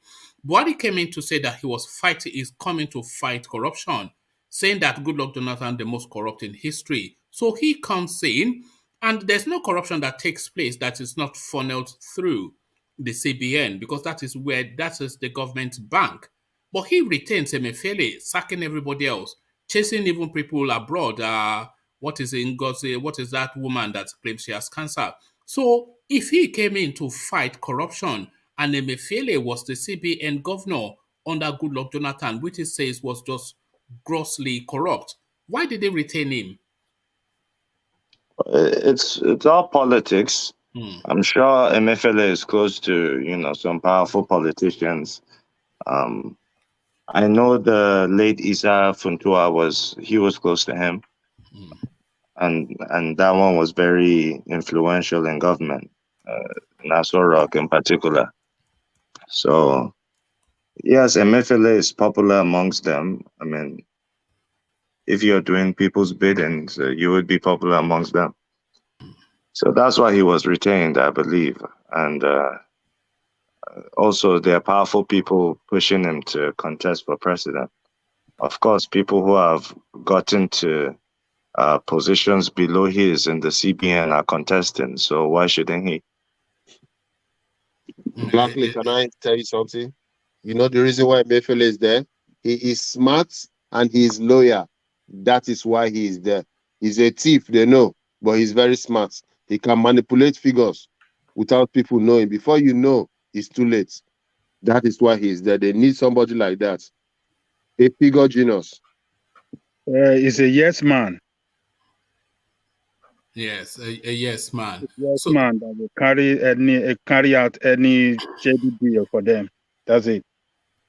Because I thought they would have gone after him the most, because he knows if Goodluck Jonathan was moving money, then who better to know than the CBN governor? But they just retained him, which then just told you instantaneously that they've just come. They say, okay, you are the expert at looting. You looted for them, loot for us too. So that's just you guys are from attend the same secondary school.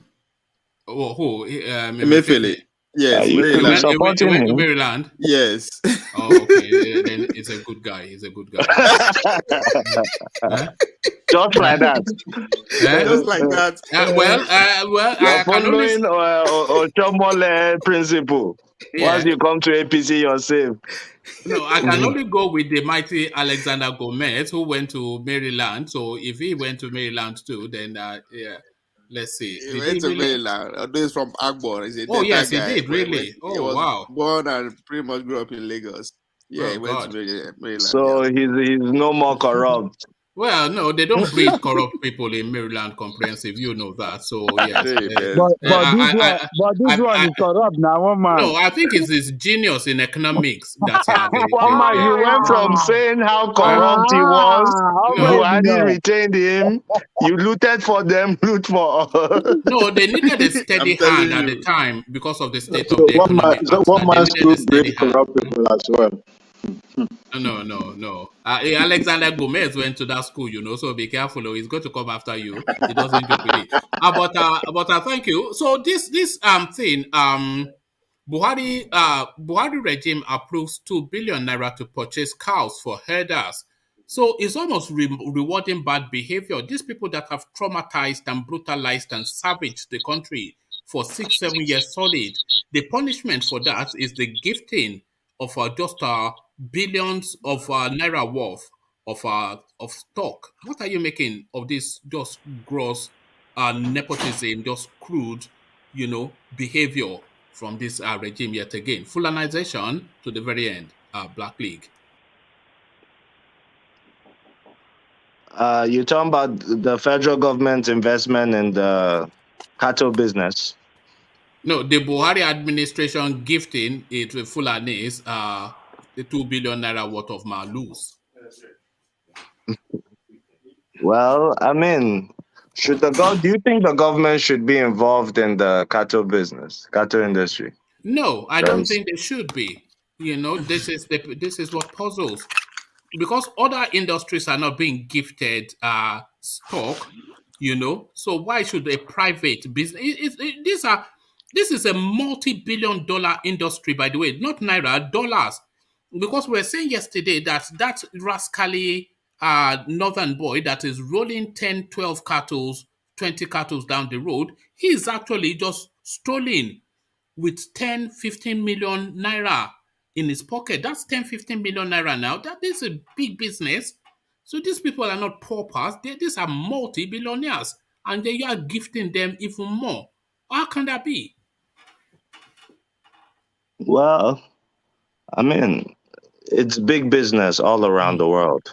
Anything cattle is billions of dollars wherever you see it. And I think the government should regulate it and also regulate other businesses. I mean, they do that with farmers in some areas. They give fertilizers, give certain loans and stuff like that to farmers. Here in the United States, I know the government gets involved with the cattle business, like heavily. I think it's about $38 billion US every year that the US government gives their cattle rearers or the cattle association. So, I mean, it is practiced all around the world like that.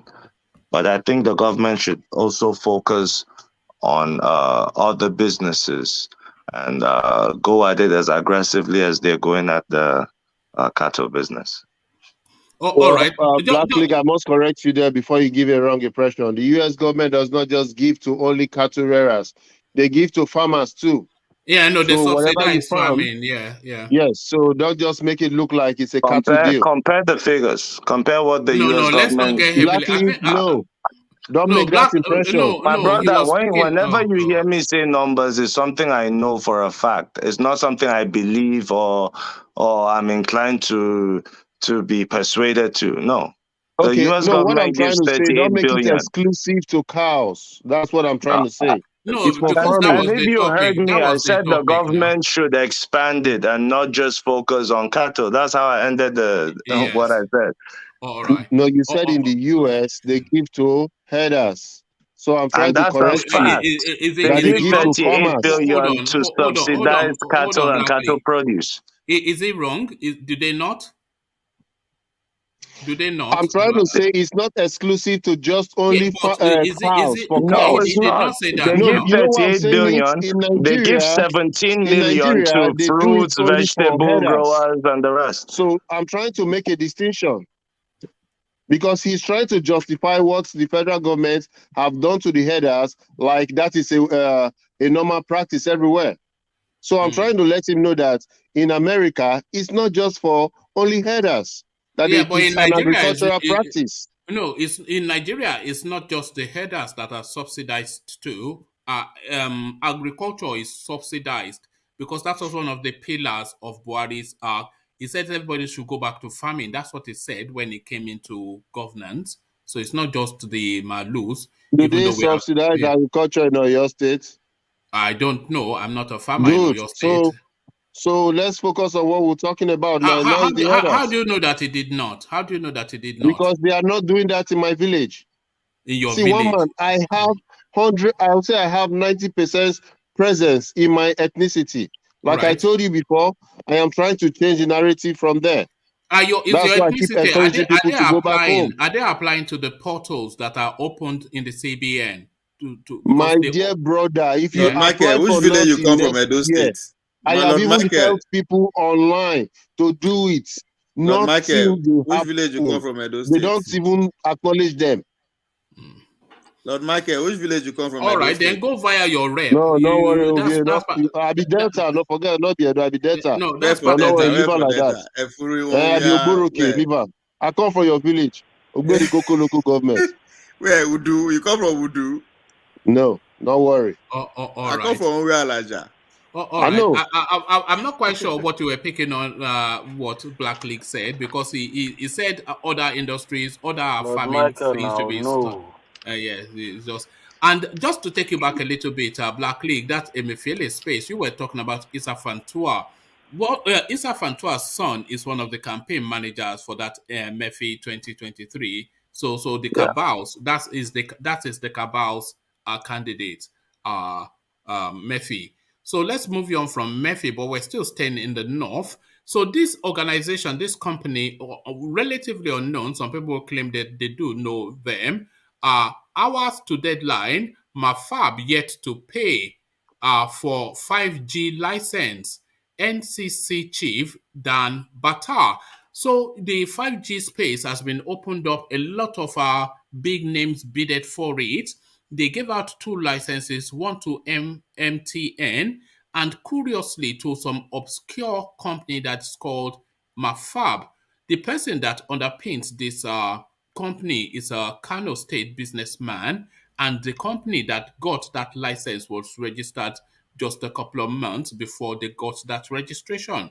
So they got the license, a company that has no antecedent, a man that has no history, and they now not able to pay even the fee for that license that he beat all the conglomerates in Nigeria are supposedly to win. What are you making of all that, Black League? Yeah, that's a classic Nigerian story. We put square pegs in round holes, and there's a classic example. It's not limited to this government. It's been going on for a long time, and it's something we definitely need to correct. If NEPA was privatized properly, we won't be facing what we're facing. Or if licenses were given to capable hands, we won't be where we are right now. So it's been the long, sad story of our development, and that needs to change.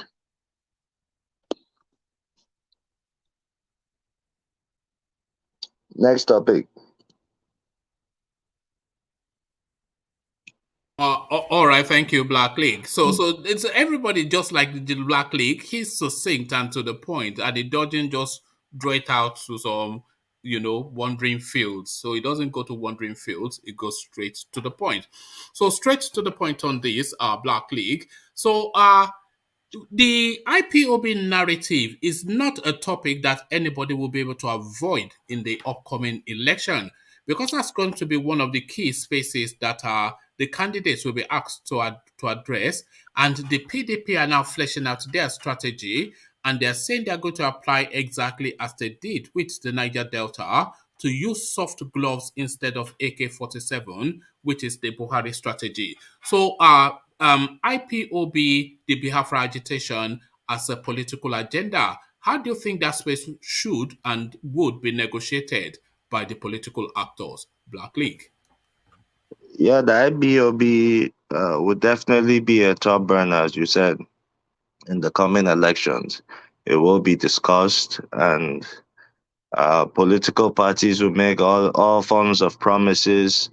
Some will say they use kid gloves, iron gloves, whatever gloves they choose to use. It remains to be seen when they come to power, whether the story would change or remain the same. I think a lot of lip service has been given to it. And I think once and for all, it should be tackled like decisively, because it's stretching too long with this IPOB agitation and narrative. It's stretching too long. I think it needs to be decisively dealt with by government and also the representatives in the Southeast. How do you think it can be addressed and should be addressed, that narrative?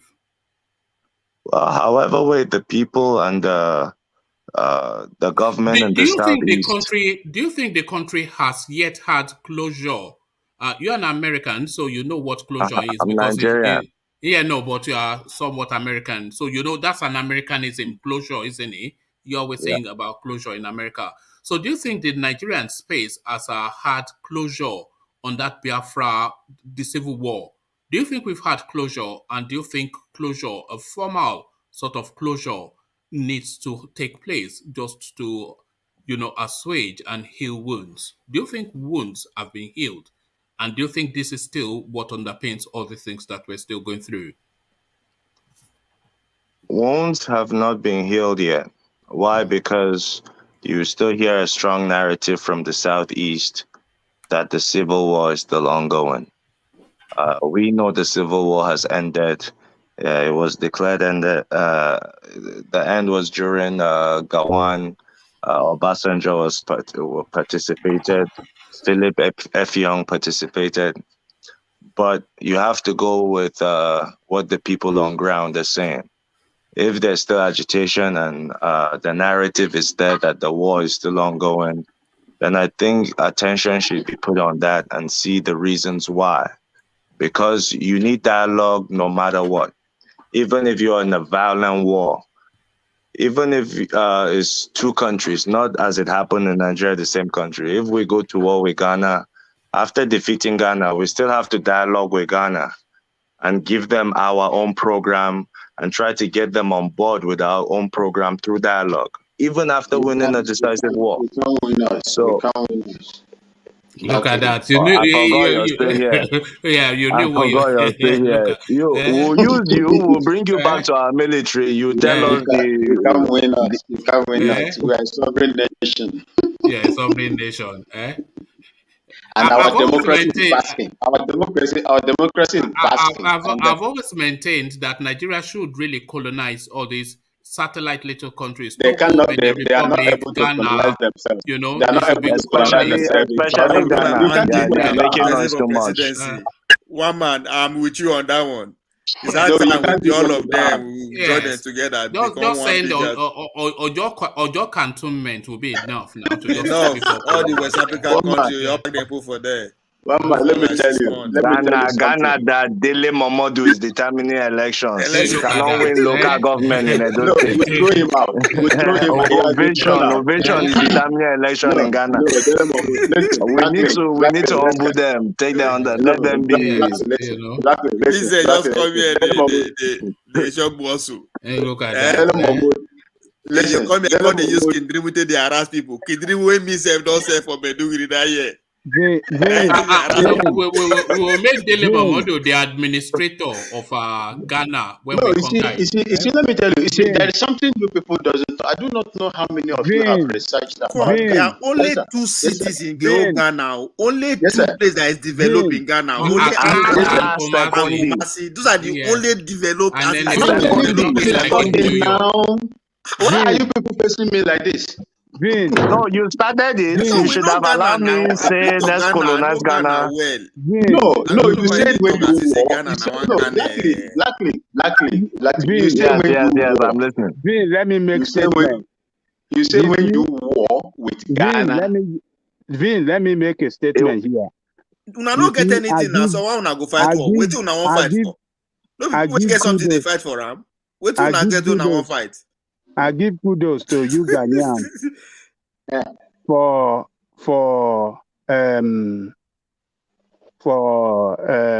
refusing to take rights from politicians. recognizing the best. Whether Nigerians like it or not, Dele Momodu is one of the best gifts that God gave them there, but they don't know the value of it.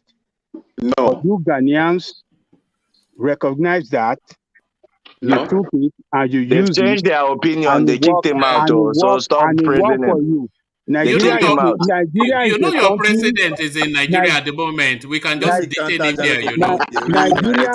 Let me counter Ajale Koko. Vin, Nigeria. has the Let me same hold business. on now. Let me finish my own. You go talk. Okay. Nigeria is a country I hope Obama will give me time to respond to all this barrage of questions. Let me finish. Vin, I'm in support of you. Nigeria is a country that does not value their best, and they don't make use of their best. So others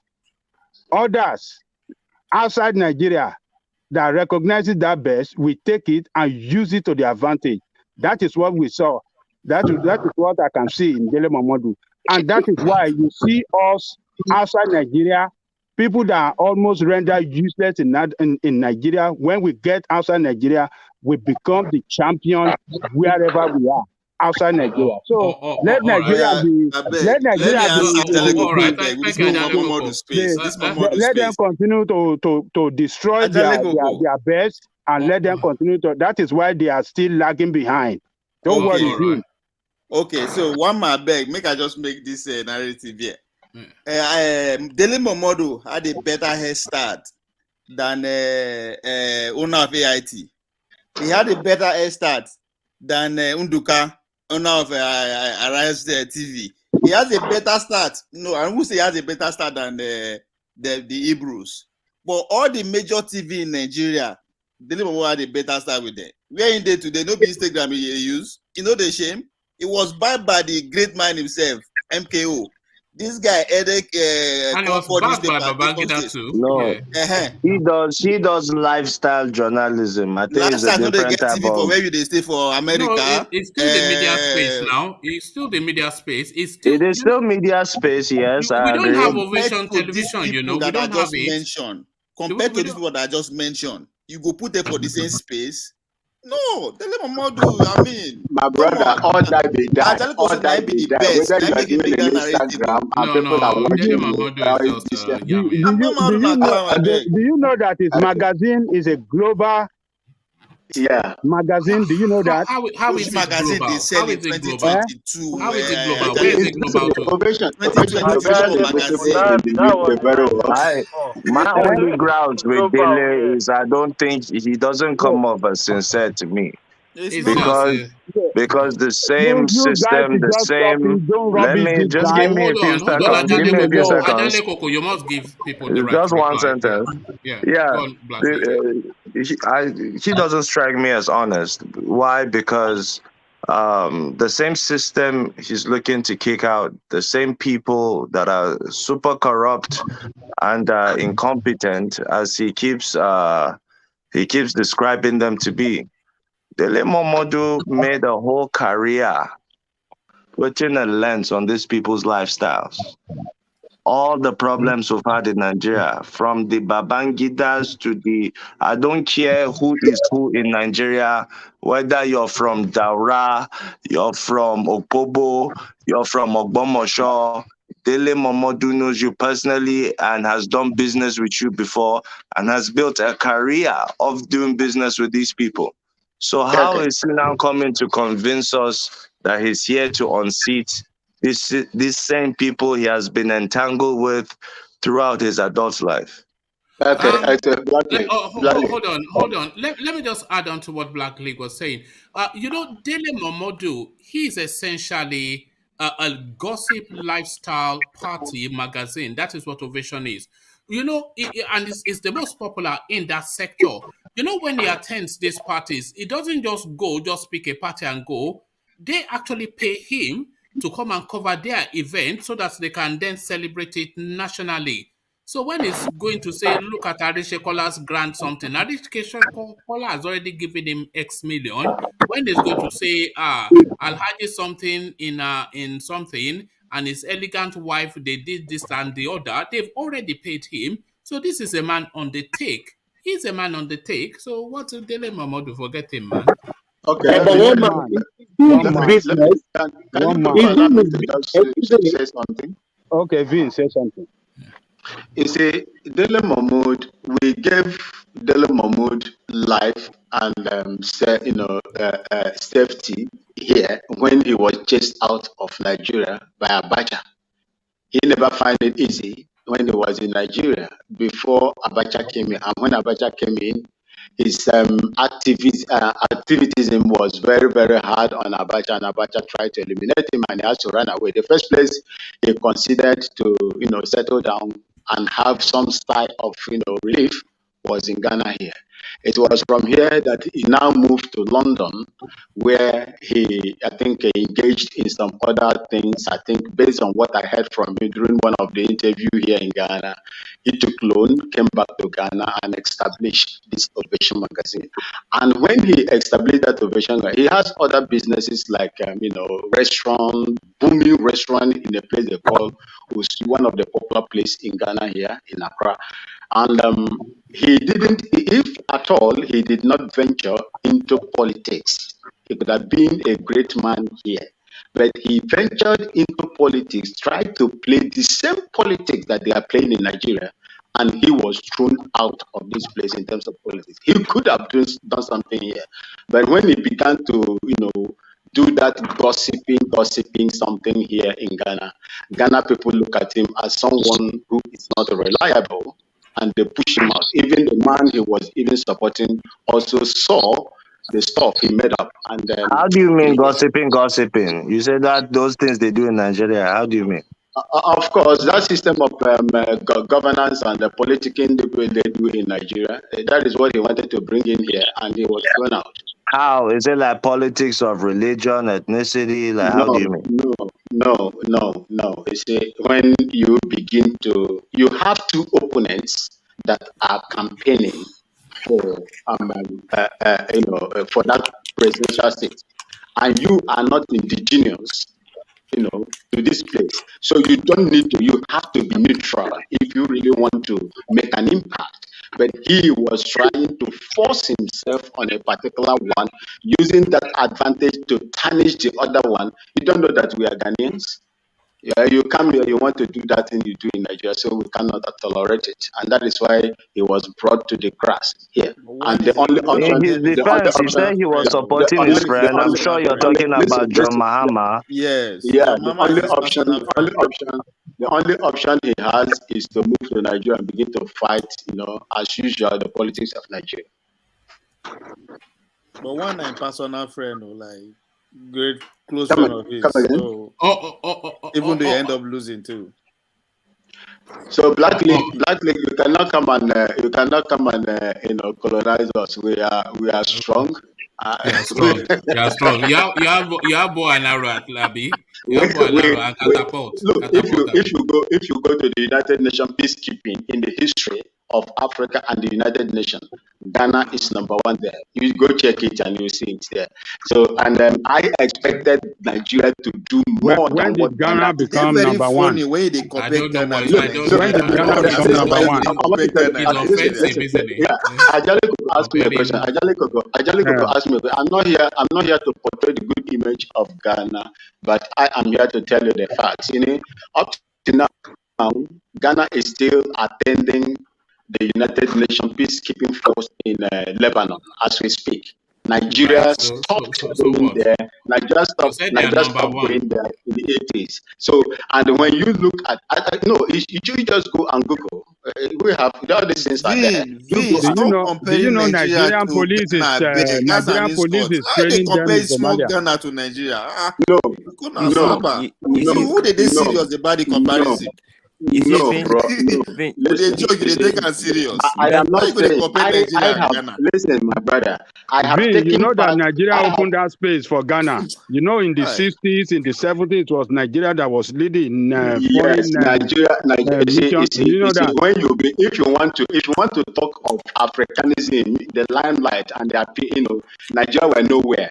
The first three nations or four nations that formed the OAU was Vin, Kwame Nkrumah. Vin, Listen, we are Kwame not Your Nkrumah. husband said when I Pan-Africanists and we first get invited independence. Ghanaians to That come is and a do given. business. So Nigeria was Hold nowhere on, to be found at that time. hold on, everybody, hold on. Vin, do Yes, you know the name? Do you know the name Yaya Jammeh? Yaya Jammeh. yes, yeah, Jammeh. Yeah, I know. Yeah, who is he? He's a Gambian. He was the former Gambian, the thrown away Gambian president. Okay, how did he become former? He was thrown out By whom? by through coup. No, he was No, not. it was not cool. So hold on now, Adanle Koko. Yeah, Jammeh, right? Yaya Jammeh, he was a coup Of plotter. Gambia. Hold on, because let me tell you what happened. Yaya Jammeh, he was a coup plotter who transmuted himself into a civilian president. Okay. Hold on, they held elections in Gambia. He lost, and it was announced that he had lost, and he considered that he had lost. And then suddenly he decided that he wasn't going to go. And he decided that he sacked the whole cabinet and reconstituted a new cabinet and said the election was flawed and he wasn't going to leave. Buhari told him to leave. He said he wasn't going to leave. Buhari told him, I said leave. He said he wasn't going to leave. So Buhari sent fighter jets from Nigeria to go and start circling around the state house in Gambia. And then he sent boat freighters from the Navy to go and stay on the coastlines of Gambia. Buhari then went with the person that won that election in Gambia, and he instituted him on that seat, and that guy continues to be the president of Gambia till today. So that is Nigeria. So forget Ghana. Forget No, Ghana. And It's too Tinubu insulting sent when him they the when private jet What are you that took talking him about? out of Gambia. when they compare listen, What are you you Ghana to talking cannot about? You're Nigeria. compare talking Gambia. about countries. You're talking about Ghana. You're Gambia. talking You about cannot Ghana. compare Gambia with Nigeria. But you want to Yeah, compare Gambia and you Nigeria. are doing You see peace the mission. you see the insult. You are You doing see peace the mission insult. in Lebanon. You are doing You are we comparing are Ghana to changing Nigeria. countries. That's We an You are, cannot insult. compare those people with Ghana. We So, are but far you can ahead compare of Ghana those to people. Nigeria. So, If can Vin, you Ghana do said that? we are You see not the insult. Pan-Africanists in Can Ghana Nigeria. do that? Can Ghana do that So that? is not how what I were we said. able to That is not allow what. Ghanaians come to Nigeria? I Listen personally to me. had over 5 Ghanaian teachers growing up.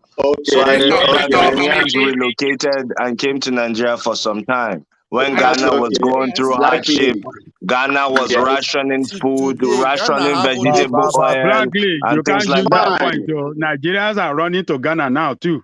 No, but I'm Fine. giving Listen him to the me. history. He's saying we are not I Pan-Africanists, but we look. open our borders to Okay, our yeah, Ghanaian that's right. brothers. That's That right. is not Even what as we I speak, said. Ghana has only two cities. Two cities among 30 Can you million people.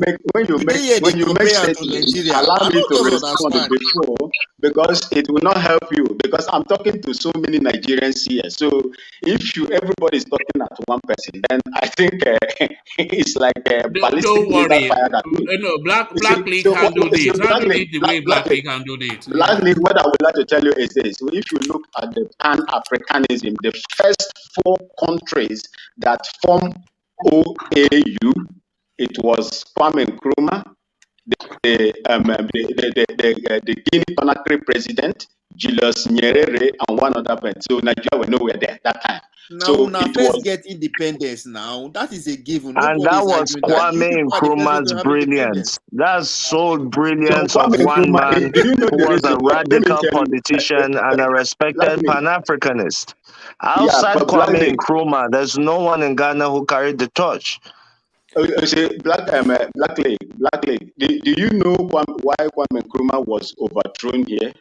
Kwame Nkrumah was overthrown because he was fighting to get independence, secure Africa. If you listen to his address, he said there is something, I don't know if I can get it correctly. He said Africa will not be or something until the liberation of all African states, countries, and he was overthrown. So this, what Gaddafi was doing that time to bring Africa together, was what Kwame Nkrumah was doing.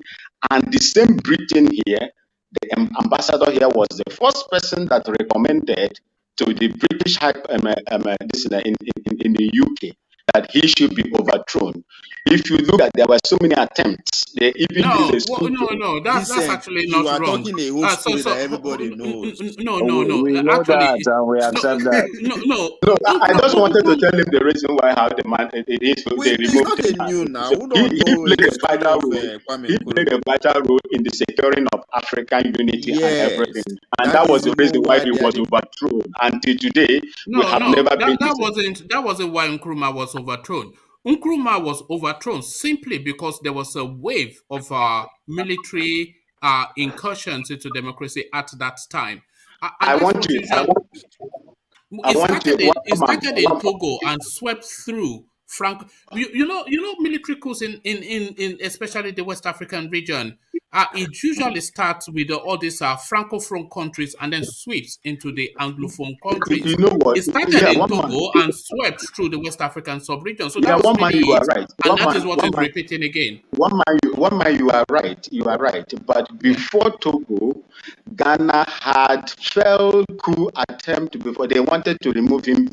So many of them, but they failed. I think they tried up to 7 times before they now use our own people, which was Kotoka, to remove him. So that was just that. There were so many before Togo. There were so many that were happening in Ghana, but they were not successful. Okay. Outside Kwame Nkrumah, tell me another Ghanaian. Tell me something. Oh no, let's leave Ghana alone because I think Vin cannot handle it the way Black League does. Did you see how Black League handles it? Look, there is something I would like to say to you people that will marvel you. There is something I would like to say to you people that will marvel you. From the First Republic, we had a man they called Puist, Mr. Puist. He was the Speaker of Parliament. But immediately after that man, the next person that was appointed as the Speaker of the Parliament of Ghana was the Yoruba man. You go and research it. So it is not today that we started. And if you look at the historical nature of Ghana, it is it is a well-known fact that the Ga Adangbes, I don't know if Alexander Gomez is here. Ga Adangbes are the first, let me say, the first peasants of the Ibadan people. I don't know whether you people know. You see, Vin, you The just don't get it. Ashanti are originally from Ile-Ife now. See, you guys don't get it. Oh God. No, that's right. Ajale Koko is right. So Ajale Koko, Ghana, Nigeria has come a long way, and it baffles me. Now you want to talk comparison. Now No. Listen. I am not someone that would talk we know about Ghana well. Now, what you want to talk about that is we don't know. That's a fact. We know Ghana well. It has only 2 cities. That's it. Every other place be like my village. You see, Ghana, apart from Accra and Kumasi, every other place be like my village. My brother, you see, we are a small state. Look, let me so why you want to compare to us? So why the comparison? No, listen to me. There is no way a sensible person will compare 30 plus 1 million with a population and the size of Nigeria. Listen. That is pure fact. And what I'm telling you is this: we have had a long-standing democracy, and we practice it. It pains me that Nigeria cannot do that. It pains me that Nigeria, for one person, for what it is unheard of. There is something that happened here. That Nigeria must come out and take their position. Otherwise, the smaller countries will take it from you. How can you Vin, can I make this statement? How do you become Nigerian military? We're supposed to collect all our salary from you from onset till now. Okay, you see, I'm just joking. This is a very good question. I have, like I always say, talk about serious things. like I always say, I have dual citizenship. My mom is from Abia State. My father is from Upper East region. So I'm 5 years old. And I was in Nigeria, and that is how. And that is how. Listen. Let me just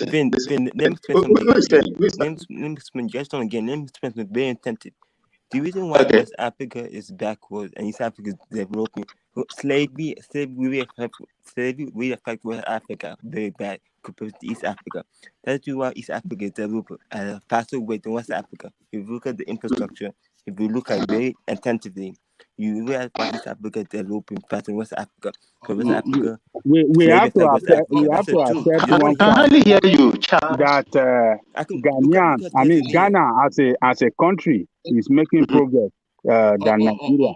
So all right. let's leave it like that. Sorry, I just want to address something that there's a chap in the comment section that is disputing what I said about Buhari sending essentially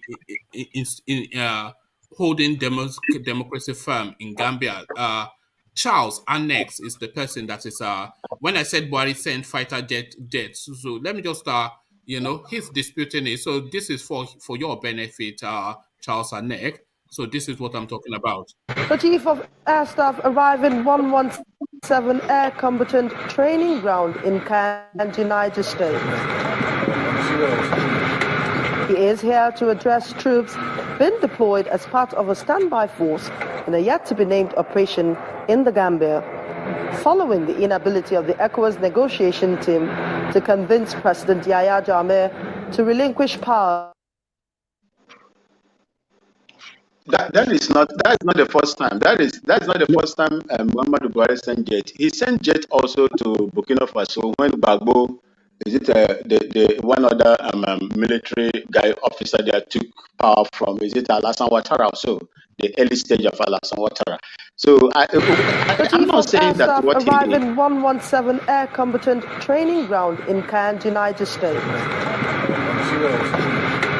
He is here to address troops been deployed as part of a standby force in a yet-to-be-named operation in the Gambia, following the inability of the ECOWAS negotiation team to convince President Yahya Jammeh to relinquish power.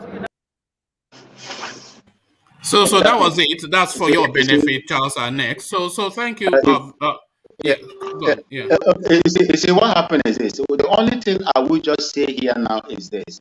I will be the last person that would suggest any maltreatment of a Nigerian in Ghana or a Ghanaian in Nigeria. That's my own. That's mine. And I would like to urge Nigerians. I would like to urge the Nigerians to do something to at least rescue your country, because Nigeria is going down. I will hope to come to Nigeria any moment, because in fact, in a way, the way it is not good anywhere. The storyline about Nigeria, especially security, forget about Nigeria. As long as, listen, the truth is, all right, let's just abandon all that. So it's just getting. You will not listen to the truth.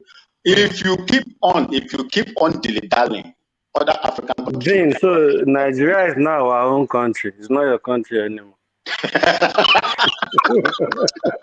Then, let's leave Ghana alone and move on. I think. Public face. Why Vince they talk like that about he cannot come to Nigeria? What I'm saying. No. I will take that from you for real. Which kind of Nigeria you did describe? So Nigeria that planes are flying from every nooks and crannies of the world as we speak. Now you did describe like that, and you want me to listen to and accept it?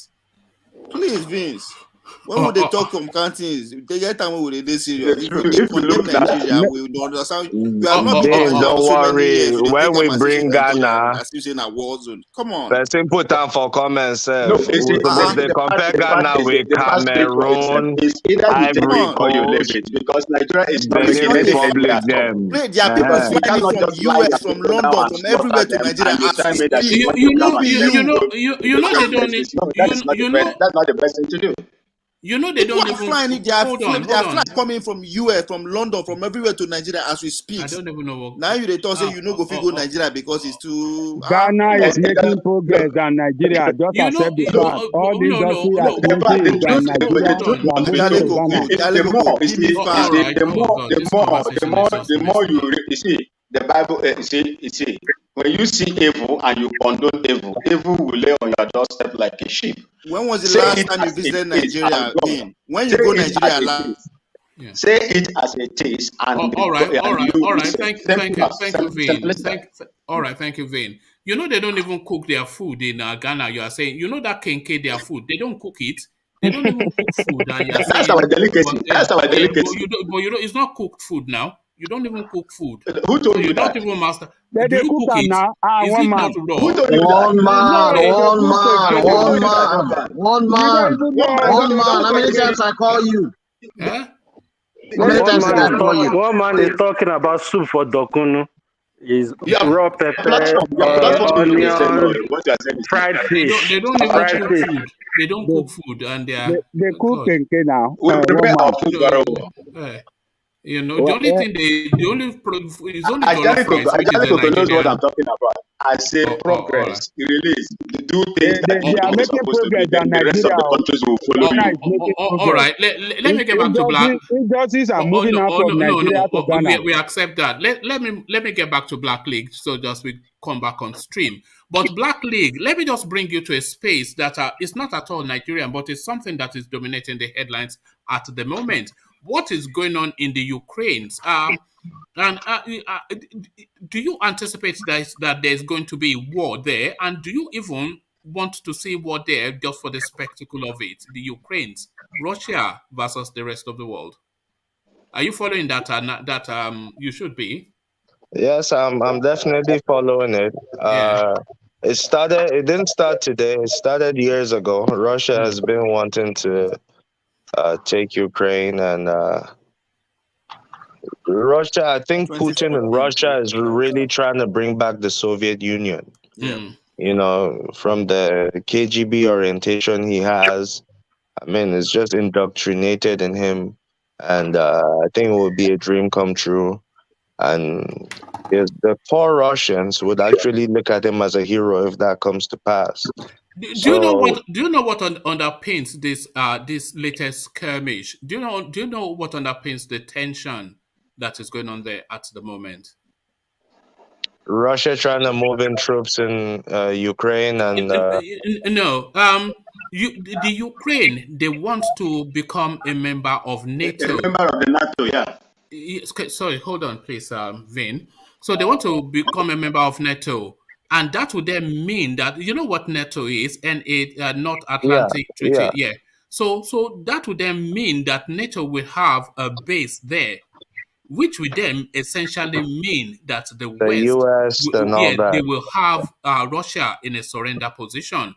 So Russia is saying that they cannot accept NATO, Ukraine to be a member of NATO. And the West are saying no, they can be if they want to be, and indeed they are going to be. Russia is saying they don't want Ukraine as part of NATO, because they know the motive behind Ukraine wanting to join NATO.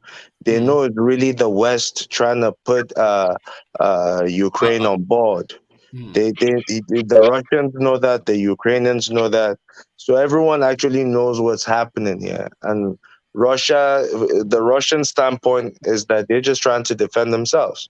Who do you think is going to blink first? It's difficult to say, but it depends how. It really depends who China chooses to support at this point. China? Yeah. Can I come militarily, militarily, it depends who China decides to support. All right. I'm not sure that Russia does not have the upper hand as it stands because they don't have enough alliances.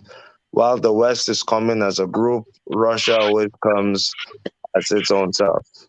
You know everybody is sending in troops, even countries like all these little Slovenia type of countries, they're sending in.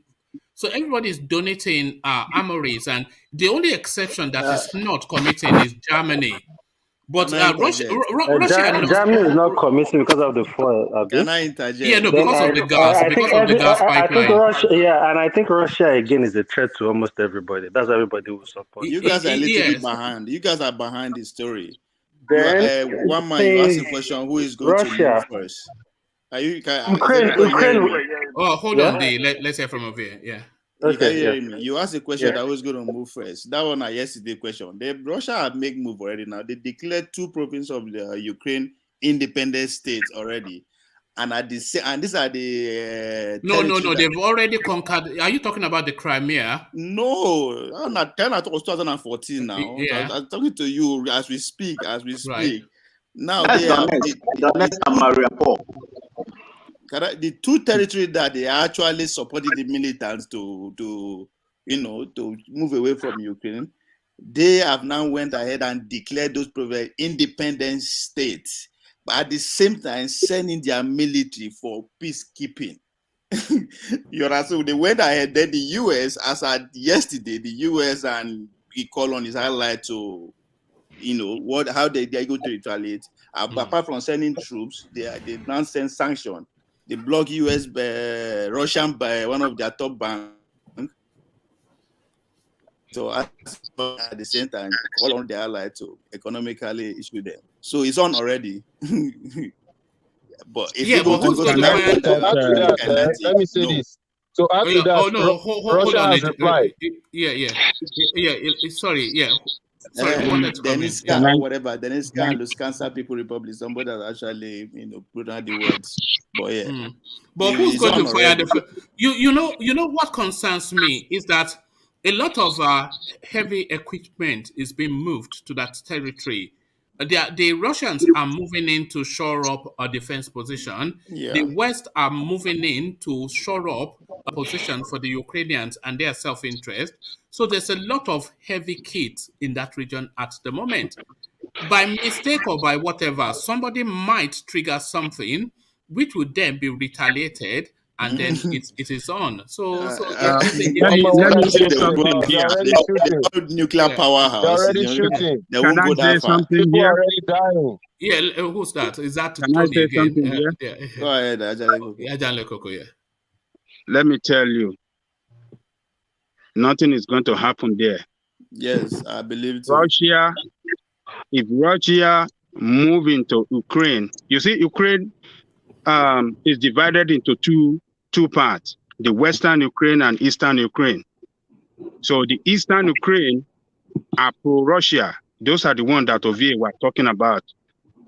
There are 2 republics there that they call Donetsk.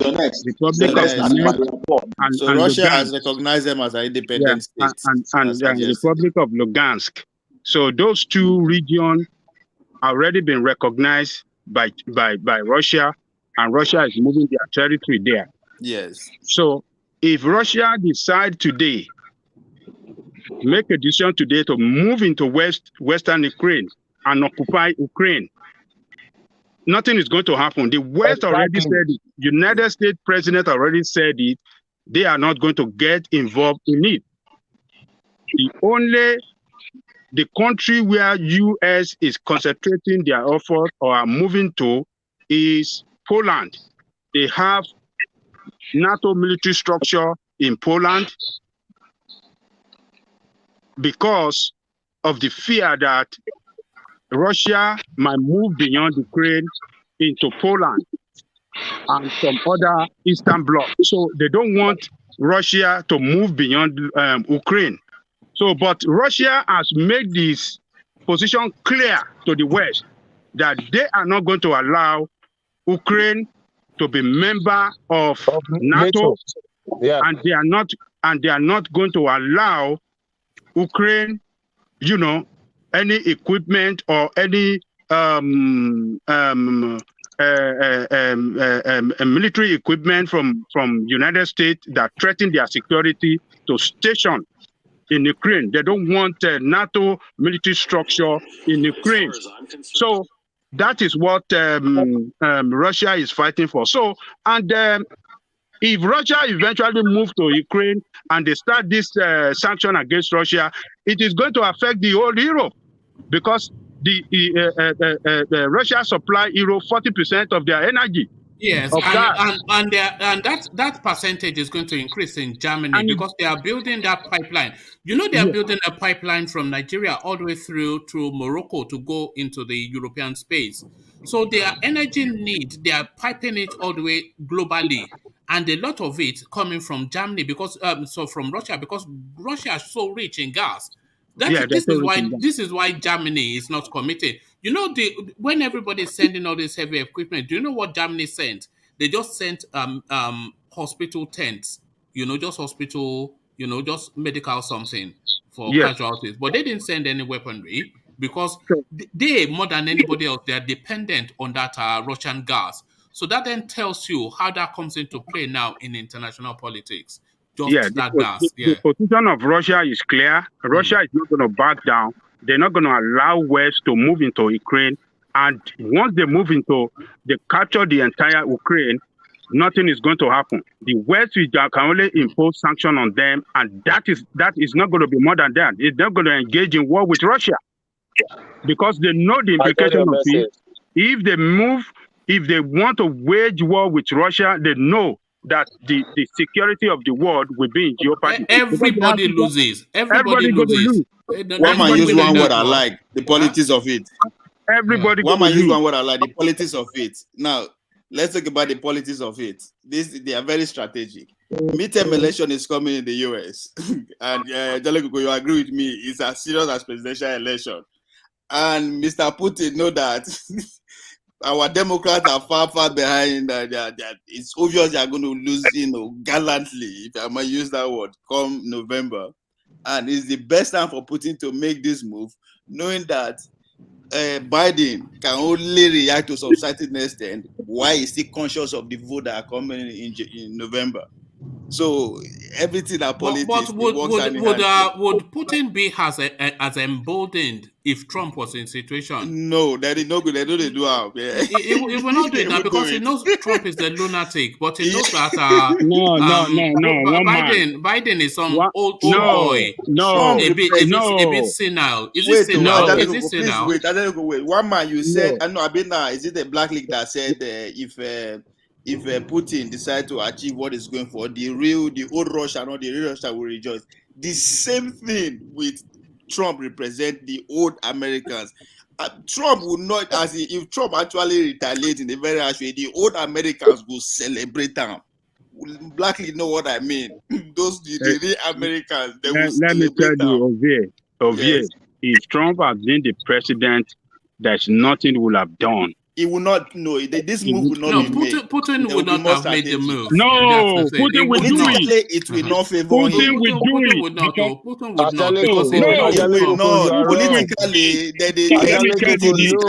you time everything. Let me tell you this. He made the move now. 2014 with Crimea. Who was in power then? It doesn't matter. Let me tell you. Hold on. You people are praising Trump or praising Republican as if Republican can do better than Democrat. This is the United States. Hold on, Ajaleko and Ovie. We have somebody on the platform actually reporting from Ukraine who is on the floor. It says there's currently no civil aviation aircraft flying over Ukraine. So they've locked the place. This is what I'm saying, that there's a... I am me. If you want to come on, then you can come on. But this is what I'm saying, that it will only just take one thing. If some aircraft flies there, they will shoot it down. Who is going to shoot what down? Well, whoever will shoot it down. If an aircraft is flying over the Ukraine, they might conflate it to be the Russians coming to attack. So the alliance can shoot it down. The Russians can conflate it to be the allies coming in aggressively. They might shoot it. Well, somebody in the Ukraine is telling us that the airspace is shut down. The fear that Ukraine, Russia is also a nuclear powerhouse will not allow US to, go that far. Yes. Now, nuclear powerhouse, if you do gragra, if you do anyhow, you see anyhow. You might not win the war, but you make impact. I'm not saying US because I believe that US will face the whole world. They might not win. They have what it takes to challenge the whole world. but Let, they will not let make that me mistake by say they won't try Russia, let us North make Korea, or China. These are nuclear powers like them, so they won't. Oh, now yes, distraction for so many things that is happening anyway. But I don't think we get to that point that World War III, even though as I said it's on already, but it won't go to kinetic or maybe they throw nuclear bombs or another. But again, everything they happen, the world changes every minute, every second. So we should be on the watch out for that too. If it happen, who go they watch now, Nigeria? What do we have? I won't go fight. Now, okay. American allies, I won't join them.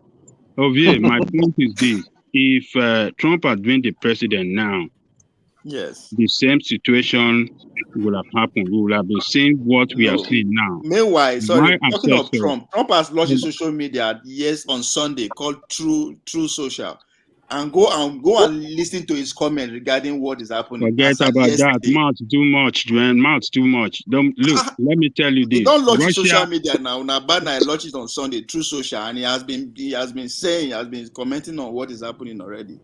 Let me tell you, If you get iPhone, you will get access to the app immediately.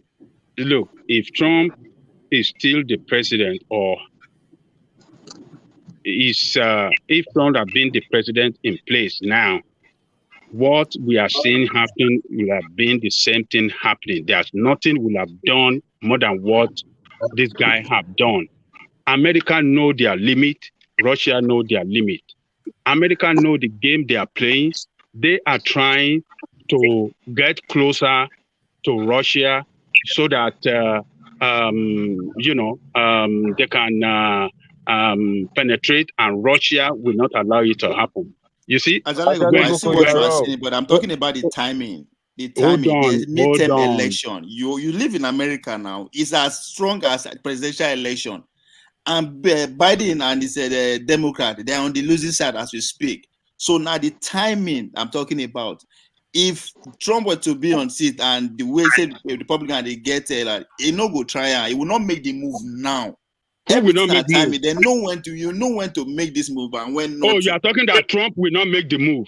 No, Putin will not make the move he make now. Putin don't go far now. We will declare 2 territories for independent states. Why do you say he won't make the move? Anybody why won't he make the move? Why won't he make the move? Let me tell you why Putin would not try that rubbish. Okay. Number one, Putin and Trump, they are close. He will first discuss with Trump. Number two, he is scared. He doesn't know what Trump can do. If you see what happened in Afghanistan tried that rubbish the first time. Trump sent the mother of all bomb and bombed them. The moment Biden came to power, Afghanistan took over, killed American soldiers. There are still about 30-something soldiers missing. Their bodies have not been found. You will never see that on the news.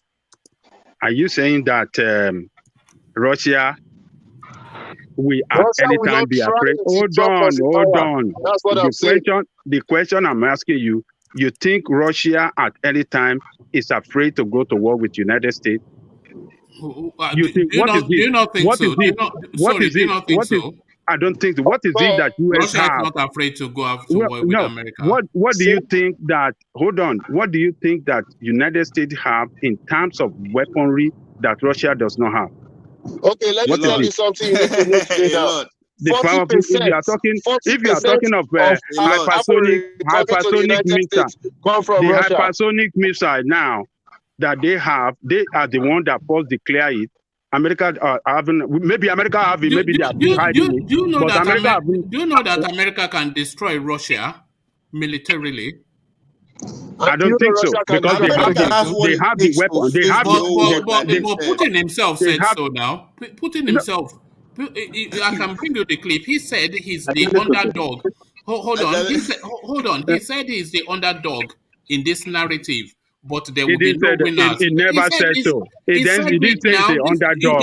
He said it. Put it out. He only praised America. He praised America. Say you said you don't know. Don't say you did not say it now. I'm saying he said it. Vince said it. He said it, but he might be referring to NATO instead of America. Yeah, but he did say it. Yeah, I think not America. They might not win. Yeah.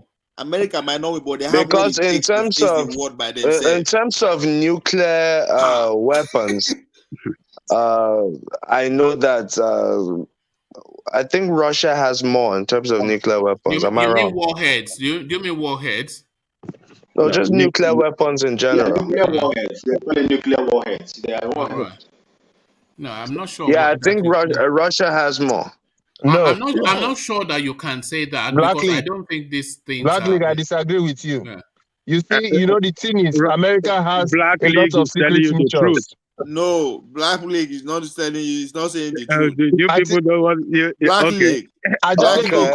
Okay, let me bring it up. I don't know how to put it on here. Black League is telling you the truth. I don't know how I can put it on here, but I could just read the article out to you real quick. Oh yeah, let's hear from the Black League. Yeah. Okay, nuclear arsenal of Russia. The Federation of American Scientists estimates that Russia possesses 6,800 nuclear weapons, while the U.S. has 6,185. Russia and the U.S. each have 1,600 active deployed strategic nuclear warheads. So in terms of nuclear warheads, they both have 1,600. 50-50 really, isn't it? But in terms of nuclear weapons, Russia has 6,800, while U.S. has 6,185. Yeah, that's 50-50 now. That's 50-50. Okay. So who is powerful than the other? That's a difference of about 600. Who is powerful than the other? No, but what? Sorry, the original question is that is Russia afraid of America? And what Black League just read out is that They're they both should afraid be. of each other. They should be. Why would they not be afraid of somebody that? Why would they be They're afraid both when afraid they of have each other because the U.S. wants to dominate in some areas. And when I said that America can destroy Russia, what Black League just read out, it just confirms that. He didn't confirm that. He didn't confirm that. 6,000 even North Korea, they even have get half nuclear. They know they fear. Once you have a nuclear weapon, you know go That's fear what I'm anybody. saying. Both of them, they fear each other. They fear anybody. They fear each other because in terms of nuclear weapons, and understand here. There's One man, I want to say something. something. But you see, some just when you talk of the military might of the United States, it doesn't matter the number of missiles or warheads that you have. Is the efficacy of those strikes. And if you are striking and this other person has something to counter it immediately, you will not have you won't make any impact. That is how it is. Breaking news. All right, let's hear from Charles. Yeah, and then we round off. Why you just bomb a town, a city in Ukraine? You're alive. No, Charles, please don't do that. No, it's real. Don't worry. It's on. Yeah, there's something going on like live. So I'm not sure directly what you're saying. I think the separatists fired missiles. They fired missiles and killed, I think, about 3 Ukrainian soldiers. But that's not Russia. That's the separatists. Yeah. But the Russia is supporting them, and they send in tanks there today. They send in soldiers there today. Let us just agree that Russia is ahead of the game than the West in Ukraine. Russia understands all the terrain there. West does not understand it, does not know it better than Russia. If Russia wants to overrun Ukraine and take over that place, it's not going to take them more than 2 days. They will overrun everything and take over the entire. Yes. No. Hold on. No, you are right. If Ukraine had to defend itself by itself, if Ukraine had to defend itself by itself, you are right. United States and NATO have said they are not getting into that fight, and they know the reason why. But they are sending troops and they are sending weapons. They are not sending troops to Ukraine. They are not sending troops to Poland. Election is at the corner. They are sending troops to Poland. All right. So for what purpose? One man, they are sending troops to Poland. For what purpose? To defend Poland and other Eastern Bloc. Yeah, Poland is not under threat. Because Poland is not under threat. No, Poland is a NATO member already.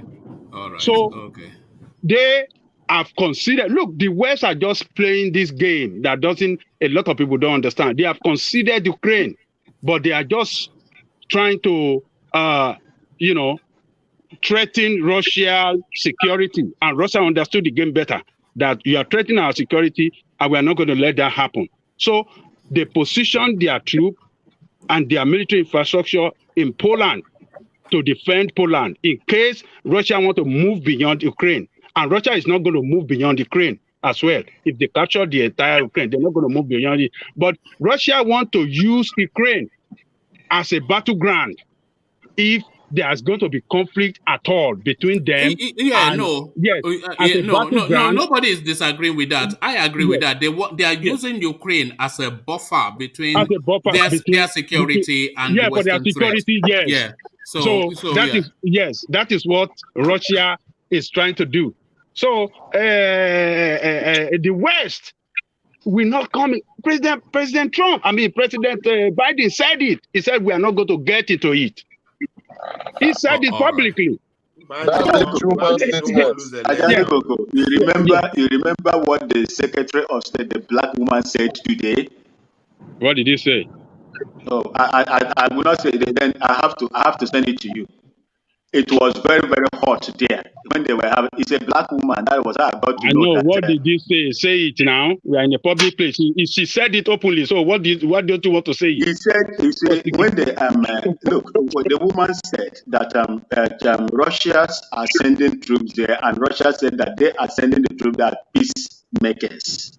The woman replied that for Russia to send military foot on the ground over there is a joke. Is a joke, and there is strong words. These people are speaking in strong terms. It's a joke of the situation. What is your interpretation of that? When they say that it is a joke, it's a mere joke. That is mean that they are serious. They should not be. They should not take Russia for what they are. All right. Thank you. So, gentlemen, I want to start to round off here because we are 5.5 hours in. So I'll start to sweep up with our closing remarks, and I'll start off with Charlie Boy, who gave us the latest news. So, Charlie Boy, I think we just lost Charles. So we go then to Thomas. So, Thomas, just very short. I want it to be as short as possible, the closing remarks. So, Thomas, we start with you. Thank you, everyone. Russia, Ukraine, everyone. We need peace in our country, in the whole world. Any differences among us, please, let's iron it out. We don't want war in any way. Because if there is war, it's going to affect the whole world. It's going to affect everybody. They've been permutating here in this country that the fuel price will skyrocket if there is war in that territory. So we preach peace. Thank you, everyone. Thank you, woman, for having me. And thank you, everyone. May God bless Nigeria and may God bless the whole world. Thank you. All right. Thank you, Thomas. So from Thomas, we go on to Ejiro. Ejiro, to you. One man. Thank you very much. And it's a very interesting topic tonight. We had a great time. I had a great time, actually, like I said initially, we are going to try our best as a nation, to bounce back, because Nigeria is a home to over 10 million out of school children, around half of whom are girls. And it's hardly unbelievable, We are back in every sector of life. Poverty is another big issue in that country that we need to really look into, So I just pray that God helping us, we'll be able to find our footing back, because we should not deceive ourselves. The country is in a big mess. When we are going to wake up from this never-ending sleep, that's the question we need to ask ourselves, when we are going to wake up. So God help us to wake up someday. Good night, everyone, and God bless. All right, thank you, Ejiro. Thank you. Ejiro started with us and he ended with us. So thank you for having the perseverance to hold firm. So from Ejiro, we go on to Vin. Vin, to you. Thank you, one man, and I congratulate everybody that is on this platform that has contributed, and those that are watching us, back home. I would like to speak, Nigerians. I join you to please. The 2023 election, presidential election, is coming. Vote your heart. Do not vote those grandfathers that have in one way or the other made Nigeria what it is today. That country has been rubbished by past and present, leadership that has never benefited and the ordinary citizens, the citizens of that country. I would like you people, as this election is coming up, make sure that you vote those people that you feel that will bring changes in that country so that Nigeria will take its place in the Committee of Nations. And if you feel that it doesn't work, let everybody part ways. There is no harm in that. God bless us all. Thank you, Vin. So, Vin, thank you. Vin is coming from a remote area in Ghana. We just know that. How many people in Nigeria can have not even the money, but the technology? We don't have it in Nigeria, and we come here mocking the guy. So, thank you, Vin. So, from Vin, we go on to Ovie to you. Mama, you too, your internet no clear like that, too. So no they have Nigeria. See our internet no they you all self they shake. Anyway, I end up with the election has consequences. Now time now we go they ask why we should vote. No be who or where we should vote for. Why? A candidate should be able to tell you why. Maybe that they use big grammar like change, charge. We will solve poverty. We will bring this, all those in a lie. They know if you do them. They should be very specific. So start asking why. Because election, you get consequence. When I take it all, that's what it is. So if you know if you go vote physically, if you know if you go do anything, but encourage people, tell them what is obtainable, why they should collect the money if they bring them, but at the same time, vote for who they know will do the job. The money now they just return them back. Me say if they give me, I'll collect them. But the right thing has to be done. Find a way to reach out your people, your community. Help in every way you can. If it's too small for you, come to me. Come to my foundation, Frederick Agbaje Foundation. We are in pretty much every secondary school in Nigeria now. What we are trying to do is to reduce that 10.5 million out of school children. I believe that majority of that is due to the fact that they have taken the way track and field off our schools. Sport no day again. So with what I'm doing with my team is to bring that culture back of sporting in school, whereby we provide schools school computers, books, and what have you. But at the same time, we organize competition. We keep them busy. We are trying to make school fun again. So if you know if you reach out to anywhere, if you get small, you will say it's too small for you. Come through our foundation. I will make sure we take it to wherever you want it to be. But focus on the rural kids. But election, yes, has consequences. Now, my own way to actually synthesize my people be that I can't just go and tell them, say, no, vote for Tinubu, vote for Showore, without actually meeting them halfway. You have to make sure, yes, you actually know what you are doing and you are serious about what you are telling them. So, election has consequences, whether we like it or not. You vote, you know, show concern, you feel it. It's very sharp too. So on that note, I say Tuale on our politics. Don't forget that. All right. Thank you, Ovie. So thank you, Ovie. So Ovie and his foundation. So from Ovie, we go on to Lord Michael. Lord Michael, to you. People, I know how to do now. But don't show again. I even say one man is jealous who I say the phone on the ground. But now the cocoa to that, so we're gonna do it again. You know, I did surprise say when I just the reason all these things. When I talk now, Russia, Ukraine. I don't hear this thing before now. When I talk, say inflation don't hit America, say with the 7.5. say now because of the conflict where they go on, say China don't they shut down partially their borders to US. Say they're not they supply normal food stuff again.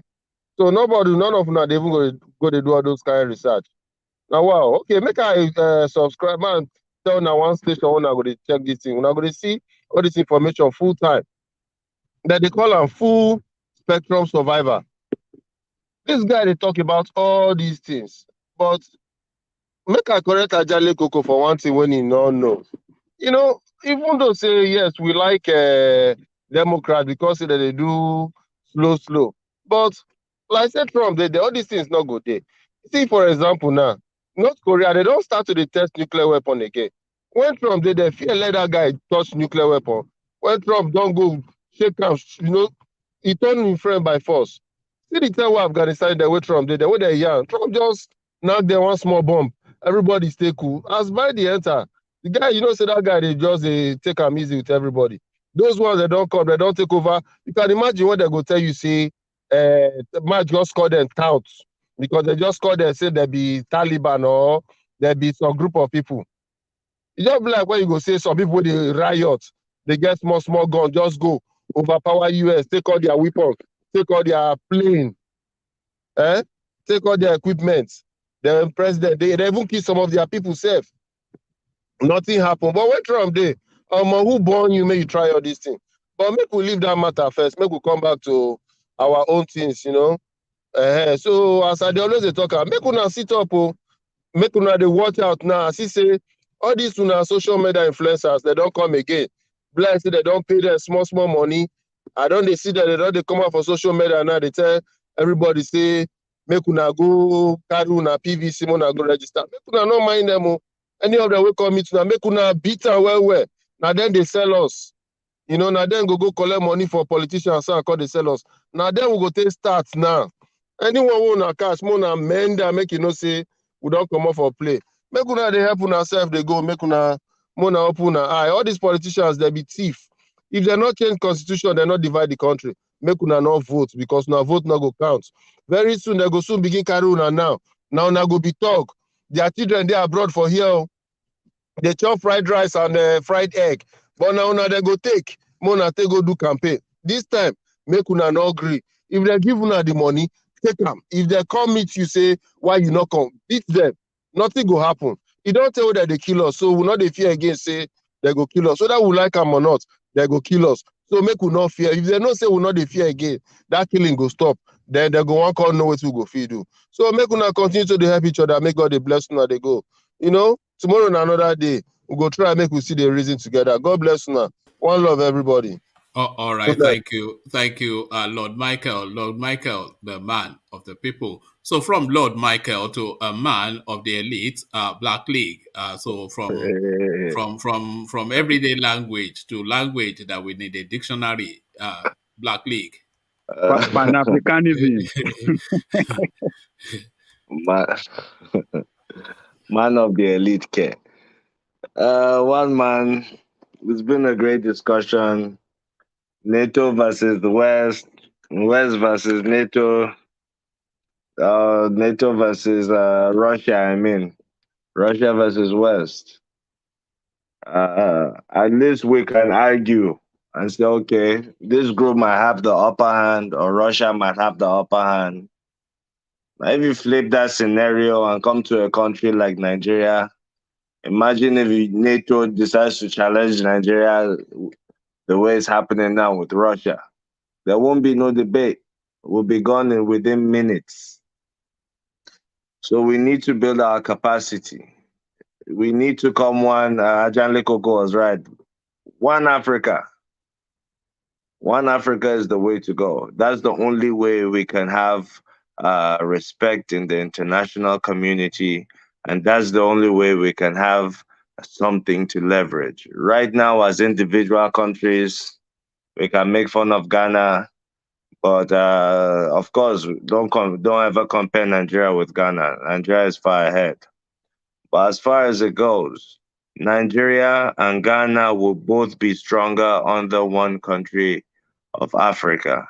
One Africa is the way to go. It's not a new concept. That's the only way we're going to develop our land and compete favorably internationally. As it stands right now, we they have a disagreement with a group like NATO or the West. I repeat, we're gone within minutes. Russia has a nation, they have developed their country, and that's why we can argue now whether they would have the upper hand or not. So I repeat, one Africa, and with the upcoming elections in February in Nigeria, we should understand that we need leaders, not rulers. We've had rulers for too long. We need to look into the selection process and make sure leaders are emerging. Whoever we support, that should be our number one criteria. Is this a leader or a ruler? And I think we can make progress from there. Thank you for having me.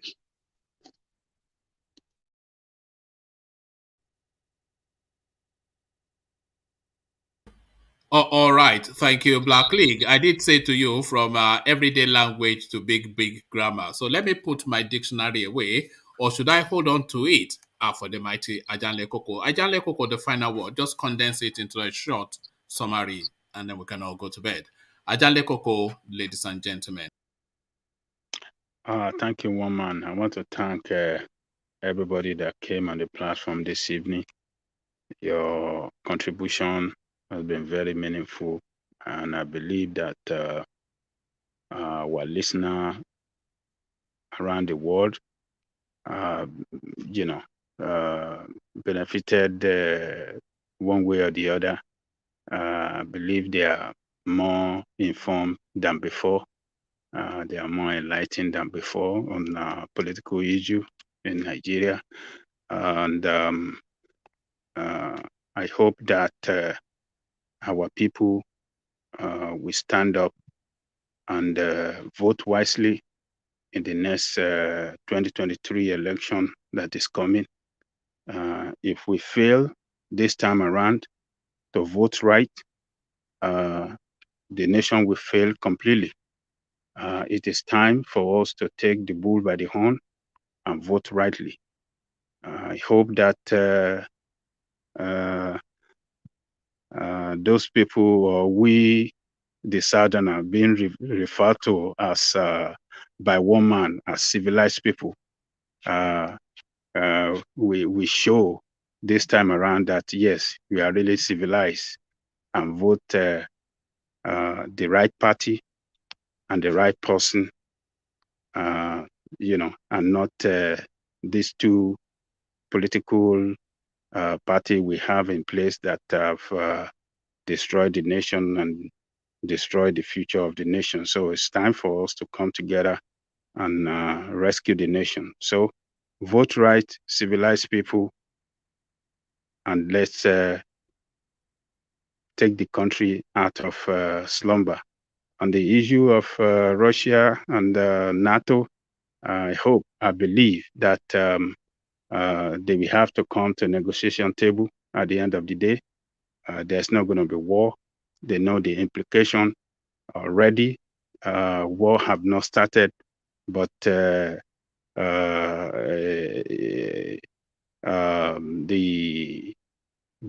flare of the tough talk between the two, between Russia and the NATO countries, is